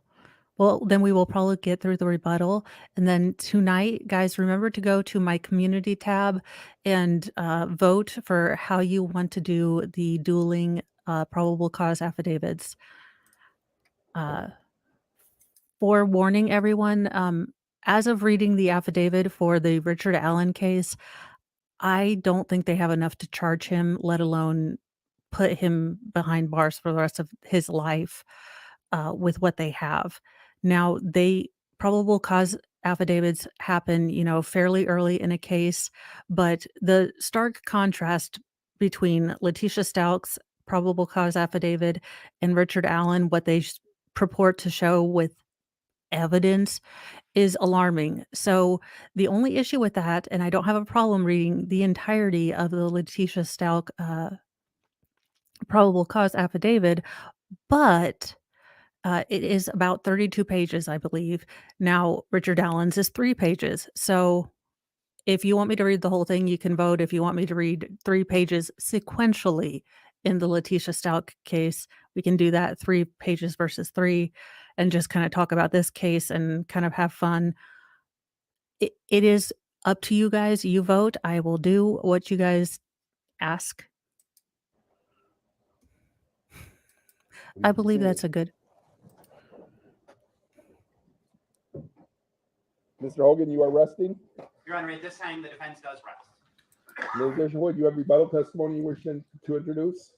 Yes, Your Honor, the defense would the state would recall Officer Dan Wazard.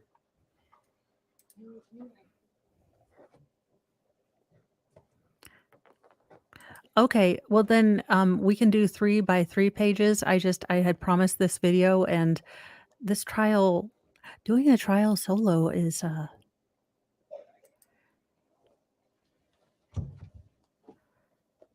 I wonder what she sure being a C word isn't. I do, Your Honor. You may proceed. Thank you. Officer Officer, could you please again state your name and spell it for the record? Daniel Wazrud, last name Wasrud. Are we paying? And I would also like to point out that, Dennis, for your own safety, these puppies have been through 6 kids nursing. I'm just saying, you go to a nude beach and it's never the boobs you wanna see. It's always the 800-year-old woman, and she's doing the Nutty Professor run through the field, going like that, so be careful what you wish for. I have an idea to do a reverse hostage situation to, to be, you know I don't know where I'm going, and it's probably nowhere good, so let's just get back to middle brother cop. And Officer, we had, when you had Sounds fun. testified previously, we had reviewed a video that you identified as a copy of your body camera footage from meeting with Bill and Hello? Tiffany on Main Street. Is that- That's That's correct. recall that? Oh, I have some questions then, mostly about Now, I'm going to well, no, I have some thoughts. I have a little bit of thoughts. These are accurate. How will recordings Jimmy or Kimmel accurate survive? recording of what you and Bill discussed. So this is, again, this was from State Exhibit 14. Now, be starting in 6 minutes and 26 seconds. Riley about it. You thought he might have done it? He said, we'll check the cameras, but they had cameras. Okay.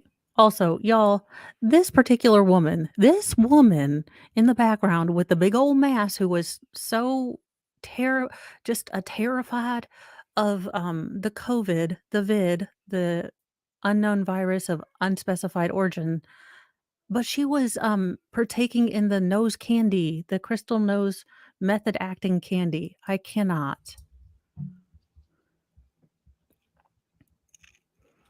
I'm going to restart that. Again, at 6 minutes, 26 seconds. And from that you heard, do you recall what he was discussing with you about the cameras? He's referencing the theft to his vehicles that occurred at 111 North Main Street and how the banks behind his property may have captured who had done it. You said that you heard straight that you confronted him. Is he referring to? He's referring to he confronted Riley and asked him if he had been the one who stole from his vehicle, and Riley had denied it. I'm of the same opinion. Well, I have dueling opinions. All right, so I'm talking at 6 minutes and 35 seconds. In either that portion that we just heard or any other time, did Bill say that anything about Riley becoming angry or confrontational about his questioning? No, he didn't state that to me. Did he indicate any fear of? I know. This is No, he did cool. not. But he did suspect him of having stolen No, from no, Riley. it does not. Now, I'm semi sort of like squatting in David MLS Law's Discord, and I may eventually get a Discord of my own, but I must be very honest with you guys. This this year has been a doozy, and I, had a little bit of a hard time adjusting to certain limitations that I have physically now. So this channel has definitely like helped you guys. Chat is awesome. Oh, awesome. Well, as long as I have someone to help me, but I was just going to say, look, I just got Twitter. I just started this channel uh at the near end of Letitia Stalk's trial, so maybe 6 weeks ago, and I still don't know how to do a lot of things. David helped me with the clear overlay. So I am a work in progress, and if, Salvador helps me set it up, well, we are pro weirdo here. I am a weirdo. I'm wearing cat ears. I have more Sailor Moon stuff than anyone near my vintage should have, and my husband won't let me get more, which is so mean. Well, he won't let me spend ungodly amounts on the really cool stuff, and to be honest, the figurines wouldn't stand a chance. I already have to, glue together the ones that I have because my son likes to well, they're just kids are rough on stuff, I can't have nice things. That's correct. I'm gonna move forward here to 12 minutes and. He looks like a 12-year-old that drew on with a pencil their dad's beard and is going to get, booze. Where Bill was prior to coming to meet you? I do not recall. Did he talk about where he was going afterwards?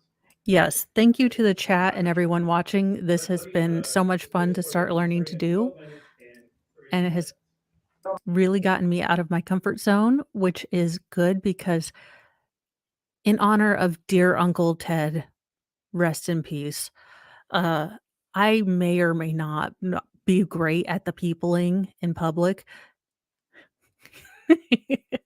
I keep asking my dad if the Navy SEALs are recruiting younger now because he is like, Stitch in Lilo and Stitch. You put him in a country, he starts stealing all the left shoes. I mean, eventually there's anarchy. Oh, she did or not, but we're actually going to meet with our foreman. Mackenzie. Yeah. With her mom, Madison, her other daughter, was approached for a ride and supposedly said no. Yeah. Farrell, you do all the Yes, I background do. for He's referring everything, to so I Mackenzie and Oh, Madison Crazy Cat McGill. Lady's back. What did he say Madison or Mackenzie was? He referred to her as his informant.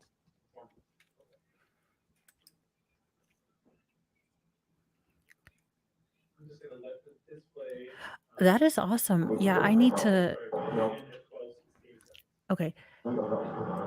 In my ideal time, and I have a schedule written down that rarely goes to plan because to have 6 children is to have a th a theoretical plan. But for it to always fall apart, completely. But on some days, we get, like, halfway through the theoretical plan, but I definitely wanna take some classes on Skillshare eventually. I am always very positive and optimistic I can add one more thing to my pile of things to do.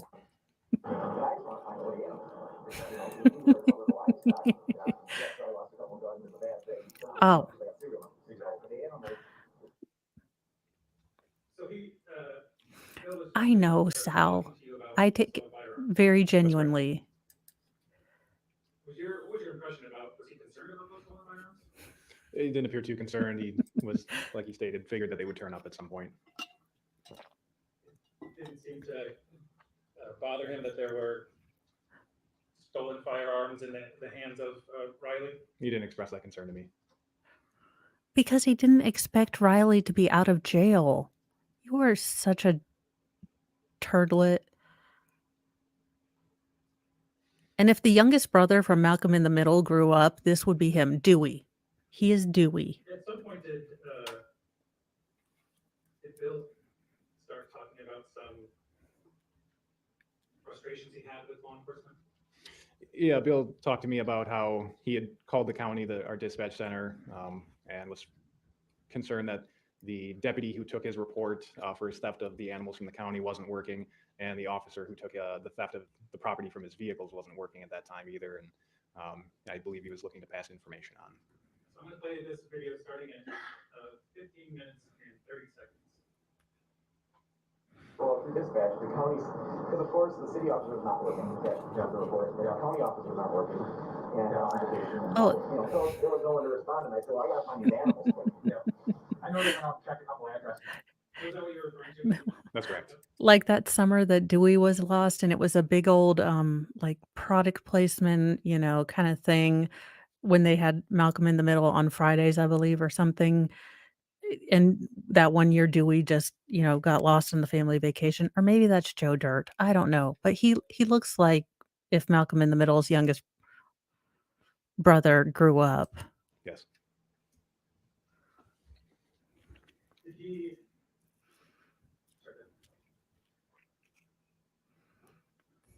I'm going to play a portion starting at 17 minutes and 7 seconds. Both are bad situations. But if they're gonna be released tonight, guaranteed they're gonna find a way to go snatch all the evidence. So I'm starting at 17 minutes and 14 seconds. You know who he's referring to? He's referring to Riley Menente Powell and Ashton Toddy, or Tody. I'm not sure how that's pronounced. And from earlier testimony, they had both been arrested, right, that night. For sure, Riley. Yeah, I think that's, yeah. Believe me, Malcolm in the Middle was awesome. If Bryan Cranston wasn't just a giant. Listen, y'all, I love actors acting. The adult pretending is awesome. I do not pretend to have any answers to any of the world's greatest problems, nor would I ever say I did. But somehow a lot of actors get that in them, which, you know, if you're really smart, I guess, I don't know. I just don't preach.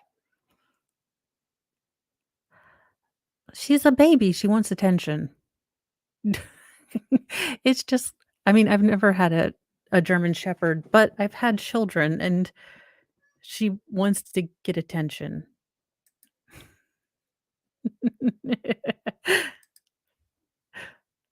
I don't know. Arrested. We'll I watch. don't know if they picked up on the warrants for Ashton or not. I don't recall.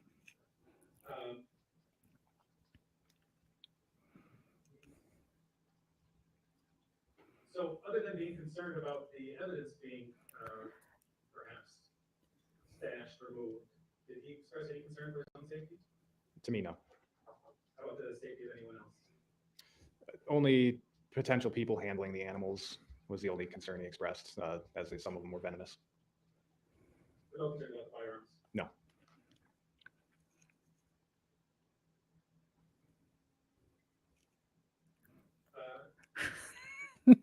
At one point, Why did Bill's face look like me when, okay, either math class or church where the teacher is looking directly at you and you're like, I am not here. I am not here. I do not know the answer. Or at church when the pastor's like, does anyone want to walk forward and express anything? And you're like, look, sir, God and I have a plan. I don't tell him about my problems. He doesn't bother me about his. Which is hilarious because my husband would run right up there and just talk. talked to you about a previous incident with Riley where Riley had wanted to fight. That's correct. I'm gonna play video. I want someone to go to the lady behind me and behind him and look, not that I have like the most tame hair. This takes a minute to get done. I just want someone to do the blow dryer brush with the thing because her poofiness hair is bothering me. Starting at 8 minutes and 20 seconds. And let me know if this is an accurate recording of that conversation, that portion of the conversation. If you go the Alanis Morissette way and you do a song where you're completely nude, I'm just saying that seems to be the good way. But thanks for the insight. It's a completely foreign world to me. Let's go back because I was talking all the time. Where Riley had wanted to fight. That's correct. I'm gonna play video starting at 8 minutes and 20 seconds. And let me know if this is an accurate recording of that conversation, that portion of the conversation. So then he said, come out here and fight me. You're trying to fight. And I said, I'm not going to come out here and fight you. No matter what happens, it's not going to be a winning situation for anyone. Yeah. So he's like, sure, what's on to get you? So then he threatened me, and I'm like, well, let's see what I do. Yeah. And he came back. Pausing at 8 minutes and 36 seconds. Is that the incident you were referring to? Yes, it is. And were you able to observe his body language when he was talking about Riley threatening him? I did. And how would you interpret that? Would describe it as nonchalant and not too overly concerned. And would that be consistent with the rest of his conversation with you as far as whether Riley That would be helpful. I have no questions. Thank you, Your Honor. Officer Weisrud, with respect to the last recording we just heard where Bill had said, Riley had told him, I'm going to get you. He had talked about the circumstances leading up to that comment. Yes. And it actually said Riley had gone outside and Bill stayed inside. I don't know if Riley had been inside In the instance you're referring to, I believe he came to the residence. So Riley was outside Correct. and Bill was inside. Yes, And Riley made the comment, "I'm going to get you." I believe so. And Bill said, in that recording, Bill had said, "Well, what's he going to do?" Yes, You don't know if he was referring to, "Well, what's Riley going to do that night?" I don't. Or what's Riley going to do sometime in the future? Yeah, that was not expressed to me. He just, Y'all, I have this serious fear that when the kids leave, there's gonna be silence, and it's going to drive me mad.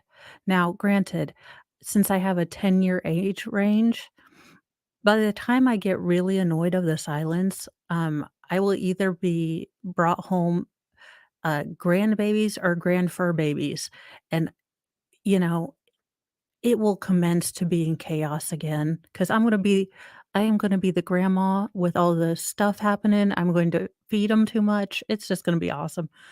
Also, once I hit 65, I am solving every daggone problem with cheesecake. If the Golden Girls have taught me anything, it's that you can solve almost every problem in 30 minutes with some cheesecake. thought, "Well, what's Riley going to do during that incident?" That's what he told me. We watched another recording where Bill had told you about confronting Riley earlier. Yes, And you indicated that during that time, Bill didn't express concern about Riley. correct. Your whole point of meeting with Bill that night was because Bill had additional information about the theft of firearms. Correct. He had proof that Riley was involved with stealing his animals. He had photos of a gin bottle that he believed had been taken from his residence. Proof that Riley was likely involved. Objection, Your Honor, I believe that is speculation. You can answer if you can. I believe it was. Well, you can Broken, you tried to seduce me with sugar, with that brown sugar regional birthday cake thing that you were talking about. It sounds lovely. If you would send me one of those cakes in a couple of years, look, y'all, I can't have a cheat day. Like I said, I need Dr. Now behind me at all times being like, "You could lose 4 pound this month. Didn't know war weight. You snacking and you eating the carbs. Scale don't lie."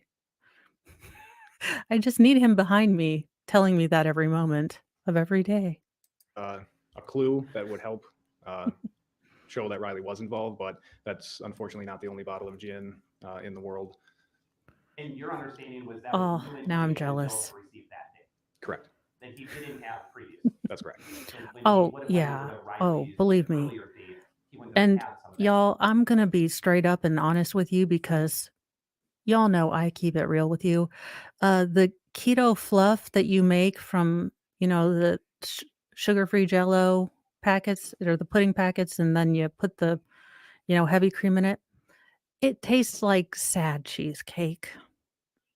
My inner fat kid and my outer fat kid were like, "We'd rather starve."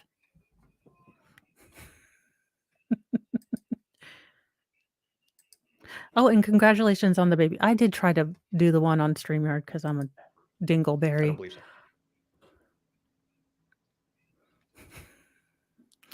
Yes, cheesecake can be a gateway He did snack. express some concern of Riley going to where the animals would be Correct. to stash the evidence. Correct. So he did express that. He did. He also expressed concern of Riley having somebody else go help stash the evidence. Potentially, yes. You testified that Bill was frustrated officers were not working. Correct. Certain officers weren't working. That's correct. And he had this new information he wanted to share. Yes, And when he reached out, that's when you got in contact with him ultimately. that's correct. And he met with you Yes, and gave you that information. he did. He just said, "This officer wasn't working." Yes, Or "This officer wasn't working." correct. He didn't say, "I'm frustrated that nobody's working on my case." He didn't verbally express his frustration, no. He just said, "This officer's not working." Yes, And that was the officer he had spoken to previously. correct. You said you knew who Madison and Mackenzie were Correct. or know of them. Yes, You know they have a mother that lives in town, yes, Tara. correct. Tara is both Mackenzie and Madison's mother. I believe so, yes. You didn't know where Mackenzie was? No, I did not. I have no further questions at this time. Redirect. Just briefly, is there significance to the other officer, the initial responding officer, being off as far as the progress of the case? Yeah, so I normally wouldn't gather, or I would gather information. Well, so the state's premise of this case is that uh, Bill was out on the hunt for Riley. He knew that Riley was involved, saw him walking down the street away from lockup, I guess. Excuse me. Confronted him, agitated him, and then when Riley was trying to run away, basically shot him. Now, what seems more likely and follows more the defense's, view of the fact pattern is that, you know, they were going to get the animals, but he also look, Bill is involved in a throuple with the two most beige women I have ever met. So it's not even the threesome you would want. No. We have April, who was so boring I could watch flat paint and be mesmerized. And then Tiffany Rose, who was into all the substances that a street pharmacist would have. So he's in this throuple. Riley is the son of Tiffany Rose. Tiffany Rose is in jail because apart from being a felon in possession of a gun or a weapon, it shows her holding the shotgun on her son, meaning that she realized that he could become violent. In fact, to the point that Wild Bill says that he even tried to, start a fist fight, to come outside, called his own mother out on the street to fight. So it was all the Walmart and Swap Meet and Jerry Springer and Jeremy Kyle if you're across the pond. But basically everything is lining up for the defense. The only thing that the state has, if I'm looking at it objectively, is that he could have taken a couple punches and hoped that this man on meth, who has a track record of being violent, wasn't going to assault himself or one of his wives or girlfriend, uh, and then get into his car, which legit is like the back of the car in Supernatural, chock full of weapons, which maybe he knows about the zombie apocalypse before we did, but it is all the crazy. That's why we have started this. This is part of the series that is What in the Walmart? Um, b like, hey, I might watch a whole lot of true crime, and then I might have maxed out America's true crime, so I might have gone all the way to Europe and Britain's, full true crime thing. So, yeah, I know Jeremy Kyle because of oh, the guy that, had like 16 kids with 2 wives. I am liking it. I didn't think I would like it. Like, it doesn't hurt that the 2 main characters are kinda cute, I'm not gonna lie. And there's cute women there. I'm not gonna lie about that either, but it has a pretty good, storyline, and on really bad days it's not it's it's a good one that I can follow on really bad days, and it's funny enough and snarky enough that it takes my mind off things. So, that is awesome. I I didn't know who wrote it or anything. My Facebook decides I need to join certain fandoms, and I'm so pissed off at Star Wars that I don't wanna watch anymore, and I will not watch the Flash movie even for Michael Keaton Batman.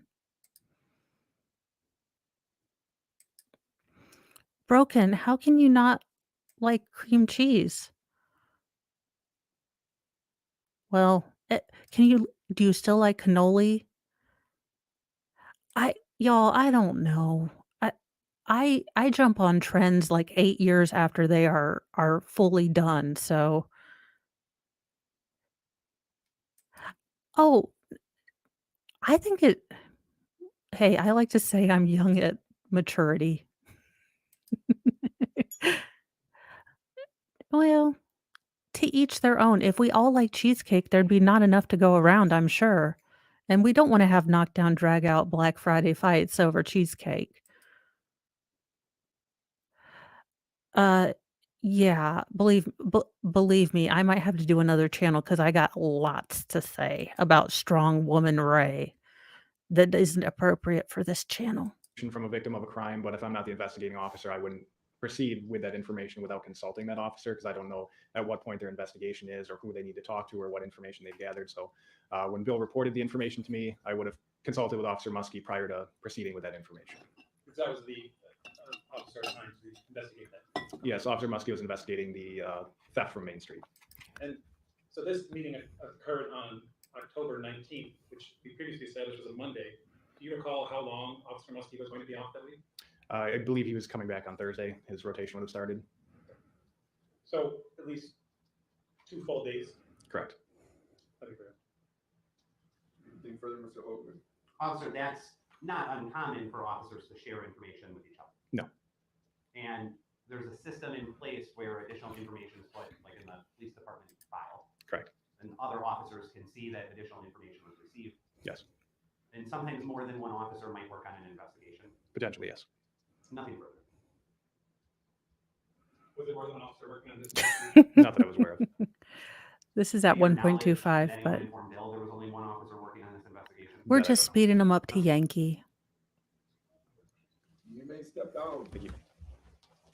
Any further rebuttal testimony from the state? Y'all, I know, but I don't I I I don't wanna I can't deal with 2 Ezra Millers. He has a beautiful bone structure, and if he would just be quiet, he would make a very interesting, attractive, oddly attractive man dressed as a woman or woman just all he would make an attractive person just with his symmetrical face and the cheekbones, but he is 10 pounds of crazy in a 5-pound sack, okay? The man is insane. Yeah, believe me, I have no doubts. Again, if placed in the same situation where, Wild Bill was, and I had a force multiplier, if you will, I would probably have allegedly, if I was in this hypothetical situation and this young man was running towards me and I knew he had a history of being violent, I would have shot before we even got to a tussle, allegedly. In Minecraft, all the things. Because even at my most fit, even at my most agile and awesome, I am still a Sailor Moon, you know, Usagi, I am Sailor Moon. I'm a spaz. I am not even her with her powers. I am, her as like the young schoolgirl who just wants to eat noodles and falls downstairs a lot because she's a spaz. So I know that I am not as strong as him. I am definitely scared. So yeah, I've definitely taught my girls to be situationally aware, only wear one earbud. I never wear two, even in my house, because my kids might be a little feral, the boys. But yeah. Ah, well, that was the wrong idea. Uh, Oh yeah. Well, I mean, there's plot. No, I haven't. Yeah, I never wear 2 earbuds. I after falling deeply into true crime, generally assume that one person at any given time while I am in Walmart has someone locked in a dungeon somewhere and is making people suits.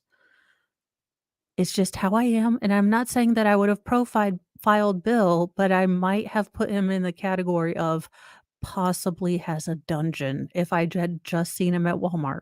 He's a very nice man.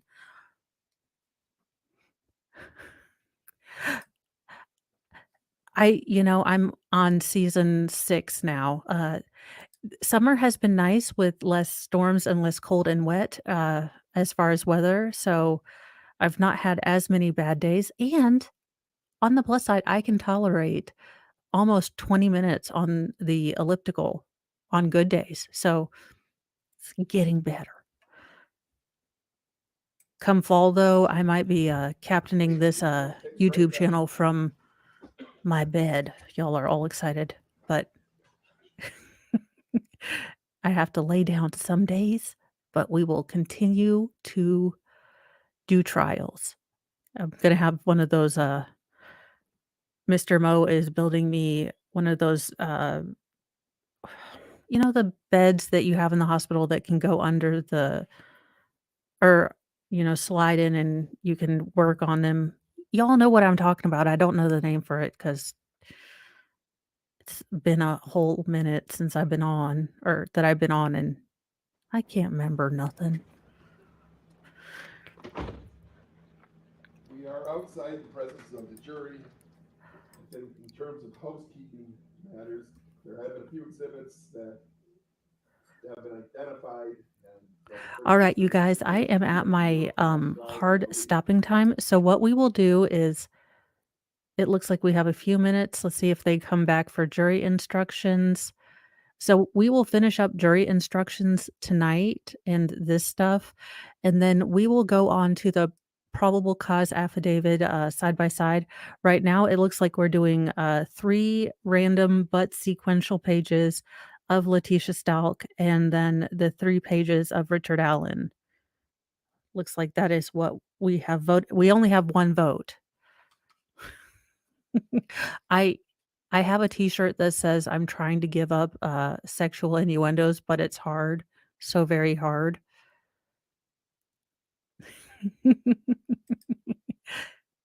Because, I have to have a stupid t-shirt for everything. But I will see you guys tonight. I'm going to go and I'll post this or I'll post the upcoming stream. I've got to go pick up my daughter. I am glad we have leftovers so I don't have to think about dinner tonight. And then we will be back together. It's only a short parting. I will see you all later. Don't forget to like and subscribe and all the YouTube stuff that I always forget. My mods are awesome. They always do it for me because I cannot remember all the things. I have to go make sure that laundry was rotated per text because I doubt it. I'll see you guys later. Bye.